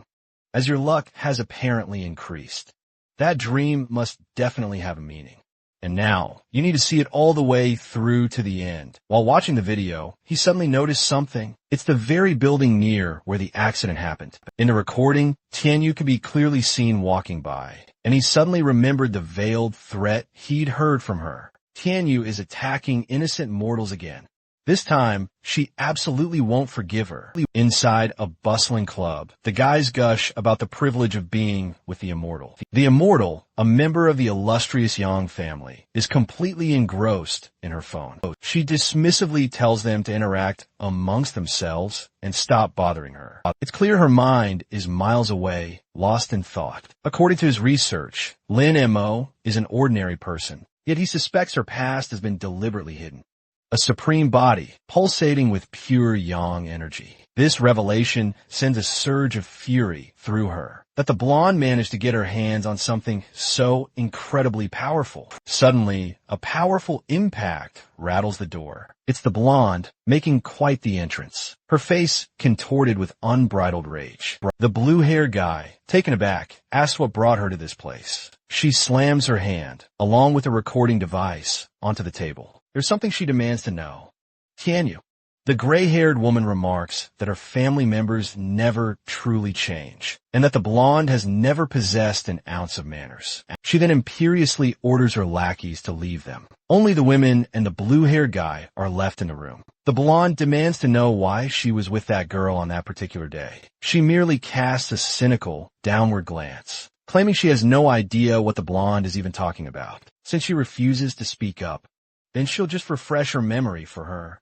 Back in the day, Wei Qin was a vital part of her team, and together, they fought their way to the spring selection finals. The team they ultimately defeated in those finals was known as Heaven's Gate. The gray-haired woman, unimpressed, asks if she's supposed to be wowed yet. Furious, the blonde snarls, telling her to stop lying. Because she knows you, Tianyu, were the true leader of that team. Consumed by envy, she ruthlessly injured Shin Yi and murdered Wei Qin. She did this purely to spite the blonde, and to sate her own twisted, sick pride. Then, a mocking hand glides over her lips. She lets out an exasperated sigh, having heard it all. Soon, an uncontrollable, unsettling smile begins to spread across her face. But this is a deadly serious matter, and the blonde demands to know what exactly she finds so amusing. She purrs that the blonde's furious tongue is truly adorable. With an air of supreme patience, she then lights a cigarette. Back during that time, you see, she was simply bored and put together a team that, indeed, lost in the finals. She genuinely knew nothing about their opponents, and only just learned that it happened to be the blonde's team. But if she had known it was her facing them on the other side, she certainly wouldn't have taken it so lightly. The blue-haired guy interjects, saying that the gray-haired woman hails from a venerable family of immortals, and would never stoop to wasting her time on such trivial matters. Feeling utterly bored at the moment, she simply wanted to take a little stroll. That means absolutely nothing. She doesn't even recognize that girl. Being in the same recording as her is purely coincidental. The blonde snatches the phone from her hands and questions if it truly was just a coincidence. They entered and left the building together. Right after Wei Qin jumped from there. That's no coincidence. But the gray-haired woman argues that many people pass through there. Assuming she's involved, however, is premature. If she wants a fight, she can have it, because she's not afraid of her. This time, she'll take this seriously and won't hesitate for a single second. So it's best if she leaves before I get truly angry. Furious, the blonde delivers a powerful kick to a nearby object. She demands the girl repeat what she just said, and the blue-haired guy struggles to hold her back. He declared he'll spare her life today as a gesture of gratitude to her father. But as soon as he uncovers the evidence he needs, he will utterly destroy her and her entire family. With those words, he began to leave the area. The guy comments that Yutang is extremely impulsive, but what she said is utterly serious. With an icy gaze, the gray-haired woman wants to know if he truly doesn't believe her. That's not quite what she meant, but it's been a truly tumultuous year, and it's unwise to anger the family that provides their strongest support. Still smoking, she tells him he can go and doesn't need to wait. So he departs, grumbling that they're all so rude. The girl remains alone in the room, cigarette in hand, making a call. She orders them to uncover who leaked the recording, and that the responsible person should be executed immediately. With that, she slammed her phone down onto the table. Indeed, she harbors envy for the blonde, but she doesn't mind eliminating a few mortals now and then. But this time, she'll do it simply, brutally, and without a single scruple. She will utterly eliminate the blonde once and for all. Inside a restaurant, he observes the waitress. She appears to be presenting him with the menu options, gazing at the fried crabs on display. Lin Mo claims she had ordered that. Responding to his comment, the girl confirms that it is indeed that. Lin Mo wants to know why he received something different then. Then he explains it's a special menu created by the blonde. The cook had never laid eyes on such exquisite ingredients in her entire life. For Lin Mo, however, all of this was completely unnecessary. The blonde, looking a bit miffed, stood beside him, having overheard his words. She explained that this was a rare delicacy brought from distant lands, and she desperately wanted his help to identify its ingredients. Since she specifically asked for his assistance, Lin Mo would agree, giving an enthusiastic clap. She was absolutely delighted by his response. The blonde then instructed the cook to bring out the other dishes, since her friend simply wouldn't eat there. Knowing Lin Mo preferred to dine in peace, she had reserved an empty room just for him to enjoy his meals. In response, he merely stated that the blonde no longer needed to bother with such pointless efforts. Upon hearing this, she immediately grabbed him by the arm. He then shot her a sharp glance from the corner of his eye. "That's not pointless at all for me," she declared, "because it's a gesture brimming with significance. I'm madly in love with you, and I hope to deflower you one day." Indeed, it was absolutely brimming with meaning and countless hidden intentions. Hearing her bold confession, he was momentarily taken aback, but soon a discreet smile touched his lips. Well, if that's the case, then it was all good for him. As Lin Mo began to walk away, the blonde immediately noticed a pair of approaching feet. She was utterly stunned by what she saw next. It was the brunette, once again inviting Lin Mo to play. The blonde then boldly stepped between them, urging them to start in the room she had specifically reserved for him. And if he truly wanted to play with someone, it could be with her, she declared. Seeing this, the brunette scoffed. The blonde is always like this, imposing, carefree, and absolutely loving causing trouble for others. She then gestured around, asking him to take a look. There's several students right here, watching us. For them, lunchtime gossip like this is simply delightful. She claims she did all this for Lin Mo to be at peace. But all she's done now is draw even more attention to him. Not to mention my own body was hurt because of her. Hearing this, the blonde shouted back, "That's enough." She then furiously shooed the onlookers away, declaring they hadn't missed a single thing here, and didn't need to keep gawking at them. After that, she let out a profound sigh. Finally, she admitted, "I've analyzed my problem with my older sister, and I know I made them suffer. I'm painfully aware that I got her into trouble, and I understand she might even hate me for it. But there's absolutely no way I'm handing Lin Mo over to my rival." And the brunette isn't giving up her gaming partner either. As the two squabble, Lin Mo suddenly announces he's leaving. The truth is, he's pondering the brunette's true nature. Seeing him go, the blonde attempts to make him stay. However, the brunette stretches out her arm, blocking her. She asks her not to cause Lin Mo any more trouble. Yutong declares she doesn't care if she's a cultivator too, but she shouldn't use the game as an excuse to be with him. And if she likes him, fine. But she absolutely shouldn't interfere. But if she's only approaching Lin M.O. for revenge against the blonde, and to hurt his feelings, things will get complicated for her. But that's not exactly what happens next. Blushing profusely, she claims she doesn't like him. They're just gaming partners and nothing more, she insists. Hearing this, the blonde finally releases the brunette's collar. Since she's honest and has good intentions, the blonde will let it slide. She makes it clear that the brunette is no competition for her, as the blonde can offer Lin M.O. everything. And she wants to know, what can the brunette offer Lin M.O.? Without a moment's hesitation, she says she can play with him. This immediately shuts down Yu Tong's argument, bringing her hands to her head in exasperation. She declares she can't deal with this anymore. Now, she's all alone on the terrace, without her friend. She extends her hand over the chessboard. Playing alone is definitely incredibly boring. She's played alone for decades. But this time, it's the most boring session of her entire life. She gazes intently at the terrace door. After everything that happened, he still hasn't arrived, and she recalls what the blonde said to her about what she could possibly offer Lin M.O. Indeed, she truly doesn't know how to answer that. All she can offer is a cold terrace and a game of chess. Though she's regained some of her strength, the cold doesn't bother her, and Lin M.O. is just a mere mortal. Yet he's played with her in the cold, completely unbothered. This realization leaves her utterly shocked. The venerable demon, caring for a mere mortal. But as a demon king, if she claims the world for herself, she could offer everything to Lin M.O. While she was lost in thought, she heard the door immediately creak open. She rushed to see if it was Lin M.O. arriving, but only a tiny creature was there. She's completely baffled, not knowing what to think. The cultivators here are so incredibly weak. Her only threats? The immortal emperor and that wicked demonic sword. From her perch on the ledge, she delves deeper into thought. Never in 1,000 years has she felt anything like this. She's riddled with anxiety, desperate to know if he actually went to the room, Yu Tang somehow got them. She then mused that young people nowadays are quite sensitive, and perhaps he went there because of their earlier encounter. Yet, she can't fathom why he's consuming her thoughts so much. After all, he's just a gaming partner.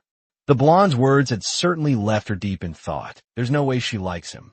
And she hopes Lin M.O. doesn't get the wrong idea about her feelings. So, she resolves to clarify things with him immediately, to prevent any misunderstandings about her true feelings. The moment he answers his phone, she promptly introduces herself.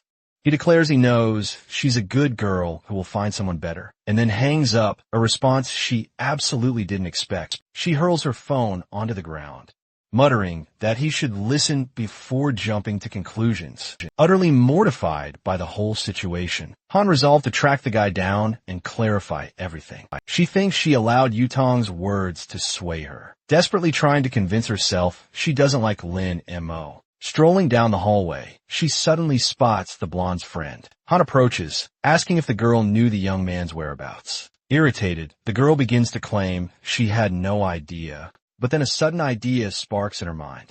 She claims she saw him playing basketball on the school court, and if Han truly wanted to find him, she'd better run. Han is utterly incredulous at this information, considering basketball is absolutely not his usual sport. But the blue-haired girl simply retorts that she couldn't care less if Han believed her or not. As she quickly leaves, the brunette crosses her arms. She finds it highly suspicious, but decides to go anyway. A few students were busy practicing on the school court. The girl scans the area, searching for Lin M.O. Suddenly, she spots Yu Tong in the middle of the game. The blonde perfectly sinks a basket, earning cheers and praise from her peers. Han is utterly indignant at the blue-haired girl's blatant lie, but resolves to confront her rival directly. Just then, a group of girls passes by, hauling furniture from the sports club. Yu Tong, however, notices Han's presence. Han glares at her rival, demanding to know the young man's location in a very direct manner. Casually spinning the ball on her finger, the blonde simply replies that she has no idea, and questions if he hadn't gone to play. Go with her, the brunette shrugs, ignoring Yu Tang until someone shouts for her. At that moment, the ball is thrown with all its force in her direction, but she stops it with her hand. Han asks if the blonde wanted to say something to her spontaneously. The girl invites her to play since she was around. The brunette throws the ball, saying that would be boring. She adds that the game was very childish, just putting a ball in the basket to win. Yutong watches the thrown ball, becoming shocked when the ball perfectly hits the basket. Han asks what was so funny about that. Indignant, the blonde says that just because she made the basket doesn't mean she is good, questioning if the girl was afraid to face her, adding that a refined girl like Han only knew how to play. Go Yutong tells her to go away, leaving the brunette irritated. Turning her back, Han thinks that the rival was just the daughter of the heavens. Angry, she questions how the blonde dared to provoke her so many times. With a smile, Yutong teases, asking if she didn't like what she had said. Han stares at her, saying that whoever scores a basket would be the winner. Conceited, the blonde says that if she won, the rival would never play. Go with Lin Mo again, offering a deal. She adds that if she lost, she wouldn't interfere in their game again, and the brunette agrees. Some boys approach to bet and film the girls' clash. Yutong asks if her opponent would play wearing the uniform, or if she wasn't taking it seriously. Han arrogantly replies that only those who were worth it deserved a change of clothes, taking the ball in her hand. She said that obviously that wasn't the case for her rival. At that moment, the girls moving the club's furniture asked for permission. Passing by with a table and nail from the transported furniture ended up falling on the court floor. The sharp tip shone without anyone noticing the danger. Han takes the initiative, announcing the start of the game, but Yutong asks to add one more condition. Neither of them could use their immortal powers to avoid causing problems for the civilians. The brunette reassures her, stating that wouldn't even be necessary to defeat a novice. The blonde warns that whoever uses it will be disqualified. Han passes the ball to Yutong to get things started. The girl moves in on her opponent, dribbling the ball confidently. She boasts, telling everyone to watch her crush her foe. The brunette stands perfectly still. This leaves the blonde utterly confused. With a lightning-fast move, she zips past Han. The blonde dribbles the ball right past her stationary rival and charges straight for the basket. Some students in the crowd recognize that movement as Yutong's lightning zigzag, her expression smug. The girl is certain this will be an easy victory, but she soon realizes the ball is no longer under her control. She spins around, wondering when her opponent snatched the ball. Coolly confident, Han says there's no need to switch between defense and offense. She hurls the ball hard toward the blonde, daring her to keep on attacking. With a sadistic grin, the brunette declares she'll play with her until her last breath. The excited crowd roars for Yutong. The blonde admits her carelessness and declares, "This time, I'll get serious." She moves like lightning, leaving Han behind. The audience is thrilled by the movement, which is even faster than the previous one. The girl leaps, ready to make the basket, but a blur suddenly appears right next to her. Yutong is shocked when her rival leaps even higher, completely preventing her from scoring. Han snatches the ball again. The blonde is incredulous at how her opponent managed that. The two land back on the court floor. The brunette taunts, asking if her rival wants to try again. Filled with rage, Yutong demands to go again. She dribbles the ball cautiously, while Han remains still. The girl remembers her opponent wasn't this powerful before, doubting if this is truly Han Xian. But she soon decides to focus, realizing she'll need a strategy. The blonde bends her knees, and her enemy wonders if it will be a direct shot.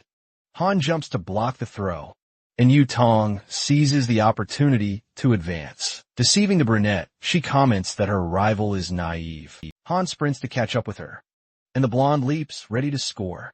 The brunette doesn't give up and charges at full speed, jumping to block her opponent. She hits the ball hard, causing Yutong to fall. The crowd gasps, stunned by the incredible block. Whispers spread that the blonde must have been injured. Han, oozing superiority, speaks up. She taunts her rival to admit defeat, claiming she's no match. Rising, the blonde defiantly refuses to accept her loss. But her opponent asserts that no matter how many times they play, the outcome would always be the same. She declares the undeniable difference between them is raw power, commanding the girl to simply give up. Fueled by rage, Yutong unleashes a powerful throw, sending the brunette straight to hell. Han barely has time to react as she spins around. The blonde streaks past her, the ball bouncing wildly around the basket. And that's when Han realizes Yutong's audacious plan. she manages to catch up to the blonde, but her rival shoves her aside with force. The brunette then steps on a fallen nail, wincing in pain. She races to stop the impending attack, but finds herself in a critical disadvantage, realizing then that this is the immense difficulty of facing the daughter of destiny. Yutong leaps, soaring higher than the block, enraged. She bellows at her rival to get out of her way, unconsciously activating her dormant powers. She slams the ball into the basket with furious force, channeling all her strength. Han tumbles backward to the ground, shards of glass showering down on her. The entire crowd buzzes, completely stunned by the scene. The blonde stands triumphant before the demolished basket, while her adversary lies fallen. Yutong steps back, muttering that she lost. Some boys rush to aid the brunette, insisting she needs to go straight to the infirmary. But she dismisses them, claiming she's fine, just a few scratches. Just then, the girl starts bleeding profusely, and the boys desperately urge her to the infirmary. They warn that if she doesn't go, they'll call emergency services themselves. Han recalls the searing embarrassment she felt earlier, when her ribs were broken, and she finally agrees to go with them, as everyone marvels at how she's still able to walk, despite those severe injuries. Meanwhile, some boys find Lin and Mo eating alone in a room. They recount to the young man what transpired between the girls on the court. One of them points out that Han is now in the infirmary, and that he really should go see her. But he coldly refuses, leaving the boys absolutely outraged. They shout that everything happened because of Lin and Mo, and he absolutely must take responsibility. The young man fixes them with an icy glare, instantly frightening his peers. They quickly back away, stating they've done their part by telling him, and whether he goes or not is entirely his choice. Irritated Lin, Mo reflects on whether he should go or not suddenly. The doctor opens the infirmary door and, seeing the young man outside, says he can come in to see the girl. Reluctantly, he enters, deciding that since he was there, he would talk to Han. He starts the conversation by saying he heard she got hurt, but soon he stares with wide eyes. The girl turns around embarrassed. With her shirt open, Han, with a flushed face, looks at the young man. She apologizes for the misunderstanding with Yutang, but didn't like how she made him seem like a weak man. The young man gets irritated by these words. He says she was an opponent worthy of him, and wouldn't want her to think like the other girls. Han asks if she was like the girls who only wanted his body. Lin Mo remains expressionless, and the girl jokes that she should have taken a picture of his face, removing shards of glass from her thigh. She says she wasn't like the others with a red face. He couldn't control his expression and heartbeat in the presence of a naked girl. The young man asks if she was pretending to be strong, since the girl winces in pain while removing the glass, with veins bulging in her face. She replies that she certainly wasn't. The boy says she wasn't very good at bandaging, since the wounds were getting worse. He offers to help since he knew a bit about medicine. Han tries to dismiss him, but the young man bends down to check the wounds. Removing the splinters, he instructs the girl not to move. The girl shivers in pain as the young man carefully pulls out the shards. Lin Mo mentions there was a lot of broken glass in her leg and warns that he would remove them, disinfect the wounds, and bandage them so she wouldn't have scars. The afternoon passes until he finishes bandaging her leg with the measures he took. The treatment would be temporary. The boy says he would now treat the girl's back and rear. Han gets alarmed, but he asks if something was wrong or if she wasn't in pain anymore. Embarrassed, she says she would take care of that herself. The young man says she wouldn't be able to do that and that she didn't need to worry because he would help. She insists she would do it alone, thinking it would be impossible to show her rear to a boy. Lin Mo tells her to take off her clothes, leaving her utterly flustered. She hesitates, already wearing so little. Then a thought sparks, making her blush, and questions his intentions. He reassures her he's not interested in her. He just wants to tend to her wounds. She insists it's just a tiny scratch, not worth the fuss. Then, in a serious tone, he orders her not to waste his time and just turn around. He views her as nothing more than a whiny baby, refusing to take her medicine, and then scolds her for acting like a child, given she's a mature woman. Still blushing, she insists that's not why. She then asks him to turn around while she undresses. He agrees, then turns his back to the girl.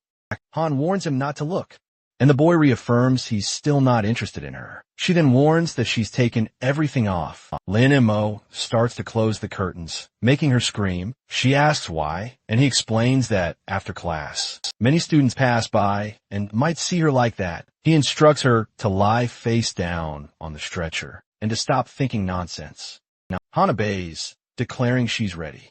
Her back reveals more embedded glass fragments. The boy then puts on gloves, announcing he'll begin seeing the girl lie there. He wonders if shame even exists in this world. Lin Mo then carefully removes the shards with tweezers. The girl is surprised. He's not only good at gaming, but also at bandaging.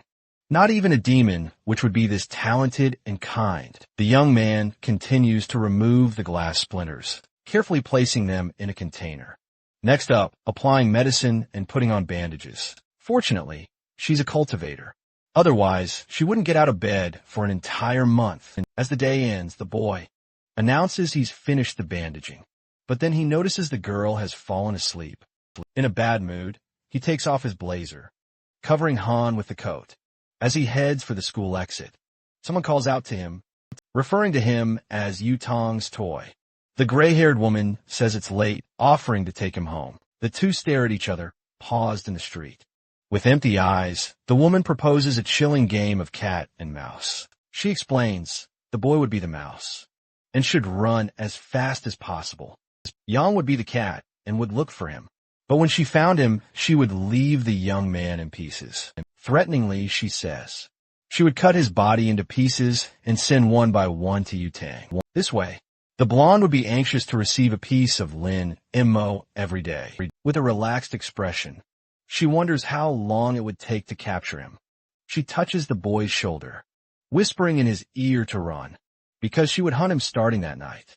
The boy walks away, and Yang tells him not to stress too much. Watching him leave, she says she would make Yutang pay for what he had done to her. Lin Mo walks expressionlessly. He was upset that the immortal world had no way out. The young man reasons that an ordinary person like Yang Tian, you did not inspire fear, but if someone made her angry, she would not rest until she got her revenge. He looks at a men's clothing store, thinking it would be difficult to hide his identity amidst that chaos. In the immortal world, the salesman welcomes him, remembering Yang's touch on his shoulder. He decides it would be better to change clothes. The woman had placed a mark on him, and to avoid exposing who he was, he could not erase it after some time. The young man summons the fox Chin immediately. The little fox responds to the call, and Lin Mo instructs her to throw the old shirt as far away from home as possible. Irritated, the young man hopes it was just a prank, because if she tried something, he would destroy her in the school infirmary. Han stands up holding the young man's jacket. In all her years of battles, she had never been so careless as to sleep in someone's presence. The girl blushes, thinking that now she owed him another favor. Suddenly she remembers Yutang, questioning what she had ever done for him. Han thinks about inviting him to dinner, since he liked delicious food. She decides to research how to invite a boy to dinner in that world. Soon after, she feels embarrassed, because the demon queen owed favors to a teenager. Lin Mo's jacket catches her attention. The girl notices that the piece had a nice scent. Han throws herself on the bed, burning with embarrassment. She lamented about the overwhelming number of rules in this world. Even the demon world's rules weren't this complicated. Determined, the girl summons an exact copy of herself, Han. She orders her clone to practice inviting him out every step of the way. The clone says she understands perfectly. But wait, she still hadn't reserved the restaurant or confirmed the time and place. The girl tells her clone to call Lin Mo and invite him to dinner. But the clone retorts, "Why do I have to do that?" Han nervously explains that he'd seen her without clothes and even healed her wounds. She really has no decency to call him herself. Understanding the awkward situation, the clone immediately dials the number, leaving the girl utterly shocked by her directness. She trembles with nerves as the clone talks to the young man. The clone coldly states she wants to pay for dinner, since she absolutely hates owing favors. This leaves the girl completely desperate. Han hears the clone arrange to meet the young man after class, and finally feels a surge of excitement. The clone confirms he accepted, and Han jumps for joy, ecstatic.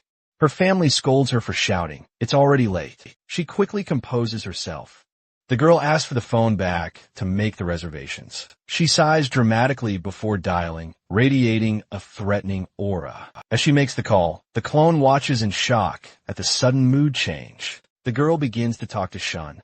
She orders him to make the reservation at the restaurant immediately and to choose the chef and ingredients himself, because she's inviting someone incredibly important. The boy asks what quality category she desires for the food, and Han promptly chooses nothing but the absolute best. She instructs that all ingredients must be on full display, and that the chef cooks everything live, right before their eyes, serving the exquisite dishes himself. Han declares she wants to see what the clan's best chef can truly do. Shin promises to do his absolute best. The girl lets out a long sigh as she finishes the call. Then, she calls the clone to rehearse their strategy. Meanwhile, on the phone, someone asks Shun if he's sure he wants the clan's top chef. He immediately replies with a resounding yes, because the demon queen herself had personally requested it. The person on the phone explains that all high-level cooks are incredibly important and will surely complain about cooking for her. But the boy desperately asks them to understand that this whole mess revolved around the Demon Queen, and they had absolutely no right to doubt her.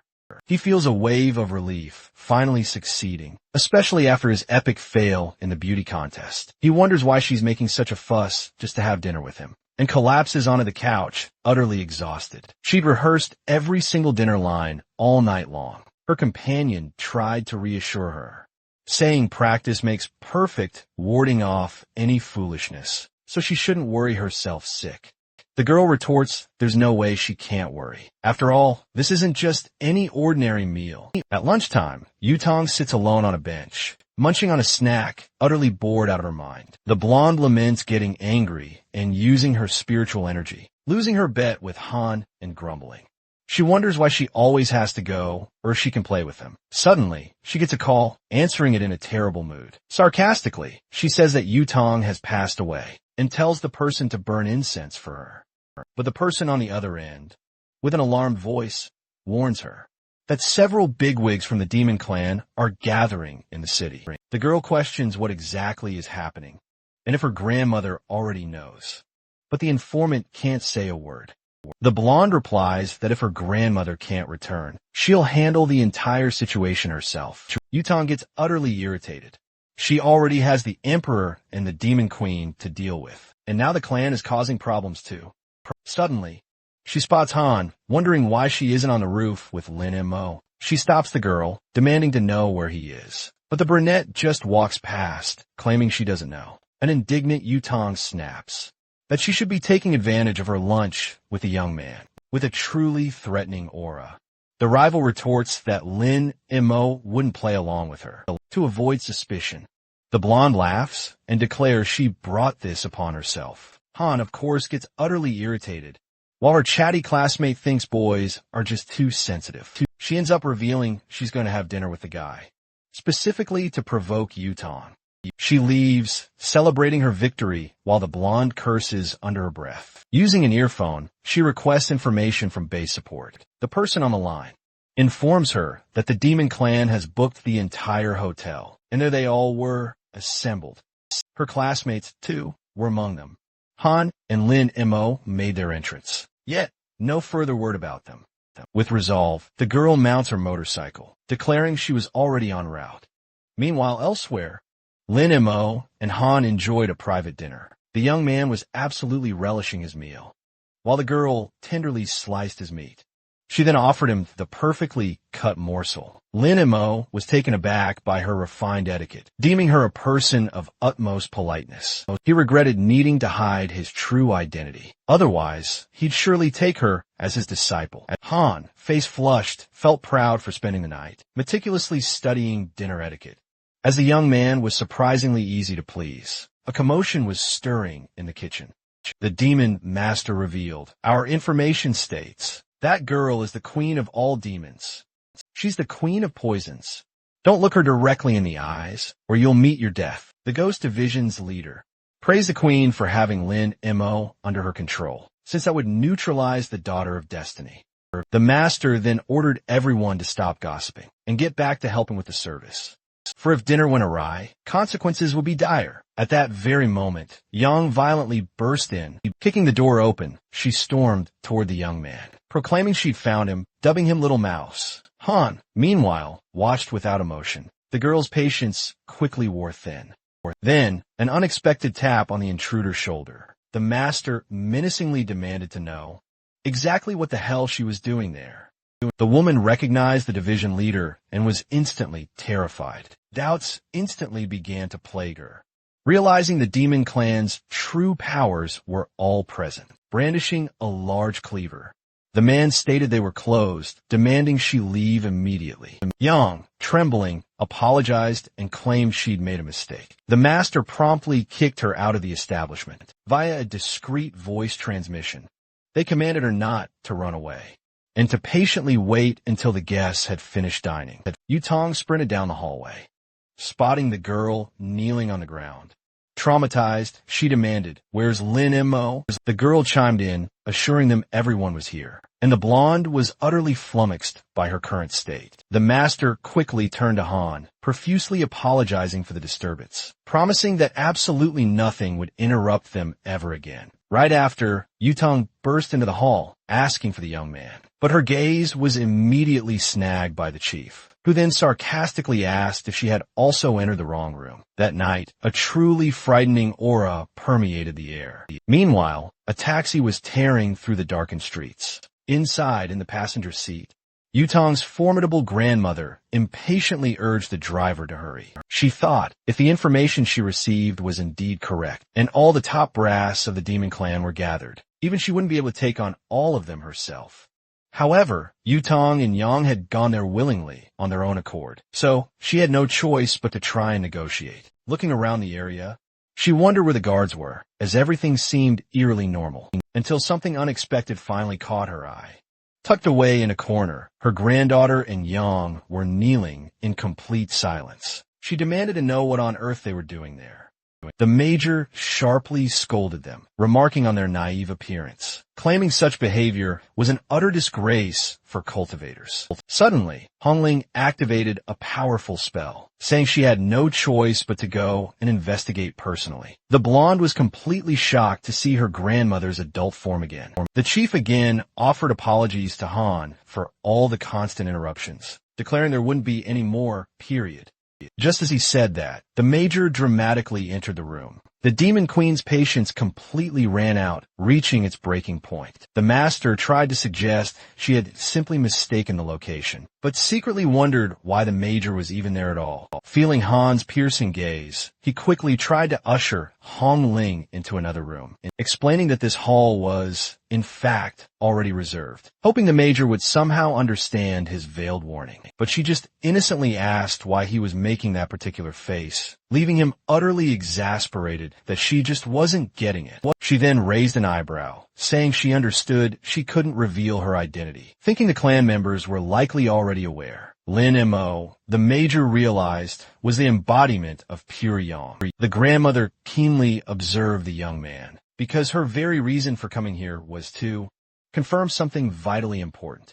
Lin Mo had been present at all the significant events that had occurred. It was incredibly suspicious that all these incidents happened around him, and the young man always managed to escape danger, unless he was, in fact, the immortal emperor. Last time, the Demon Queen had broken her mighty sword in two. One part stayed with her, and the other was refined by the emperor. And now, this fragment was being drawn, undeniably, towards its true master. She gasps as the fragment shoots, right out of her hands. The major wonders if the item just floated away and disintegrated. But then, she realizes the fragments flew right to where the young man was sitting. The grandmother starts to wonder if, perhaps, Lin Mo could actually be the emperor himself. The young man glares at her, signaling her to immediately keep quiet. The moment he does this, a black aura envelopes him, and Hongling feels an enormous, crushing pressure. This completely confirms all her suspicions. The major confines Yutong to the Phoenix Group's second base, ordering her to reflect deeply on her actions. The blonde immediately protests, asking how she could possibly leave Lin Mo alone in such a dangerous place. But the grandmother sharply tells her to shut up.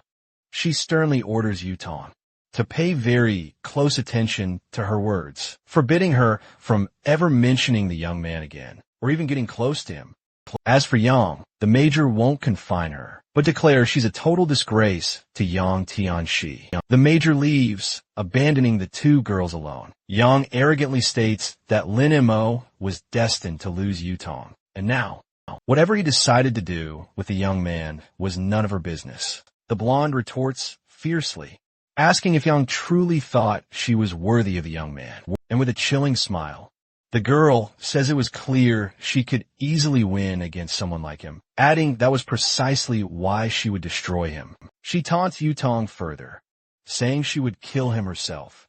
And by the time Yutong got out of confinement, it would already be the 7th day since his death. The blonde panics instantly at the terrifying threat. Cursing, she furiously scrolls through her phone contacts. The girl desperately tries to contact someone, but the internet signal there is incredibly poor. With immense difficulty, she manages to warn that Lin Mo is in grave danger and begs Han to save him from Yang, because she was going to kill him.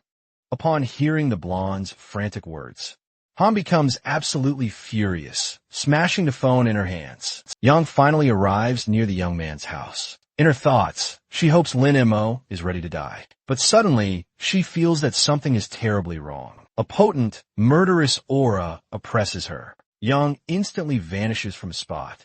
Instantly running, she thinks that if she had been just a little slower, that could have been fatal. She wonders whose powerful aura this could be.